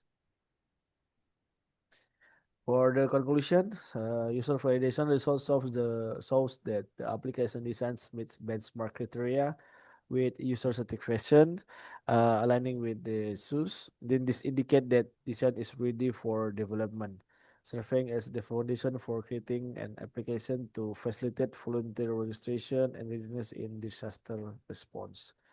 And this application also currently at high fidelity prototype stage, and future research we should focus on advancing into development phase. And we also have planned to doing it and then sharing with our government to also help them to do some yeah, to help them in disaster, especially the natural disaster in Indonesia. Thank you very much. Okay, thank you, Kadi Jafar Adrian, for the presentation. So this is one application for the disaster response. Yes, right. Prof. So I think this is going to be very important, because I think right now, for example, because of the climate change, and also Yes. there's a lot of disaster, incidences happening. And I think response is something very important to save lives and so on. I think application like this will be something that we really need. So the design of the application and also the usability of it, will be something which is very critical in this. Because I think in disaster response, we really need people to work together. So I think your application, should be able to reflect, the critical needs of all the stakeholders, so that they can all remain coordinated in any incidents to respond to any incidents. Can you enlighten us? The word cawan. What is Cawan, that actually? actually, cawan is like one ball in Indonesia. Cawan to like the Yeah, in piring English we call it a or cup, right? yeah, Cup. yeah, like a cup. But with cawan, actually, the one of the problem is donation. The donation is Indonesia very popular with the generous people. Yeah, we like to give people, but sometimes the donation is not it's not to the people who get the disaster. We don't know. It's the corruption. The problem, another problem is the corruption. We want to make sure this application, when people donate, the donation will get to the victims of the disaster. Yeah. That's what this is Jawan. What you call it? So it symbolizes something that collect, Yes, the donation, and then yes, yes, bro. the intention is to make sure that the donation reach the target groups. Yes, sir. All right. Okay. Okay. Thank you for that enlightenment. I think the word chawan is also very similar to to the one Donation. that we used to refer to as cup. Yeah, it's So cool. they hold something. All right. Any comments or any questions from the rest? Interesting application of technology in disaster recovery or disaster response.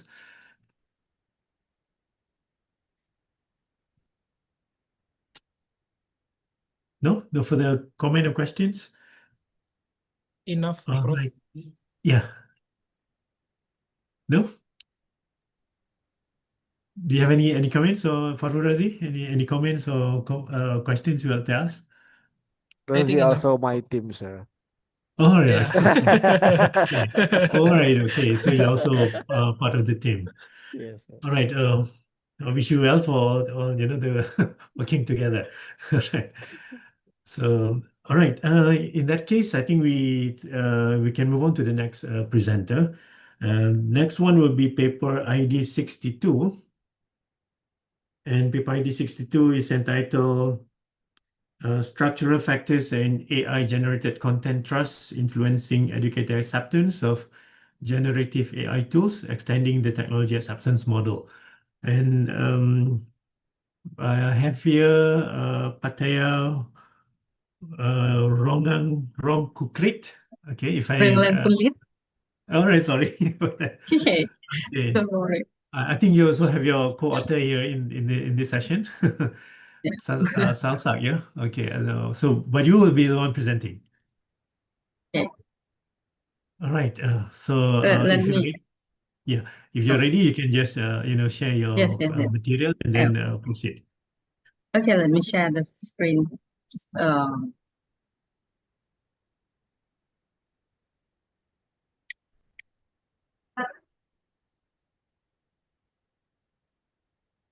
okay. Good afternoon, Professor. Good afternoon, ladies and gentlemen. I'm Pattaya Kulit from the Faculty of Management Science. Today, I'm honored to present alongside my co-researcher, Assistant Professor Dr. Sasalak Thongkhao from the Faculty of Science and Technology, Songkla Ratchapat University, Thailand. Our research is structural factor and AI-generated content trust influencing educator acceptance of generative AI tools. We try to extend the technology acceptance model.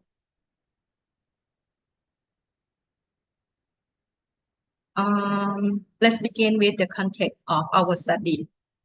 We are currently witnessing a paradigm shift in education driven by generative AI tools like ChatGPT, Gemini, and Claude AI.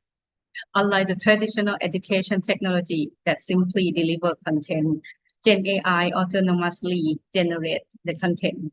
This shift the role of the educator from being a content curator to a content validator. This transition creates an acceptance gap. Therefore, understanding the factor that drive educator to accept or reject this tool is critical for the successful integration into our classroom. Our research was guided by three main objectives. The first one to examine how perceived usefulness influence educator intention to adopt these tools. The second one to assess the impact of perceived ease of use on their attitudes. And the third, to explore whether external factors and trust in AI-generated content actually play a significant role in this acceptance process. The challenge, why did we need to conduct this study? The challenge lie in the limitation of the traditional technology acceptance model or TAM. Standard TAM focus primarily on usability and utility. However, Gen AI introduced a new layer of complexity called communicative uncertainty. Since the content is machine generated, questions about accuracy often arise. Therefore, our study proposed to extending the model by adding two variables to test their influence. The first one is external factors such as infrastructure or policy, and the second, trust in AI-generated content, specifically regarding its accuracy and reliability. This leads us to our conceptual model as shown on the screen.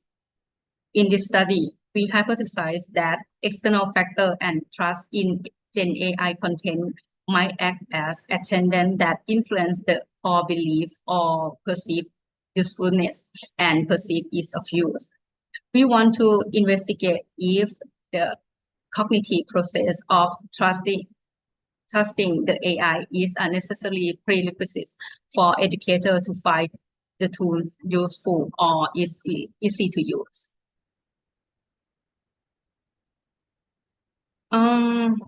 Regarding our methodology, we employ a quantitative approach using a structured questionnaire developed specifically for this extended framework. We utilize a 5-point Likert scale to gather data. As you can see from this table on the screen, our instrument demonstrates high reliability. The convert alpha score for all constructs exceed the standard threshold of 0.7. This confirms that our measurement tools were valid and reliable for testing our hypothesis. So now to review which of these factors actually prove to be a significant predictor, I would like to invite my co-researcher, Assistant Professor Dr. Sasalak Thongkhao, to present the data analysis and result. Dr. Sasalak, please.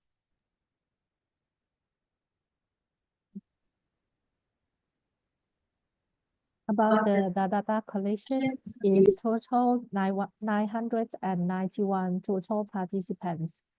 They are all educated in Gen AI training that CFM for collecting for about 3 months. And valid response is retained for analysis is only 137. That is okay for data collections. Okay, the measurements construct is come from the 6 factors. First one is external factor, is called EL. Is including institute policy support, IT infrastructure, availability, technical training. The second one is trust in AI or TC, is content accuracy, reliability of output, and safety of information. The next one is perceived usefulness or PU, is including improved technical quality, increased productivity, enhanced effectiveness. The fourth one is ease of use or PEOU, is including the easy to learn, clear interactions, and user-friendly interface. The fifth is attitude, is ATT, including the positive feeling towards AI, enjoyment in using, good idea to use, and finally is intentions. It's including the plan to use in class, recommended to others, and future use predictions.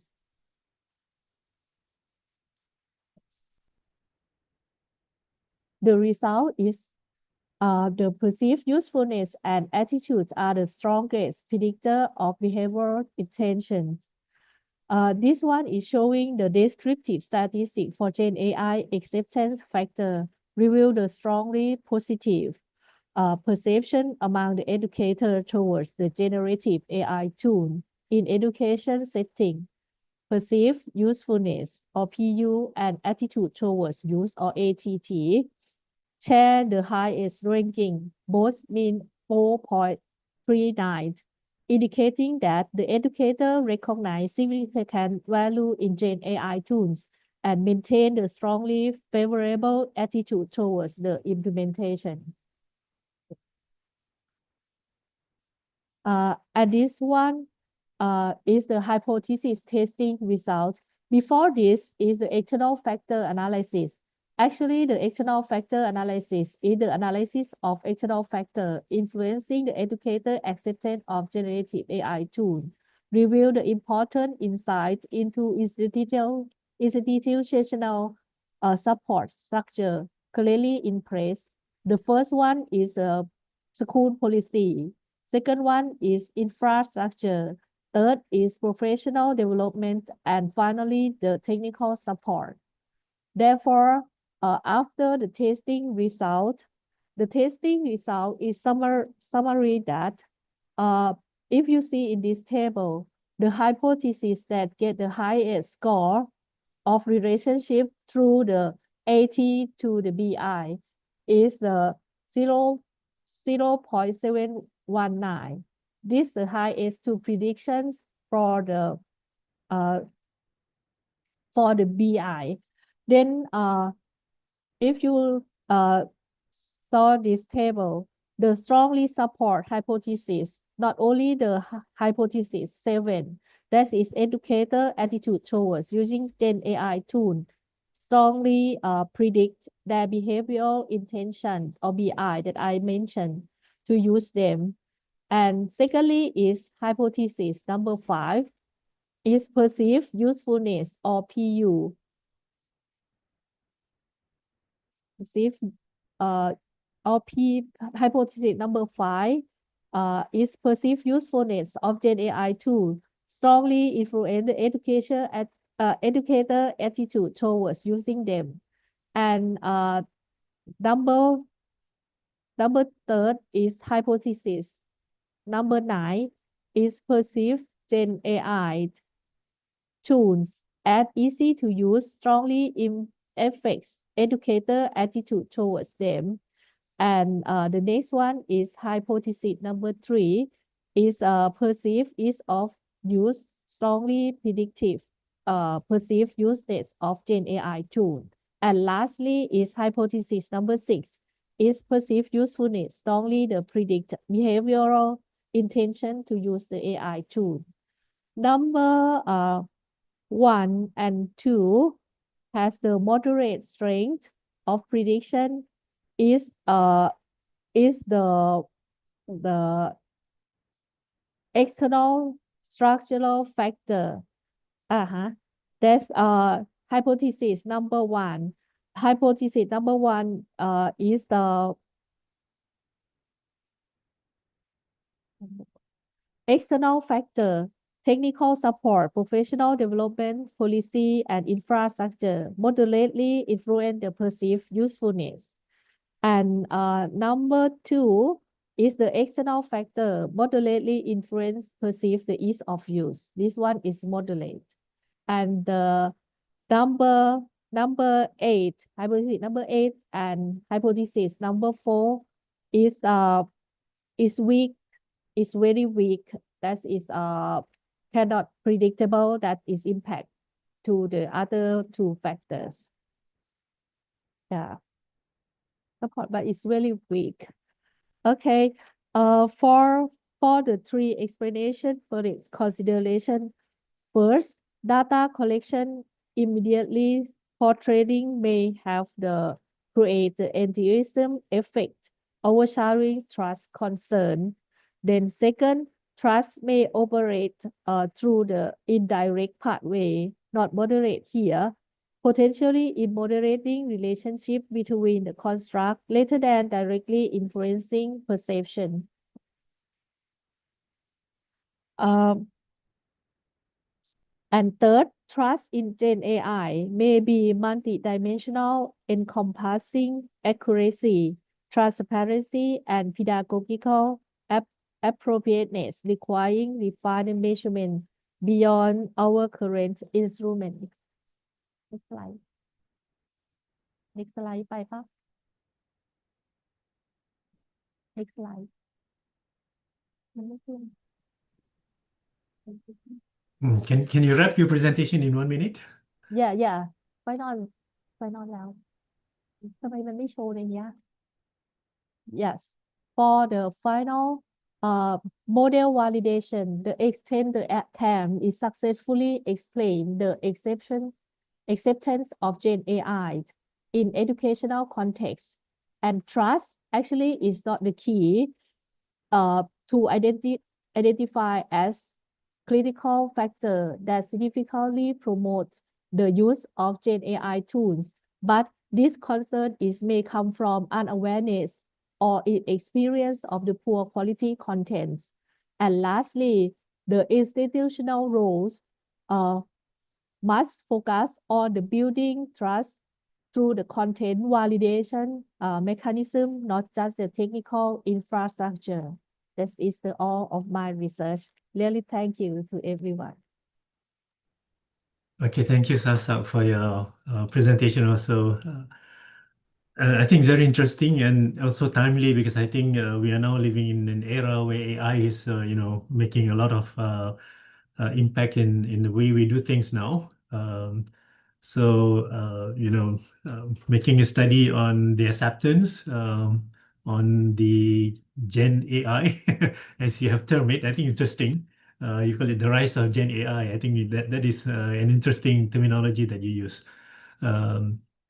I just want to ask one question. So the data that you have collected, do you only collect from among the students, the learners, or do you also collect data from the educators?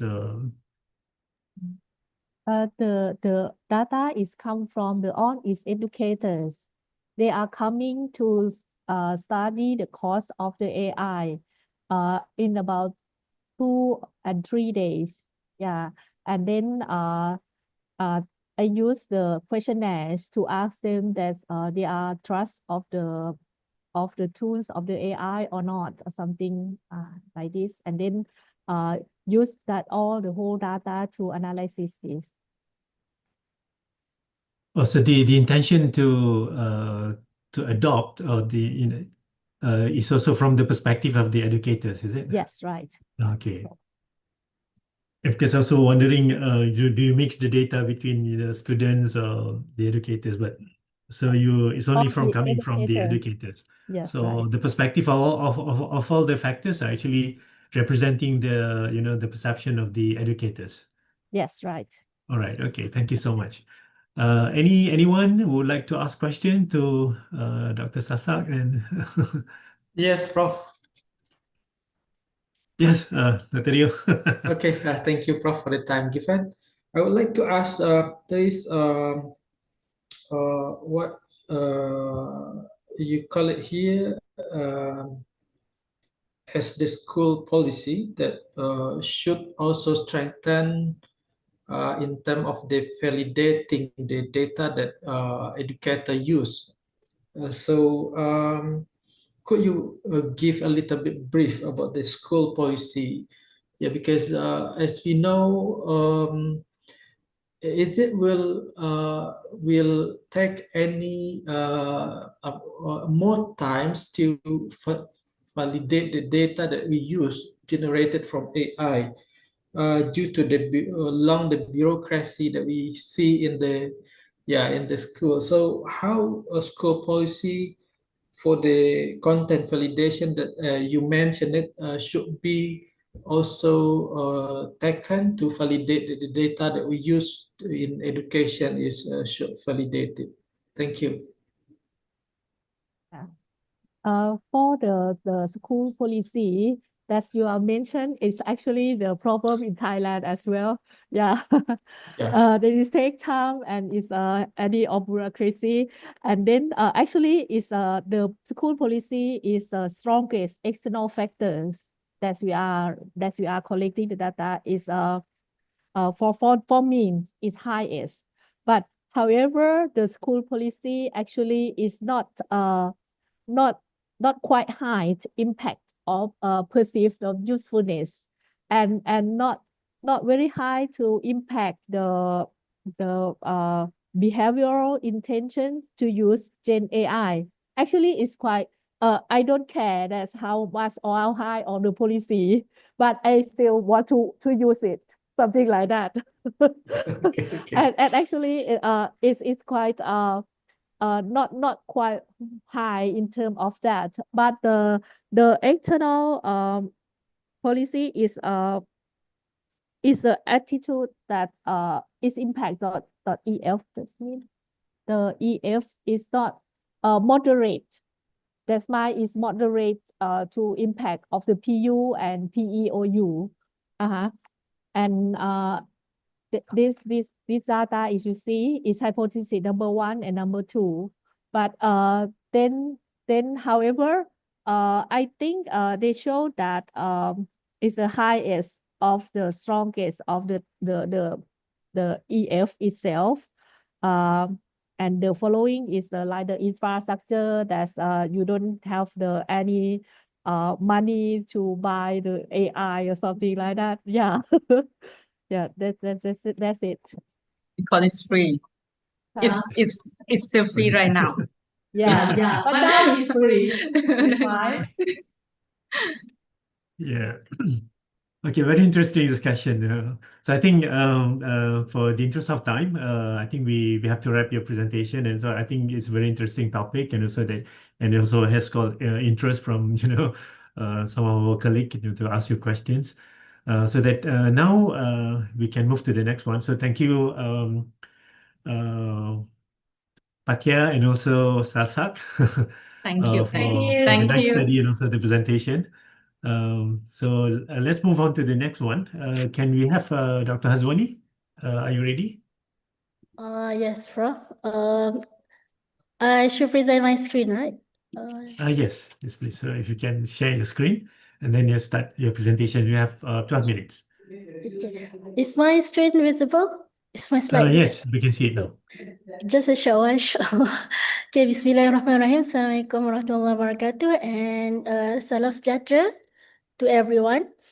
I'm Hazwani from Kuliah of ICT, IUM. And today my topic is about designing for anonymity in social networking platform for student mental health and well-being. Okay, for the introduction, digital communication technologies has significantly transformed how students engage with one another, seek support, and express their emotions. For many, digital platforms are not only tools for connection, but also outlets for self-expression, coping with personal and mental health challenges. So anonymous social networking platforms has emerged as one of the response to these needs for students to express the emotions and emotional outbursts. So offering students a perceived digital safe space for unfiltered expression. By detecting posts from users' personal identities being anonymous, such platforms can provide avenues for emotional relief and peer support. These are some studies that highlights on the importance of anonymity in online platform. For example, D. Chowdhury and D demonstrated that Reddit's mental health forums enable users to disclose their struggles and receive peer support under conditions of anonymity. And then another study by Matthew found that anonymous questions on Quora often address mental health concerns, indicating that people with mental health often choose to be anonymous when they try to express their frustrations. And then you have a study by Barari, Campus Confession Pages on Facebook, have also served as informal outlets for students to share the emotional struggles and everyday frustration. However, the lack of moderation often results in problematic posts, gossip, or even harmful comments. Whisper is another platform popularized the idea of blending anonymity with social networking platform. They want to socialize, but they want to maintain being anonymous. But it highlights a concern about misinformation, abuse, and privacy risks. At our university, we have our own anonymous platform on Telegram channel for the to make sure that the students can still feel safe. I did not disclose the Telegram channel here, so I give a pseudonym of Campus Voices for this Telegram channel. So this Telegram channel is like underground lah. It's not an official channel, but it's just an unofficial channel for students to voice their frustrations. Okay, or if they have any problems, they would like to ask other students, they can also ask here. Okay, and based on my observations, I noticed that there were lots of triggered, worrying expression like suicidal thought, passive suicidal thought, I can't love myself, okay, I'm crazy and I'm grateful. So these are all emotional expressions showing a sign of mental health issues or depression that they express anonymously. Okay, so these are the Campus Voices. It's on Telegram channel. The channel offers an immediate outlet for emotional expression, echoing prior findings that Telegram's anonymous chats are often used casually for meeting new people, share random stories, or alleviating boredom rather than causing harm. Nevertheless, however, it relies on general purpose messaging platform like Telegram presents notable limitations, including lack of content categorizations, minimal moderation, and limited features to support sustained well-being. So these are the challenges: the lack of content categorization, minimal moderation, and limited features. Accordingly, our study is to design a specific platform for the students that can address these challenges by exploring how dedicated anonymous social networking platforms can be designed to better support student well-being. Specifically, the objective of this work is to analyze student perceptions of being anonymous in social networking, and then to identify what are the desired requirements for this platform, and also to develop and evaluate a prototype of this application. So we applied the UCD methodology where we identified first the user context, and then the user requirements, and then developing design solutions, and finally evaluate the proposed solutions. So during phase 1, we conduct an interview involving 5 students, and based on that, we extracted some important findings. For example, their perceptions on the current Telegram channel. They like the anonymity of the system, but dislike how cluttered and disorganized, because it comprises of all the different kind of expressions. Again, it can be about just sharing of information of activities. It can be about issues with the universities or issues with their course registration, for example. So it is so cluttered with lots of information. Okay, and then importance of anonymity. They highlight that they like to express the emotion in those platforms because it's anonymous, and they feel anonymous is very important, and they would like to suggest more security features on the platform, and then more engaging features like upvoting or downvoting, where they can respond to the posts on that platform. Okay, and then recurring issues These are common recurring issues in all interviews that we had with the students, such as security and moderation of content, and also community building feature, where they can gather student with the same interests, but it has to be anonymously. We also run a survey on the importance of anonymity, perceived comfort in posting and expressing emotions anonymously online, and their preferred platform features. Okay, so here we can see that a cumulative of 80% of the students find anonymity on online social networking platform is important, and it's really important. And then emotion when making anonymous posting, they feel comfortable. Okay, cumulative of more than 70%. After when they have emotional bursts, they feel before they have post, they feel anxiety and fear, but after they post, they feel more relief. Okay, and of able to release their emotions. And then reasons for using anonymous platform, they like 90% of them is because they would like to protect their privacy and also their fear of judgment. Okay, and then desired features include anonymous profile, even though they would like to be anonymous, but they also would like to have community feedback, okay, as a form of emotional support and categorization of topic. So based on the interviews and survey, we identified these functional and non-functional requirements. And these are the system sub use case and ERDs.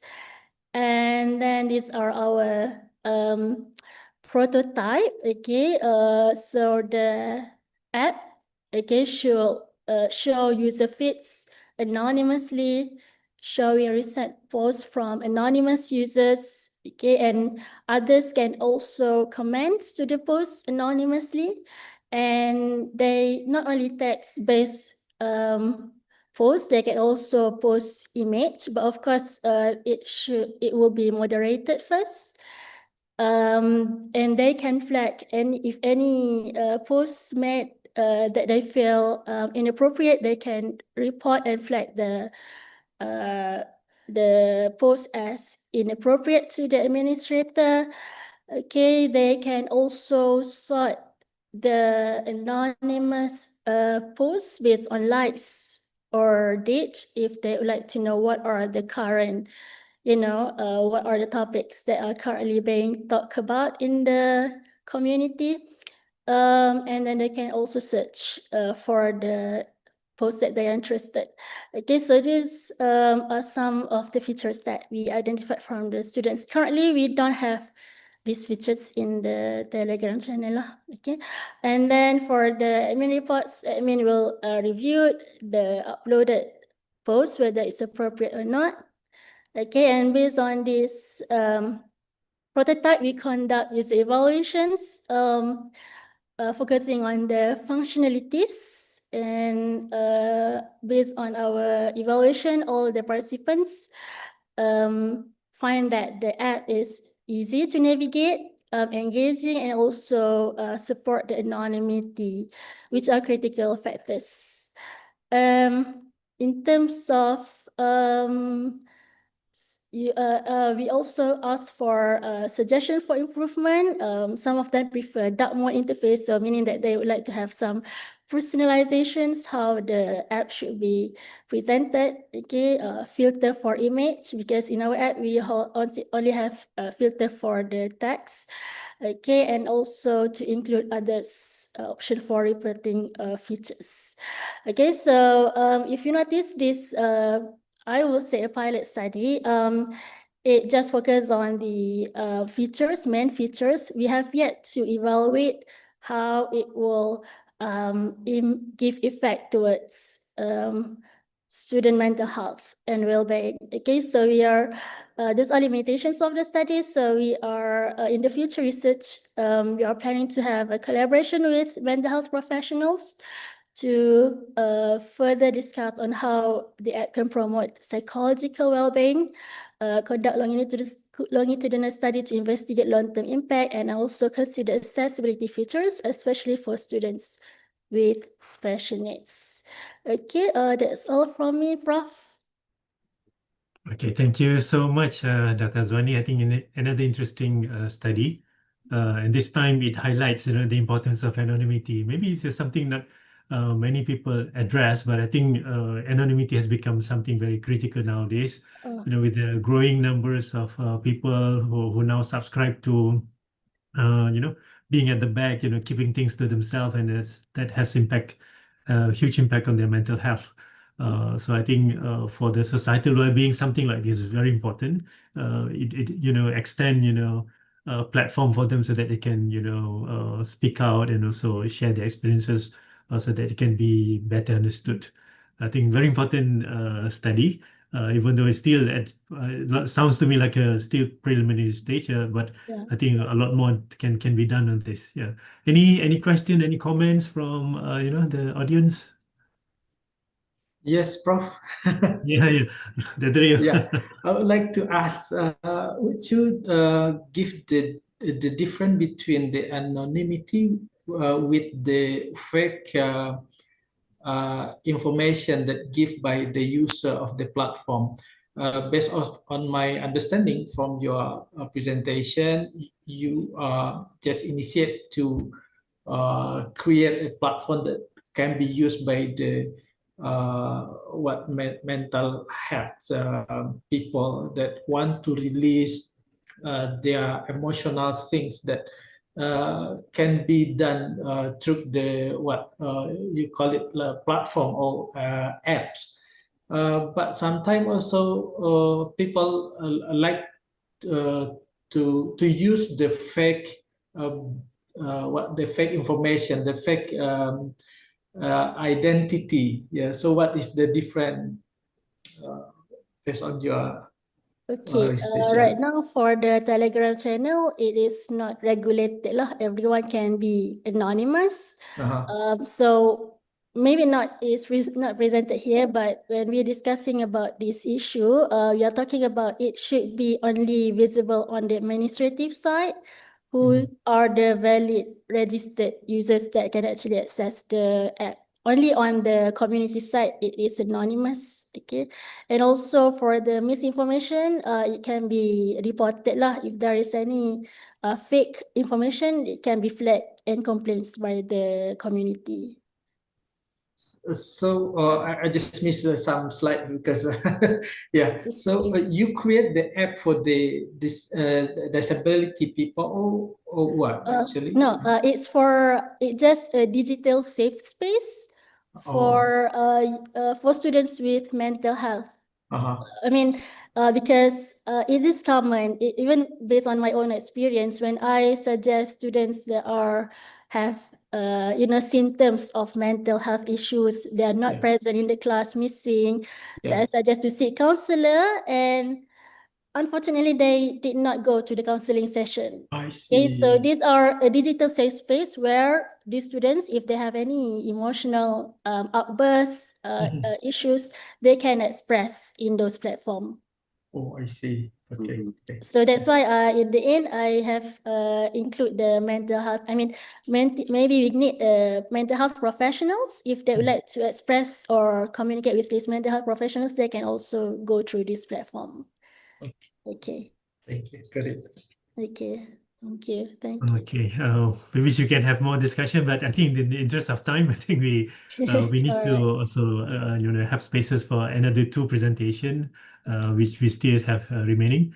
So thank you, Dr. Azwani, for highlighting you, the importance of anonymity and providing a platform for people who are not feeling safe to express themselves. So thank you very much for the presentation. And also the question from Dr. Rio. So I think now it's come your turn, Dr. Rio. So your paper ID is 119. Okay, thank you, Prof. Abdurrahman, for the time given. Okay, yeah, my slides. Yes, Can we can see it? it. Okay, Bismillahirrahmanirrahim. Assalamualaikum warahmatullahi wabarakatuh. Thank you, Prof. Abdurrahman, also audience, participants for these sessions. So, our paper is entitled Ethical Framework for the Emerging Technologies and Islamic Perspective. And I did my work together with my colleague, Dr. Ali Sofyan, Dr. Zuraida Ahmad, and also Dr. Asmarani Ahmad Fuzi. But actually, I come from Sharia backgrounds. So I just emphasize more to what we call it the Islamic teachings that can be that can be implemented into the technology development nowadays that we face many challenges following the emerging the technology. So the paper was like another paper. There is introduction, methodology, finding, discussion, and conclusions. And regarding the introductions, the background of this study is actually come from the rapid growth of technology that we can see nowadays: AI, blockchain, IoT, big data, and biotechnology. And these rapid developments are passing the ethical and legal framework, and normally raise also what we call it as the ethical risks and challenges, such algorithmic bias, discriminations, data misuse and privacy concern, digital power imbalance, socio-economic and moral implications.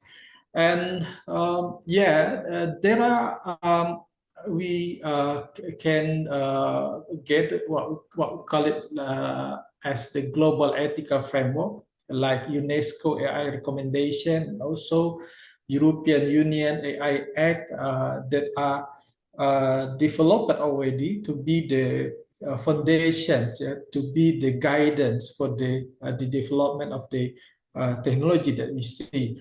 And but this framework not fully encompasses spiritual and transcendental moral dimensions, because they are rooted from the secular and value neutral, not include what we call it in Sharia, maqasid Sharia, and also the intention of the development of the technology, and also the use of the technology. And there is also should be there what we call it as amanah or responsibility.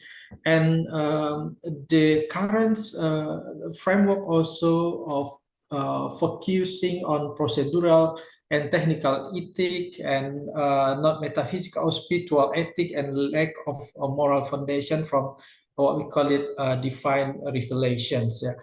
And at the other hand, we have religious teachings like Islam's, and we have Sharia, but currently not applied into the governance or into the framework, governance framework that should be also guide the development and the progress of the development of the emerging technology.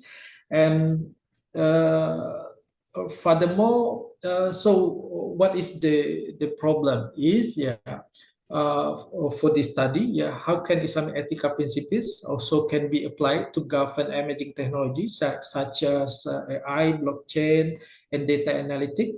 And the second problem, the second question is, to what extent our Sharia can serve as an ethical evaluation framework.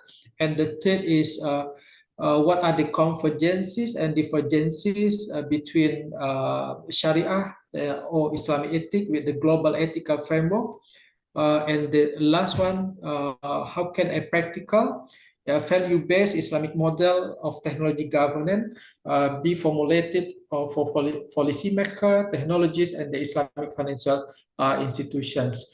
And the research objective is to investigate an Islamic ethical framework that can be applicable to AI, blockchain, data analytics, and other emerging technologies, and also to assess the alignment between Islamic ethical principle with the contemporary models of technology governance. And there is conceptual research, and we adopt a normative ethical methodology examining technological ethics through the lens of Islamic moral philosophy and Sharia principle taken from Al-Quran and Sunnah, and using also what we call it maqasid Sharia and also qawaid fiqhiyah, and also the tools can be used. It is ijtihad and also al-maslahah. Maslahah we can translate into the public interest. For the technique of the analysis, research is conceptual in nature and does not involve field data collection. Just rely on the review of the Islamic literature, regulation, international policy document, and the outcome is the development of a value-based Islamic governance model that we can propose through this study. Regarding the findings of our study, again, there are what we call it. We can find the development of the AI applied in healthcare, applied in finance, applied in security, and also in education. There are Internet of Things, in networking devices, and so that collect and exchange data, biotechnology, and also blockchains. And these developments create capabilities never before possible. At the same time, also produce complex ethical challenges. And what is the challenges? Like privacy and surveillance, automation risk and inequality, algorithmic bias and social justice, and there are global regulatory responses. And the second findings of our study is Islamic ethical framework for the emerging technology. Global technology ethics is dominated by secular framework, utilitarianism, and deontology. And Islamic ethics offer an alternative framework grounded in Quran, Sunnah, juristic reasoning, emphasizing justice, public interest, and also the responsibility before God. And ethical instrument that can be used in the formulating the kind of framework is the qawaid fiqhiyah. Qawaid fiqhiyah is like what the foundations is to what we call it, to conclude, to assess and to get the opinion, the Sharia opinion, and also can use maqasid Sharia and ihsan. And that the kind of tools provide a multi-dimensional assessment of technological issue, such as privacy, bias, inequality, threat to life and dignity, and should be a proactive framework to guide technological development to remain ethical, just, and aligned with Islamic value. For this Islamic ethical framework, we founded the foundation of Islamic ethics. There are the foundations from Quran, Sunnah, and other sources of our Islamic teachings. We can also again use maqasid Sharia, and the example of the application, AI in medical diagnosis. We can support the kind of technology in medical, and also it's aligned with one of the maqasid Sharia, which is protection of life, hifzu an-nafas. But at the same time, that kind of technology also can harm mental health and also violating privacy.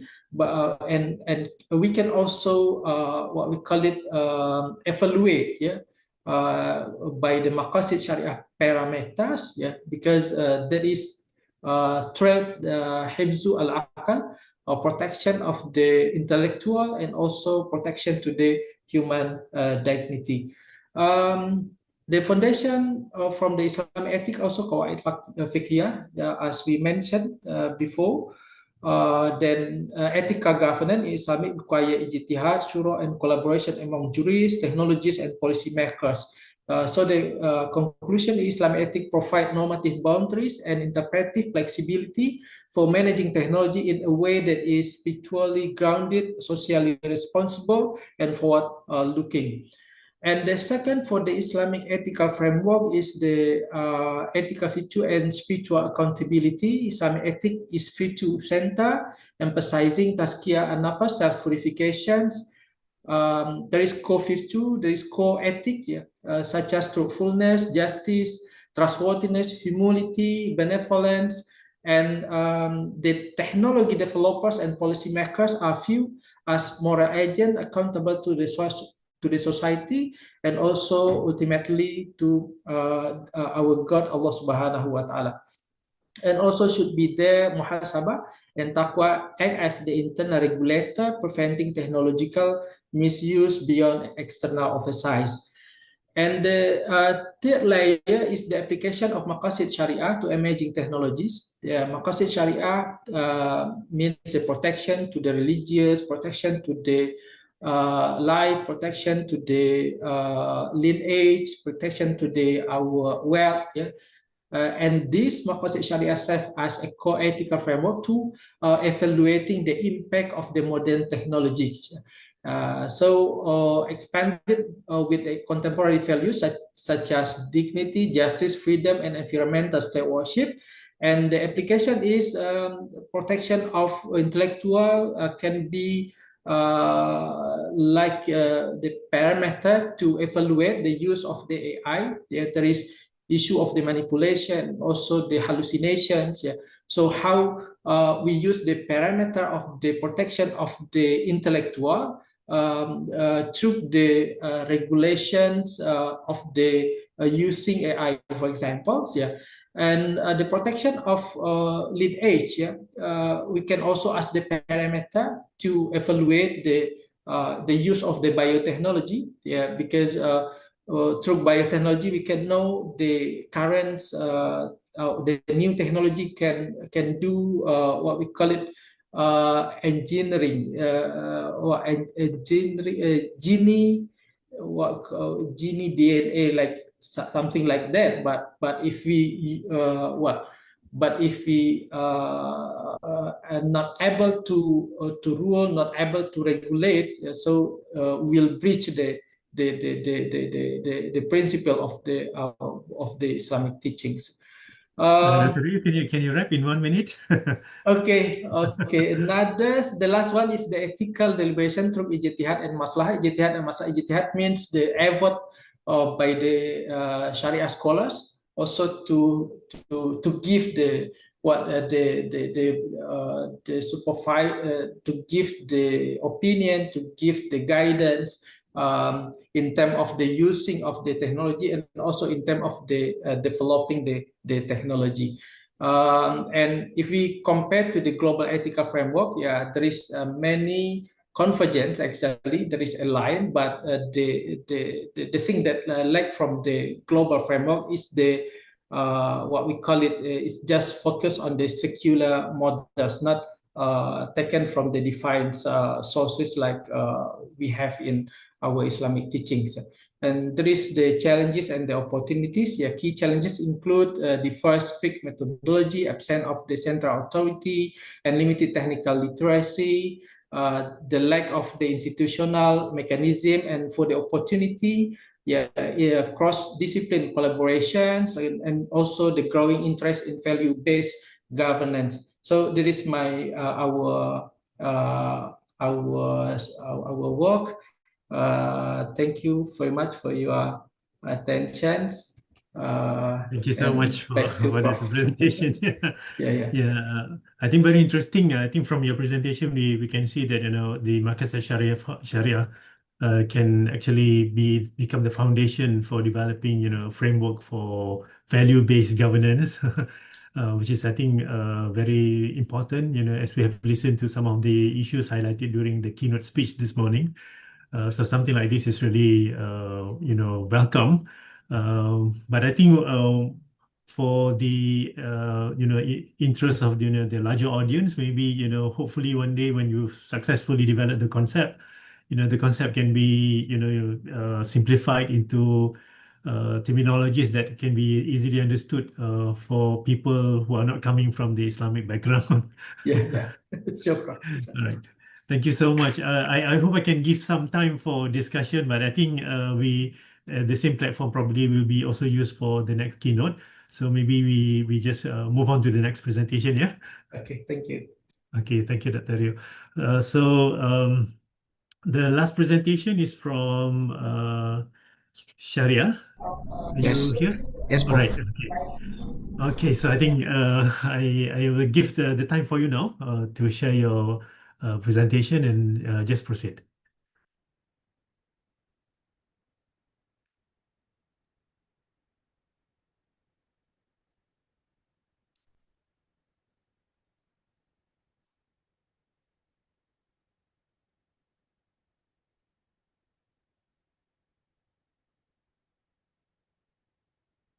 So your title is on integrating computer vision and GIS for waste identification and recycling location recommendation, right?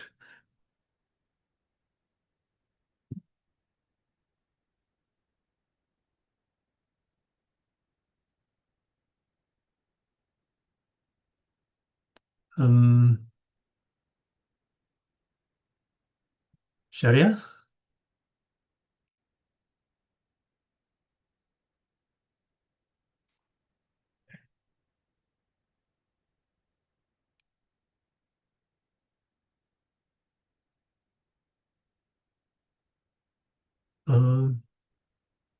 I think we lost him.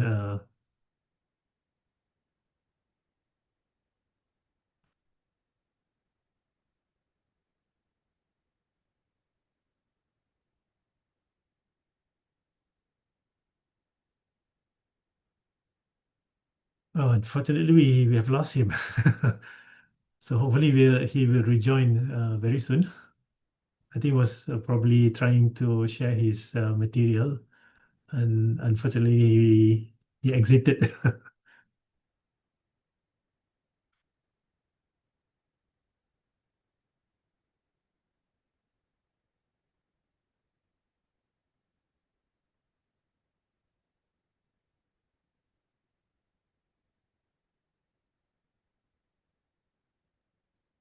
Okay, Sharial, you're here now. Wait, Okay. Prof. Yeah, I we lost you momentarily. So can you start your presentation by sharing your material and just proceed? Okay. I think I have trouble. Wait, I try again. Okay, now glad that you have rejoined. Okay, Prof. Okay. I think okay. Okay, we can see it Okay. now. Okay, good afternoon for all. Now I will presentation or paper is with the title is integrating computer vision and GIS for waste identification and recycling location recommendation. For the content, we have 7 content. The first is introduction of background, and second is research problem. Third is research objective. Fourth is methodology. 5 is result. 6 conclusion, and the last is the future work. We go to the introduction. Multiple solid waste management has become one of the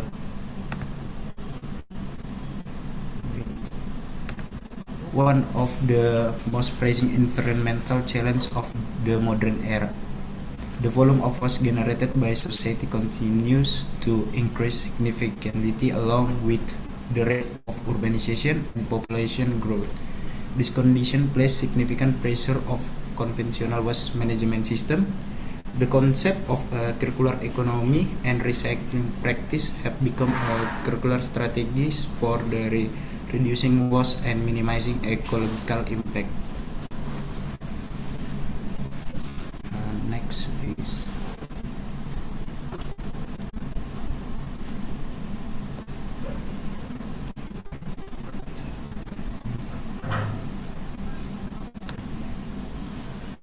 Next is the research problem. We have two research problem. The first is fragmented location information. Information regarding the location of recycling facility or waste bank is often incomplete, fragmented, and difficult to access. And the second is the increasing waste volume.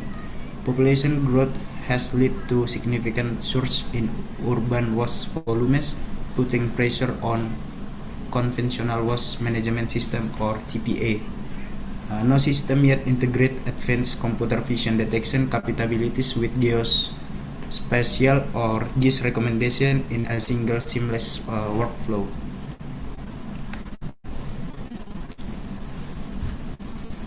For the research objective, we have a main objective, the design and build and integrate intelligent system that is able to automatically identify waste type and provide recommendation for the nearest recycling location in the workflow. With the specific objective is the implementing using the YOLO model to detect and identify waste type in the real time with high accuracy. And second is provide initial handling weights and estimate economic value or price for the edge types of was detected to educate user. And the specific objective integrate a geographic information system or GIS to recommend the nearest recycling facility or waste bank based on the user current location. And for the last specific objective is the measure system performance based on model accuracy or F1 score, application response time or latency, and end-to-end workflow functionality. Next, we go to the methodology. We have the data collection. We get data collection using manual collect, like take a picture the class of the waste, and after that we upload the dataset to the robot flow to make labeling data and processing data, and after that we train data in using the YOLO using model YOLO, and we get evaluation for the F1 score, recall, and precision. After that we go to categorization and visualization the data. And for the result, this is the interface or application. We have the main function is the detects the waste and the recommendation location waste bank in the city. And for the result, for the model performance, we using the YOLO 12%. We have the I think is the performance or the F1 score, precision, and recall per every class of the trash. And for the result, the system response speed or latency evaluation, we evaluation in the YOLO first 12 version is a very fast AI thinking process, is stable and efficient, not bordering the system. And why we use the GIS API query for the evaluation is low, consume the large portion of time of bottleneck due to reliance on internet connection. And we total for the response time is overall system is still under 0.5 second, providing an interactive user experience. And for the conclusion, the integration is success. This research successful design and built an integrated intelligent system that combine computer vision and GIS for the waste identification and recycling location recommendation in a single platform.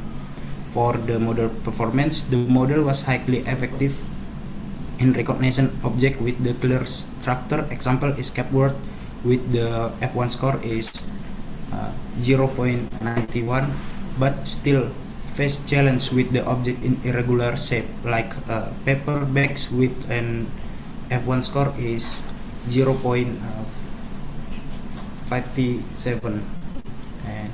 And the last is practical impact. The system provide functional and responsive, making it potential tools to support circular economy and increase community resilient participation. And for the last is the feature work dataset enrichment, adding specific training data for a low accuracy classes to make the model more robust. And the we for the future make native mobile development to developing the system into a native mobile apps like Android to improve user experience or UX and scalability. For the mobile development, I think we use Flutter because it's connect to Android and iOS. And for the last is on offline feature, adding improved error handling capabilities or offline functionality to maintain system reliability during unstable connection. I think it is all for presentation. Prof, thank you. Okay, thank you so much, Ariel, for the presentation. Very interesting topic, especially something that relates to sustainable environment, because I think that's something that everyone really need in order to protect, the environment, also the health of the planet, not only for now but also for the future generation. I think so. This something like this will be very timely. But one thing I would like to just ask you. So the system will detect, the waste, and then after that it recommends for collection. So who will be the actual user of the system? The system will be detect the class of the wash, and after that see the system to show the how to maintain the wash, and after that we go to the GIS recommendation, and in the GIS recommendation we can find the wash bank in the city. If we click like a bottle, the system will make a recommendation place in this class of the wash. So which means the public, the people on the street can use the system. Yes, public. So it's not just for the waste management companies or authorities. This is for the public. For the public, okay. Yes. So which means the system will alert where the waste are, and also recommend how to dispose them or where to dispose them. Yes, Prof. Very interesting. Any questions or any comments from the audience or other presenters?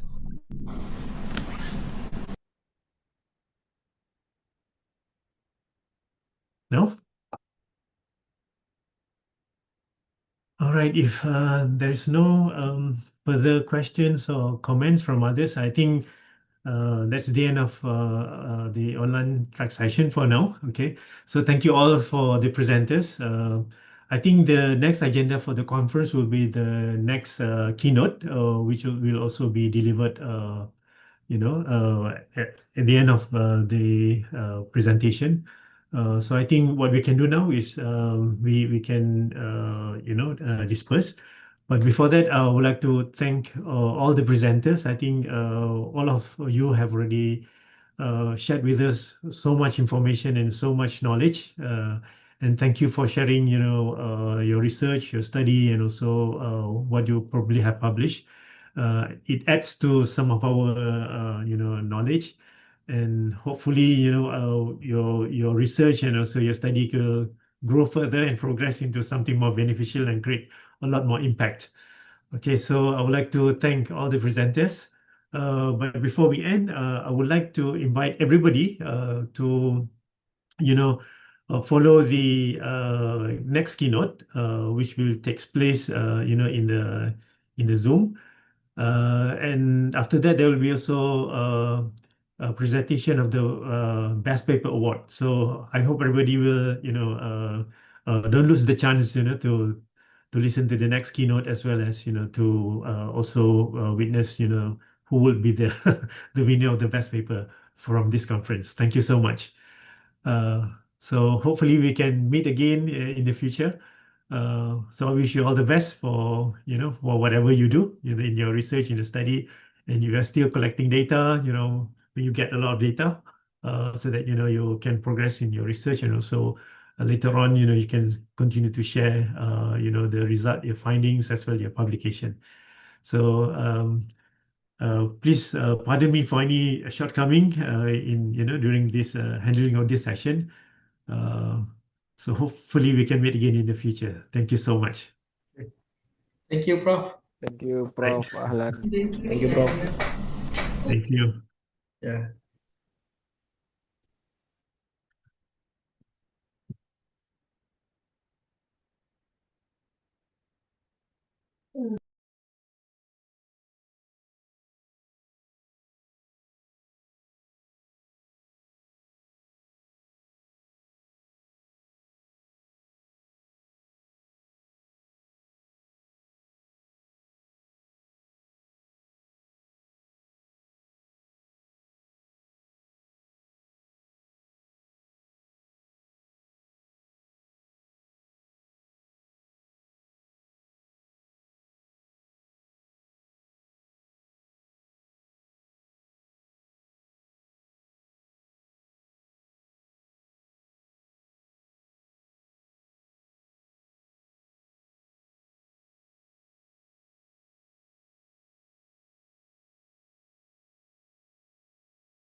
Please.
Okay, once again, we would like to request everybody to fill out the front seat.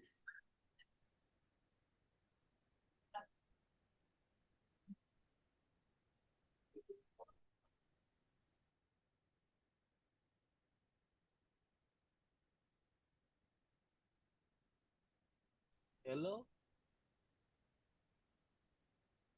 Hello? Is the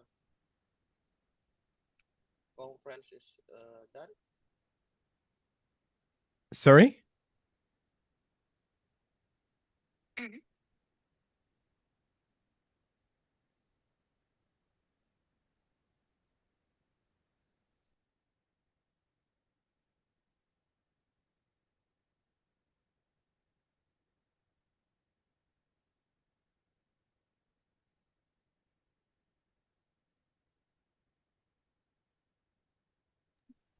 Can you hear us?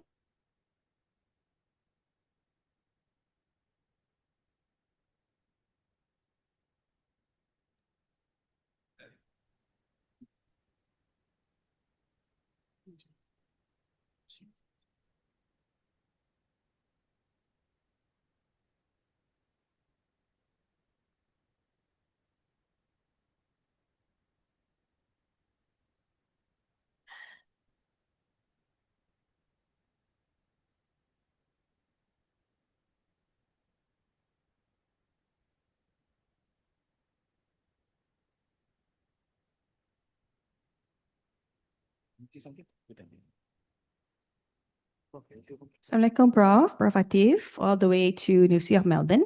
Can you say something for us to test the sound? Yep, testing, testing. Can you hear me? Testing, testing. All right, we can hear you. Alhamdulillah.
Okay, Assalamualaikum warahmatullahi wabarakatuh. Oops. Welcome back, everyone. Hope you have had very fruitful presentation sessions. We now proceed to our online keynote session. Although joining us virtually from Melbourne, 3 hours ahead of us, our keynote speaker has kindly adjusted his busy schedule to be with us today. We are very grateful to have Professor Dr. Atif Ahmad from University of Melbourne, Australia. For this online session, the moderator will once again be Associate Professor Dr. Nurul Nuha Abdul Molok. The floor is yours, Dr. Nuha. Thank you, Dr. Azlin. Okay, so now we are in our last session for keynote speech from Professor Dr. Atif Ahmad from the University of Melbourne. Prof. Atif, just to test one more time, can you hear us? I can hear you. Can you hear me? Yes, we can. Thank you, Prof. Okay, so the title of Prof. Atif's presentation is Building Cyber Resilience in Malaysia, Bridging Innovation, Ethics, and National Security. So before we start, allow me to read his brief biography. So Dr. Atif Ahmad is a professor at the University of Melbourne School of Computing and Information Systems, where he serves as Deputy Director of the Academic Centre of Cybersecurity Excellence. With over 25 years of experience, Dr. Atif Ahmad leads groundbreaking research in cybersecurity management and organizational resilience, having published over 100 scholarly articles and attracted more than Australian dollars 6 million in research funding. Dr. Ahmad's work uniquely bridges academic theory with industry practice, conducting in-depth studies of cyber defense capabilities across critical infrastructure organizations. His current high-impact projects, funded by the Australian Department of Foreign Affairs and Trade, DFAT, focus on developing cyber resilience capabilities in Malaysia and combating disinformation in the Philippines, directly contributing to regional security and prosperity. An award-winning educator and filmmaker, Dr. Ahmad has produced internationally acclaimed educational films on cybersecurity practices, earning accolades including Best Original Screenplay at the London International Film Festival. His industry expertise spans consulting for global firms, including Pinkerton and Worley Parsons, and he holds certification as a protection professional with the American Society for Industrial Security. Dr. Ahmad's research-driven approach to cybersecurity capacity building makes him a leading voice in developing robust digital defenses for emerging economics and Muslim-majority nations. So everyone, ladies and gentlemen, without further ado, I would like to call upon Prof. Atif Ahmad all the way from the University of Melbourne to deliver his keynote speech. Please welcome. Assalamu alaikum wa rahmatullahi wa barakatuh. Bismillah walhamdulillah wa salatu wa salam ala rasulillah sallallahu alayhi wa sallam. I trust that you can hear me, inshallah, clearly. And I would like to thank IIUM for this invitation to present a keynote on at the ICT4M Muslims conference. Today, I'm going to talk about my research in Malaysia, but I'm going to come at it from a national security point of view. The question that I want to answer today relates to one of the big crises that faces Muslim countries around the world, and you could say even developing countries around the world.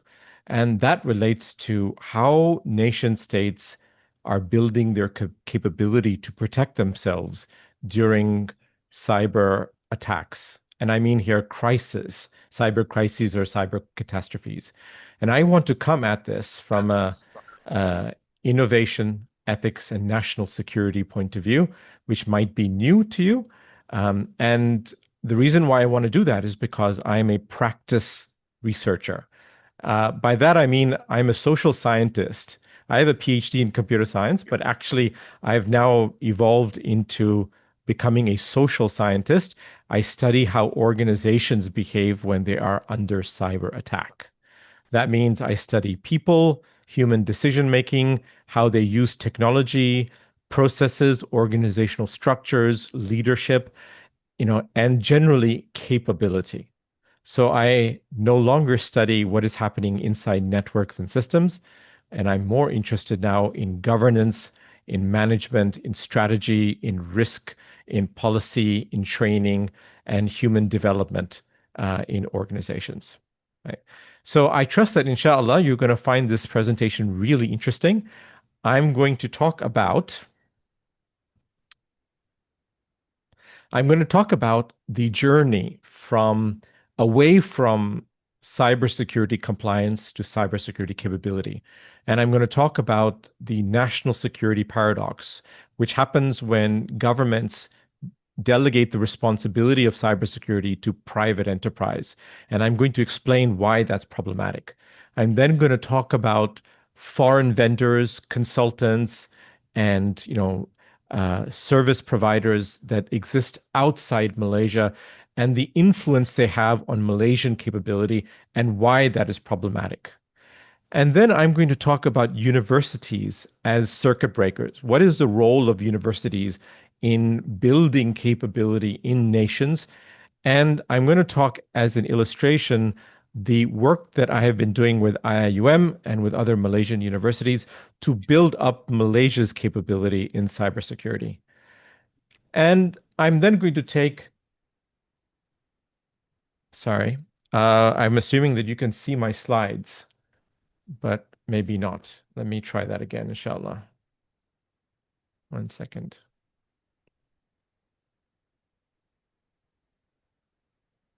I'm just getting a message from Nuha saying that you cannot see my slides. So let's do that again. And let's try that again. Can you see my slides? Clear. Okay, fantastic.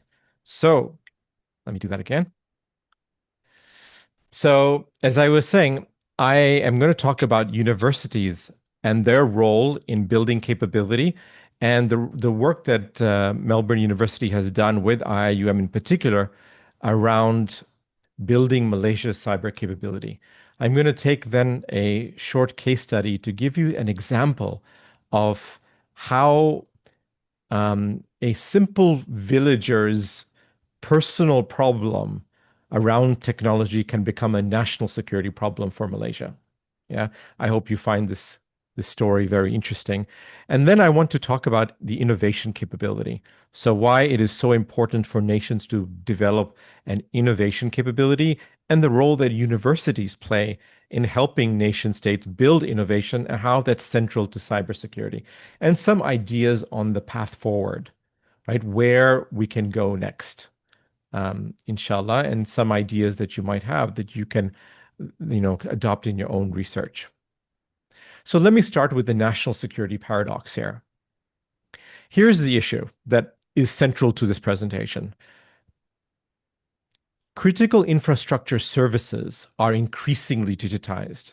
What I mean by that is, if you think about modern banks, modern telecommunications, modern electricity, modern transport, health, water, power, gas, all these critical infrastructure services.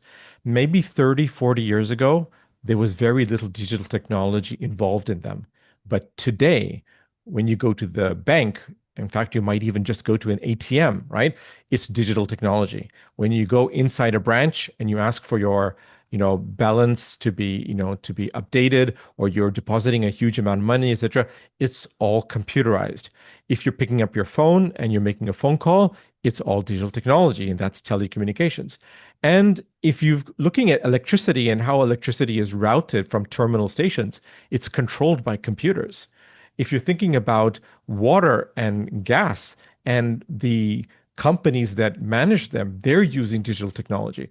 And interestingly, all of these infrastructure services are very much interdependent. So if you lose electricity for 1 or 2 days, your banking will go down, your telecommunications will go down, and funnily enough, your water will go down, your gas will go down, and except for oil and petrol, most infrastructure services will go down because they rely on electricity, and electricity relies on digital technology. So this is really important because when you rely so much on digital technology, you are exposed to the vulnerabilities in that digital technology. Now, let me come back to the national security problem.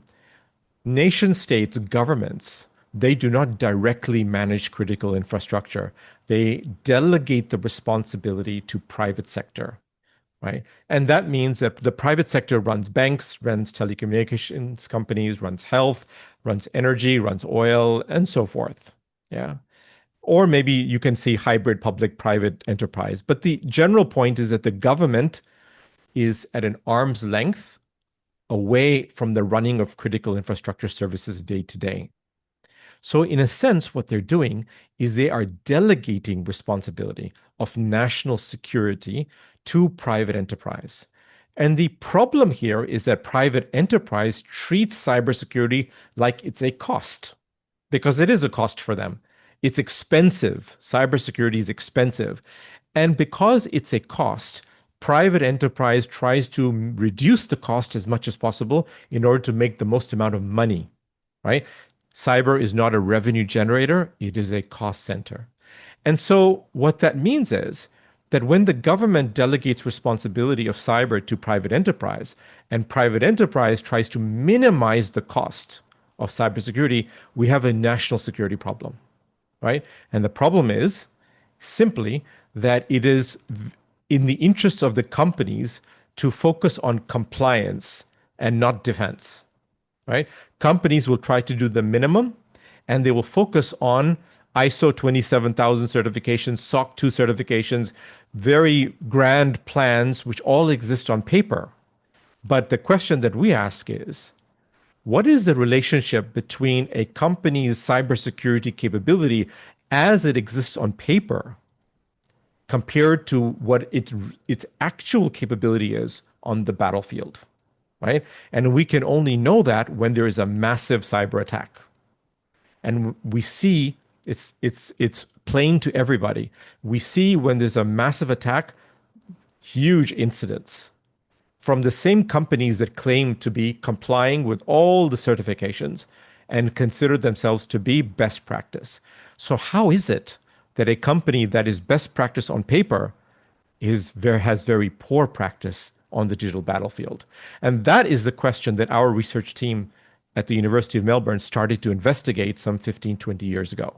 And because we suspected that there's a disconnect between what the government in all countries are saying about the country's cyber capability and what the companies are saying and what is really happening, right? We see year to year, the number of incidents increases, the cost of incidents is increasing, and yet everybody says that their cybersecurity is better than ever. How is that possible? This is the big dilemma. So I'm going to try to explain why this dilemma exists, right? It's an important dilemma for us to understand because universities can play such a big role in solving this problem, right? So let me explain what this dilemma is. The dilemma is a bit of a cycle, right? And the cycle starts with these companies who are bringing in foreign vendors who sell expensive tools to the decision makers. So for example, in cybersecurity, we know that there are firewalls, intrusion detection systems, there are antivirus software, there's very expensive devices, and then there's expensive software, right? And then there's expensive services that all come from these very powerful vendors, from Mint, FireEye, Group IB, CrowdStrike, all these very famous vendors, that are selling very expensive technologies to companies, right? They are the ones that have a lot of power, and they try to tell the board and the executive, who usually don't know much about technology, that if you buy my technology, it will solve your security problem. And to be fair, most of the people who run our private enterprise who have a business background, they want to buy something that can solve their security problem because they think that cybersecurity is a technology problem with a technology solution. So tell me what to buy, and if I buy it, tell me my problem will go away. So there is this very interesting dynamic between business managers and technology vendors. The second interesting dynamic is with the big consulting firms like Price Waterhouse and KPMG, and all these really big consulting firms are selling services to companies. So when a company says, okay, I bought all this technology, but I don't know how to implement it, I need help to install it, to train my people, to build my capability, these companies will quickly say, yes, yes, yes, bring us in, and we will train your people, we'll install the technology, we'll give you advice, all of that sort of stuff. And these companies are very happy to bring these consultants in. The third thing here, the third interesting dynamic comes back to the government. The governments of all nations in general are very much helpless when it comes to private enterprise controlling the narrative. Because when it comes to power, if you ask the question, who has the power? We think, oh, the government has the power. But actually, if you ask the government will probably say the private enterprise has the power. They have a lot of power here, right, in this conversation. So what power does the government have? Well, the government has some levers, right? They have law, they have policy, they have strategy and regulation. These are big levers that the government can pull to try to force good behavior amongst a lot of these organizations. But now the problem becomes that if the government says, okay, we'll make laws that say that everybody has to have a very high capability in cybersecurity, right? Then the private enterprise comes back and say, what do you mean? Tell us, what do we need to do? Then the government is forced to come with a list of saying, do all these things, okay? Then the private enterprise come back and say, okay, let's tick this, tick this, tick this. And what they do is they tell the foreign consultants to come in and help them to tick the boxes. The foreign vendors to sell them the products so they can tick the boxes. So what happens at the end of the day is these companies think that if they can tick these boxes, then they've done their duty. And that's the problem, because compliance is not security. Compliance is just compliance. You could comply with all the standards in the world and still be penetrated by a foreign threat actor. And that's where we come in. Okay, a few other points here. A lot of the money that goes towards cybersecurity is leaving the country, right? Going to foreign consultants and foreign vendors. And when there's a big cyber attack on a country like Malaysia, where is all this expertise coming from that is helping Malaysia to get out of it? It's a hybrid. Part of it is Malaysian talent, but a lot of Malaysian companies have outsourced their capability to foreign countries, with the exception of banking, because the Bank Negara specifically said not to outsource, a lot of these services to foreign. But this is a very small percentage of Malaysian capability, right? The majority outsourced. So what happens when there's a crisis? You have an outsourced capability that comes to help Malaysia. And so we have now basically a cycle where these external vendors, external consultants are getting a lot of money to solve Malaysian problems. And the government keeps on putting the bar higher and higher to increase the amount of work done for cybersecurity, and that's driving more business overseas, and it's making it harder for Malaysian companies to build local capability because the expertise required is so high that you have to go overseas, right? This is the trap. I call it the sovereignty trap, right? Where money is going outside, your local expertise never gets the ability to develop its scale, and our universities keep pumping out graduates who don't have meaningful experience pathways. Their ladder is very limited. And in order for them to have a truly awesome career, they have to leave the country and join Western firms, or join Western firms that exist in the country, as few as they are. And we have a strategic vulnerability in Malaysia, which is if all the vendors decided and all the consultants decided to boycott Malaysia, then our capability in Malaysia would fall over. Right? Which hasn't happened yet. Inshallah, it doesn't happen, right? But you can see the long-term problem is Malaysia is not able to build its sovereign capability if all the capability that we require, we are taking from outside the country. And that is not a good idea. So the bottom line here is we should consider a critical infrastructure organization spending so much money where does that money go to? And if these vendors leave, what does that happen to our capability? Okay. So what is the role of the university here, right? The university is a very powerful entity that can break this circuit or this vicious cycle. Why is that? Because universities, number one, are independent. We're not selling products or chasing consulting fees. We have a long-term perspective. We are not transactional like industry. Industry has like a 1-year horizon or 3-year horizon. They cannot even think 10 years down the line or 15 or 20 years. They do not plan for 15 years. They plan for 1 year or 3 years. In that sense, they are very transactional. They are not transformational. Whereas universities are by design transformational entities. Why are universities created? Like, why do nations invest in universities? 2 main reasons. One reason is that without a university, your labor class cannot have its skills uplifted, right?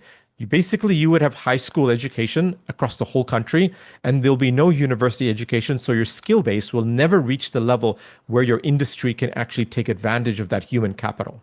That's one main reason we have universities. The second main reason is research, because you need innovation to develop a knowledge economy. Otherwise, you are just a manufacturing adoption economy where you take what other people have invented and you adopt it, but you can't build your own inventions. So universities invent, and invention is where the real money is, right? When you invent something and you own it, you can charge your own very high margins because everybody wants it and nobody has it, right? That's why we have universities, because they build a human pipeline and because they innovate.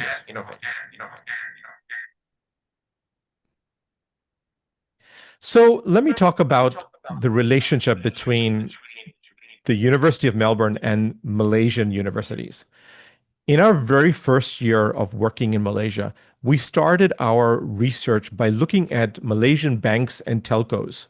And we benchmarked them against Australian banks and telcos. And we compared Malaysian banks with Australian banks. And we identified exactly what the difference is that explains the different levels of maturity. And from that, we built a maturity model. And we used that maturity model to train 100 executives across Malaysian entities, from Petronas to Maxis to Maybank to Axiata, Digital, all these big companies. We trained them on how to measure their own capability. And that was a very, very useful maturity model, which we handed over to NACSA, the National Cybersecurity Agency of Malaysia, as a tool made by a university that was very much measuring real capability, not compliance, right?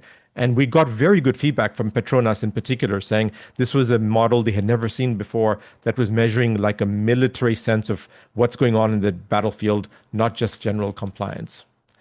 We took that research, and then NACSA asked us to train public servants on how to think strategically about cyber so Malaysian law, Malaysian strategy, Malaysian policy could improve.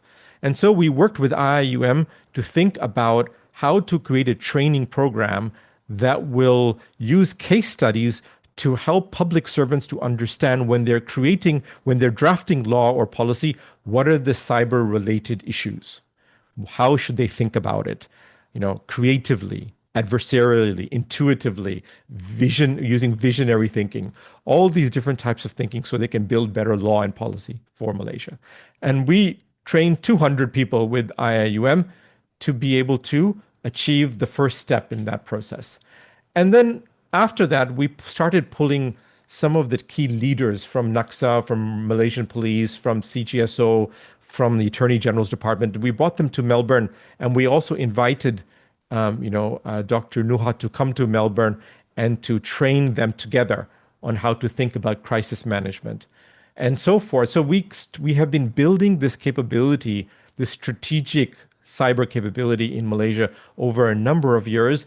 And at the heart of this capability is the relationship between the government of Malaysia, the universities of Malaysia, the University of Melbourne, and industry, right? Those relationships allow us to look at real problems, to build research to solve real problems, and then to improve real world practice.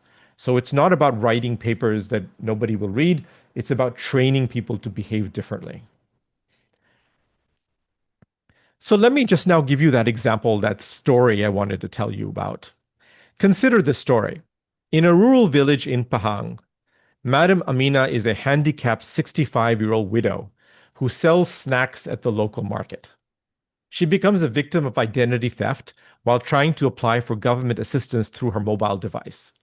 Her digital ID is compromised, and threat actors then use her ID to attack Malaysia, right? So picture this in your mind. She's 65 years old. She's a widow. She's handicapped. She has a very low income. She sells snacks at the local market. Her only way to get services from the government is through her phone. She doesn't trust her phone because she is a digital migrant. She wasn't born at the time of technology. She had to learn how to use the technology, which she probably doesn't understand very well anyway. And then her identity was stolen by a criminal group who then used her identity to attack Malaysia. Okay? Now, what do you think her reaction is going to be? She's going to feel overwhelmed, ashamed, afraid, and she probably will stop even using her phone, even to call her family, let alone do anything at all. Okay? Now, you can imagine what the government's response is going to be. If she contacts her local government, if she finds a way to get to maybe a police station or an NGO, their response is going to be brutal, right? It's going to be bureaucratic. It's going to be impersonal. Fill out these forms, go to the city, clear your name. They're going to make her do so much work to clear her name, and maybe they will even victimize her, right? They will blame her because her ID was stolen. So this is a very common scenario that happens in a lot of countries around the world. It's hypothetical, right? To be clear. I want to analyze this from an ethical point of view. So let's take, for instance, the Islamic, some Islamic ethical, dimensions to it. Maslaha, for instance, the benefit versus the harm. The benefit of the government saying, okay, we are going to now apply the rules to you. We're going to, penalize you for this bad behavior. You can see some benefit in being consistent about rules. But the greater harm there is that poor Amina is now going to be victimized all over again, right?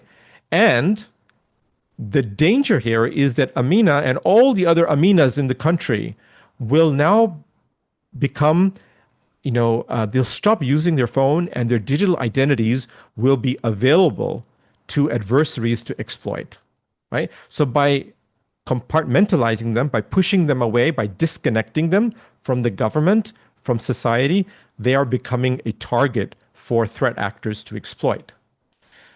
So the issue here is amana. The government has decided to bring in digital services to improve the way that the citizens can access government services, right? E-government. But they're also responsible for the safety of citizens. If Amina's experience has been poor, it's not her fault. It's a design failure in e-government, not a user failure. It's like saying this. You remember maybe 20, 30 years ago, we used to have cash for everything. And then the government allowed credit cards to be used, like digital wallets. And now look at the proliferation of scams, right? Now, if we, for instance, if our credit card gets stolen or gets hacked, we get blamed for it. Even though we never asked for these credit cards, it was actually forced on us because the government allowed it, and then the private enterprise started to shut down their branches and make it harder to access cash, make it harder to get, to use your services without these credit cards. So this amana, if we understand it as amana, puts the responsibility back on the governing bodies and on the authority, and protects the interests of the civilian parties who have a very low power, or low power and low agency in this equation. And lastly, adl, right? Every citizen deserves equal protection regardless of their status, their age, their location, or their literacy. Amina is a victim, not a perpetrator. And the response must reflect this reality. So the key insight I'm trying to bring here is that if your ethics are not clear, then it paralyzes your decision making. And when your ethics are clear, it accelerates your innovation and your development. And this is particularly important for Malaysia because Malaysia has a Malay community that is Muslim, a Chinese community with a diverse range of religions, and an Indian community with a predominantly Hindu, religion. And these not contrasting, but you're going to say diverse religions have different ethical frameworks. And if Malaysia would be one of the first countries to come up with a universal ethical framework that all the communities could agree on, it's a national security win, not just a moral victory, right? So just coming towards the end of my presentation, I'm going to try to finish it as soon as I can, so leave time for questions and answers. Threats are evolving very quickly. Adversaries are studying the digital battlefield and finding new ways of attacking organizations. Organizations, on the other hand, are highly, highly dependent on technologies and capabilities that come from overseas and are burdened by compliance and are unable to innovate, and they're not getting help from the universities. The universities are just pumping out graduates to them and they're not innovating to the level that they can. And that's a big opportunity that we can address. In order to improve security, we need a next generation of technology, but we need the next generation of leaders and professionals and the next generation of tactics. So it's a people process technology integration problem. Cyber is not a technology problem with a technology solution. It's a capability problem which needs technology, people, and tactics to solve. And if we continue to depend on these foreign agencies, it becomes a strategic vulnerability for us because without sovereign capability, the foreigners sell tools to us. They're not invested in our defense capability. They learn from our mistakes and they sell their learnings to other countries and make money from it. If they disappear, our capability disappears. And they know our problems and we don't know our problems. So we are like a family that rents but never buys. At any time, we can be kicked out of our home. That's what it's like in the digital environment. But with sovereign capability, we build our own capability. We are invested in our success. We retain our knowledge. We build relationships internally, and we have strategic autonomy. That means that our assets, our human assets, our technology assets, if they're coming from a local source, then they keep appreciating. Like the value of our home increases every year. That's like building sovereign capability that increases this value every year, to the extent that Malaysia can export its capability if it has a strong sovereign capability. And the university plays a big role here because the university builds the new technology, or at least it can come up with the ideas and the proof of concepts. It can train the next generation of innovative thinkers, and it can experiment without commercial pressure and think long-term, not short-term. So what is the path forward? We know that we should not think of cybersecurity like it's a performance that we do in a drama or on TV. It's a national security threat. It should not live on paper. It should live on the digital battlefield. Foreign dependency must be broken if we're going to build our sovereign capability and become independent, not just for today, but for tomorrow. The universities can play a big role in breaking the dependency cycle by doing research and capability building. And all of this is not going to be helpful without a clear moral compass.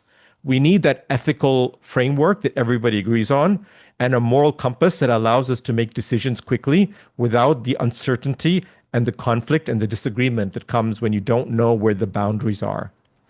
And in order to have real sovereign capability, we need innovation, which means we need to turbocharge university research. So for Malaysia, the key thing starts with the relationships, university, industry, government. We need those partnerships.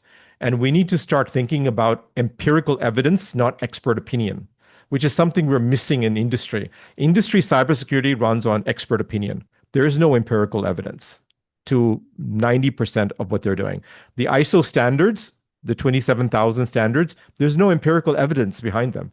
The NIST standard, there's no empirical evidence behind it. There's just opinion. Even if it's a lot of opinion, it's just opinion, right? And we need to invest in our people and our processes, not just tools and technologies. We need to build our Malaysian and regional capability with Indonesia, especially, right? And with, our other, ASEAN nations. And we need to ground cyber governance in clear ethical frameworks. So cyber resilience at the end of the day is not something that we buy, it's something we build. And the building requires universities to partner with governments and industry. And because universities have no ulterior motive, we are here for the common good, it's our superpower.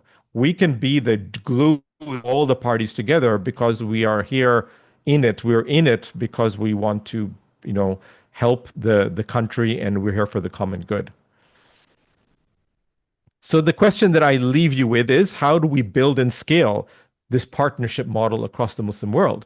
And it's interesting here that if you can build this capability, then it becomes a soft power capability.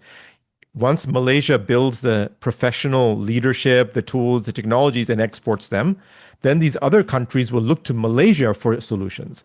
And then Malaysia can build its ethical frameworks and use those ethical frameworks to influence and shape people's thinking, which is something that, really helps not just the technology and the cyber, but the dawah as well, which is all part and parcel of the same thing. Jazakumullah khair for listening.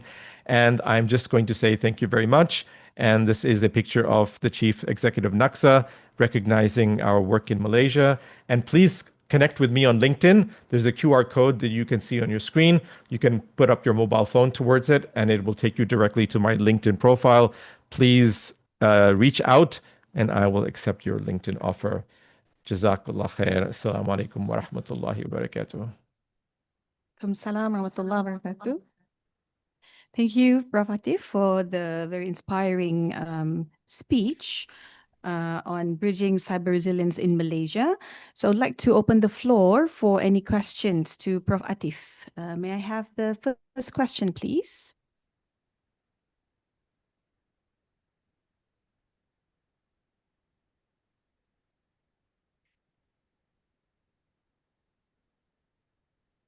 Or anyone online who would like to ask any question, please feel free to type your question on Zoom or YouTube. So just to start the ball rolling, I would like to ask Prof. Atif, based on your research in Malaysia, and we know that before this, it's quite difficult to get into to collaborate with the government, to collaborate with the industry. Can you share your experience building this relationship with the government and industry? Yeah, I mean, so here's how we did it, right? So our way into industry is through our students, right? The first layer. So we, for many years, found it very difficult to get into industry in Australia. But because we have been teaching cybersecurity for 15, 20 years at the University of Melbourne, our students in 2005 are now industry leaders. So how do you get into industry? You get into industry this way. When your students become leaders, and if you keep contact with them, they will trust you and open the doors. And once you start collecting empirical evidence and you start to build these models and demonstrate your value, then you get invited more and more. So it starts to build a snowball effect. Now, in terms of getting government on board, it's really about trying to create those partnerships. So if your students end up in government and in industry, and you keep bringing them back to your university, eventually you build a whole network. And through that network, if you're doing good work, you get invitations, right? And those invitations are really valuable to be able to leverage. Excellent. Thank you, Prof. Atif. Is there any question? All right. Okay. There's a question from Prof. Teddy. I believe you have met Prof. Teddy when he Yes, I met him in Melbourne Connect at the University of Melbourne. Mashallah. Thank you, Dr. Nuha. Thank you. So, number one is in relation to the collaboration, yeah, and then helping, for example, to improve to the certain level in terms of the cybersecurity for the government and for industry. from your perspective, what is the highest threat that they have, Prof, in terms of the cybersecurity part? That's number one. Number two, nowadays, government and industry use the AI, of course, and they sometimes came until to the level of develop some application, yeah, to helping the community, the user, the society, for example, to help to get the service from the government. Now, my question from perspective of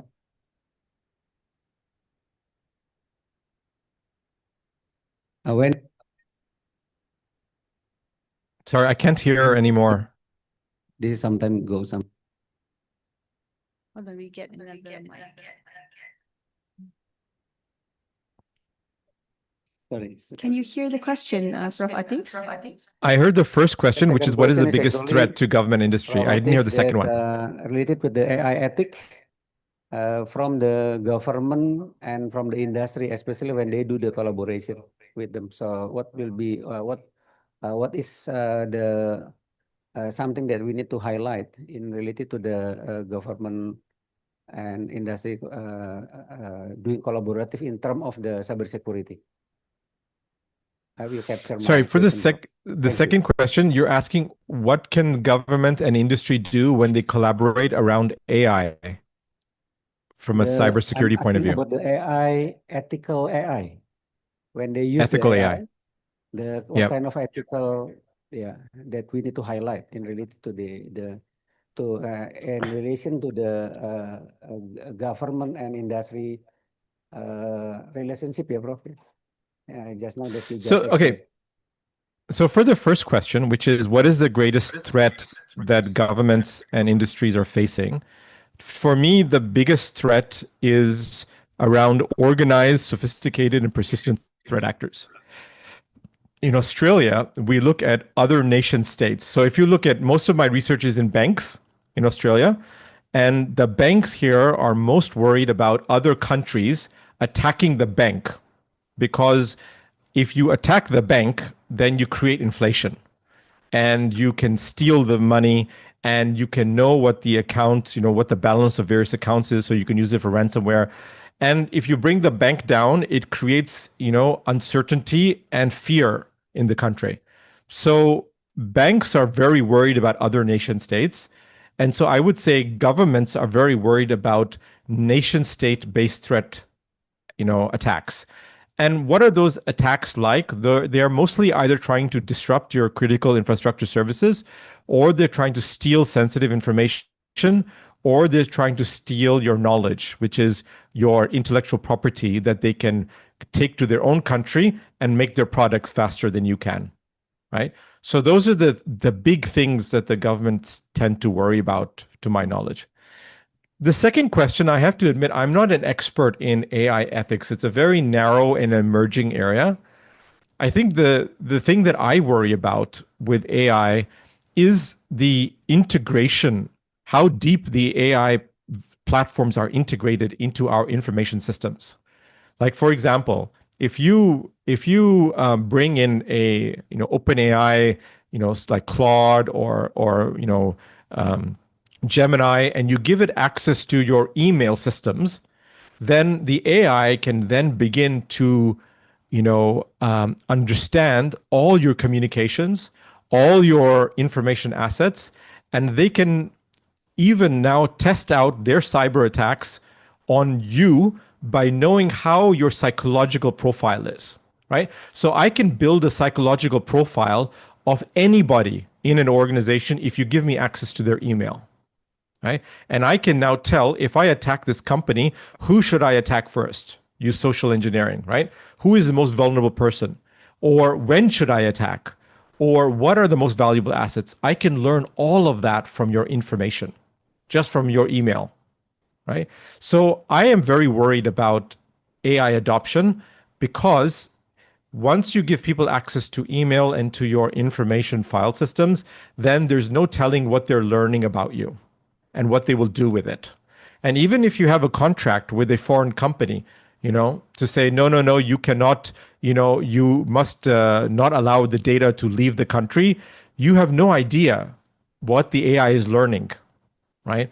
And the thing is, the AI is not just learning your good behavior, the AI is learning your bad behavior as well. So if you, for instance, if you have a policy, for instance, that says, do not do this, and somebody in your organization does that, then the AI will learn that it's acceptable to behave badly. And then when you ask the AI questions, it will behave badly because it thinks that you behave badly, right? So we have no idea how this AI is going to behave. And I don't know, like if you're talking about ethical AI, there are some Muslim companies now that are building ethical AI. But what they're doing is they are taking the AI engines from ChatGPT and then they are building frameworks around it to make sure that the engine isn't doing something wrong.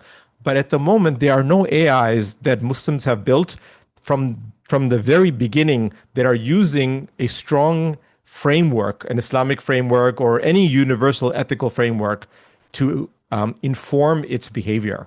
So this is, I mean, as far as I understand, the situation. All right. Thank you, Prof. Thank you so much, Prof. Dadi, for the question, and thank you, Prof. Atif, for the answer. I think that wraps up our final keynote session for today.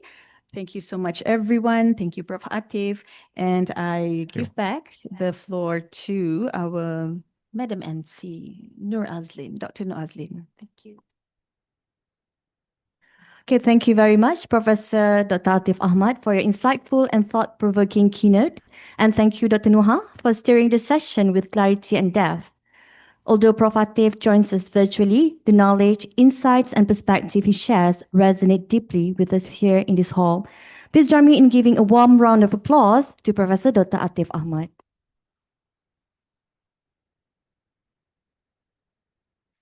Before we continue with the closing ceremony, we are pleased to share an important announcement.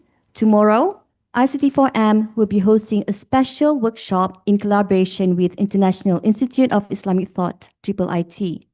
The workshop, titled Integrating Islamic Values in ICT Development, will take place at 9 a.m. at the KICT Multipurpose Hall. It will offer valuable insights for researchers, educators, and industry practitioners alike. We warmly encourage all participants to join and benefit from this meaningful session. Okay, Alhamdulillah, we now have come to the closing ceremony of the 10th International Conference on Information and Communication Technology for the Muslim World, ICT4M 2025. After a long day of meaningful discussions, inspiring keynotes, and thought-provoking presentations, we gather here to honor excellence and formally conclude this auspicious conference. It is my honor to invite the Deputy Dean of Postgraduate Research and Innovation, Professor Datin Dr. Roslina Uthman, to deliver the closing remarks for ICT4M 2025. Please join me in welcoming Professor Datin Roslina.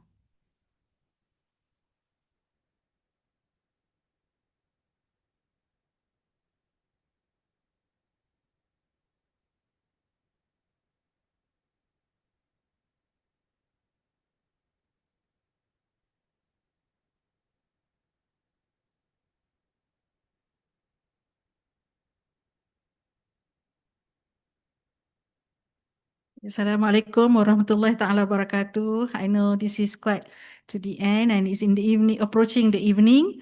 Okay, Bismillahirrahmanirrahim. Alhamdulillah, all praise to Allah SWT for allowing us to successfully gather, learn, exchange ideas, and conclude this year's International Conference on ICT for the Muslim World, ICT4M 2025. So it's a one-day gathering that has nevertheless been rich with ideas, insights, and also meaningful exchanges. Although very brief, okay, today's conference has demonstrated the vibrancy of our scholarly community and the ever-growing importance of ethical and responsible innovation in shaping the digital future of the Muslim world.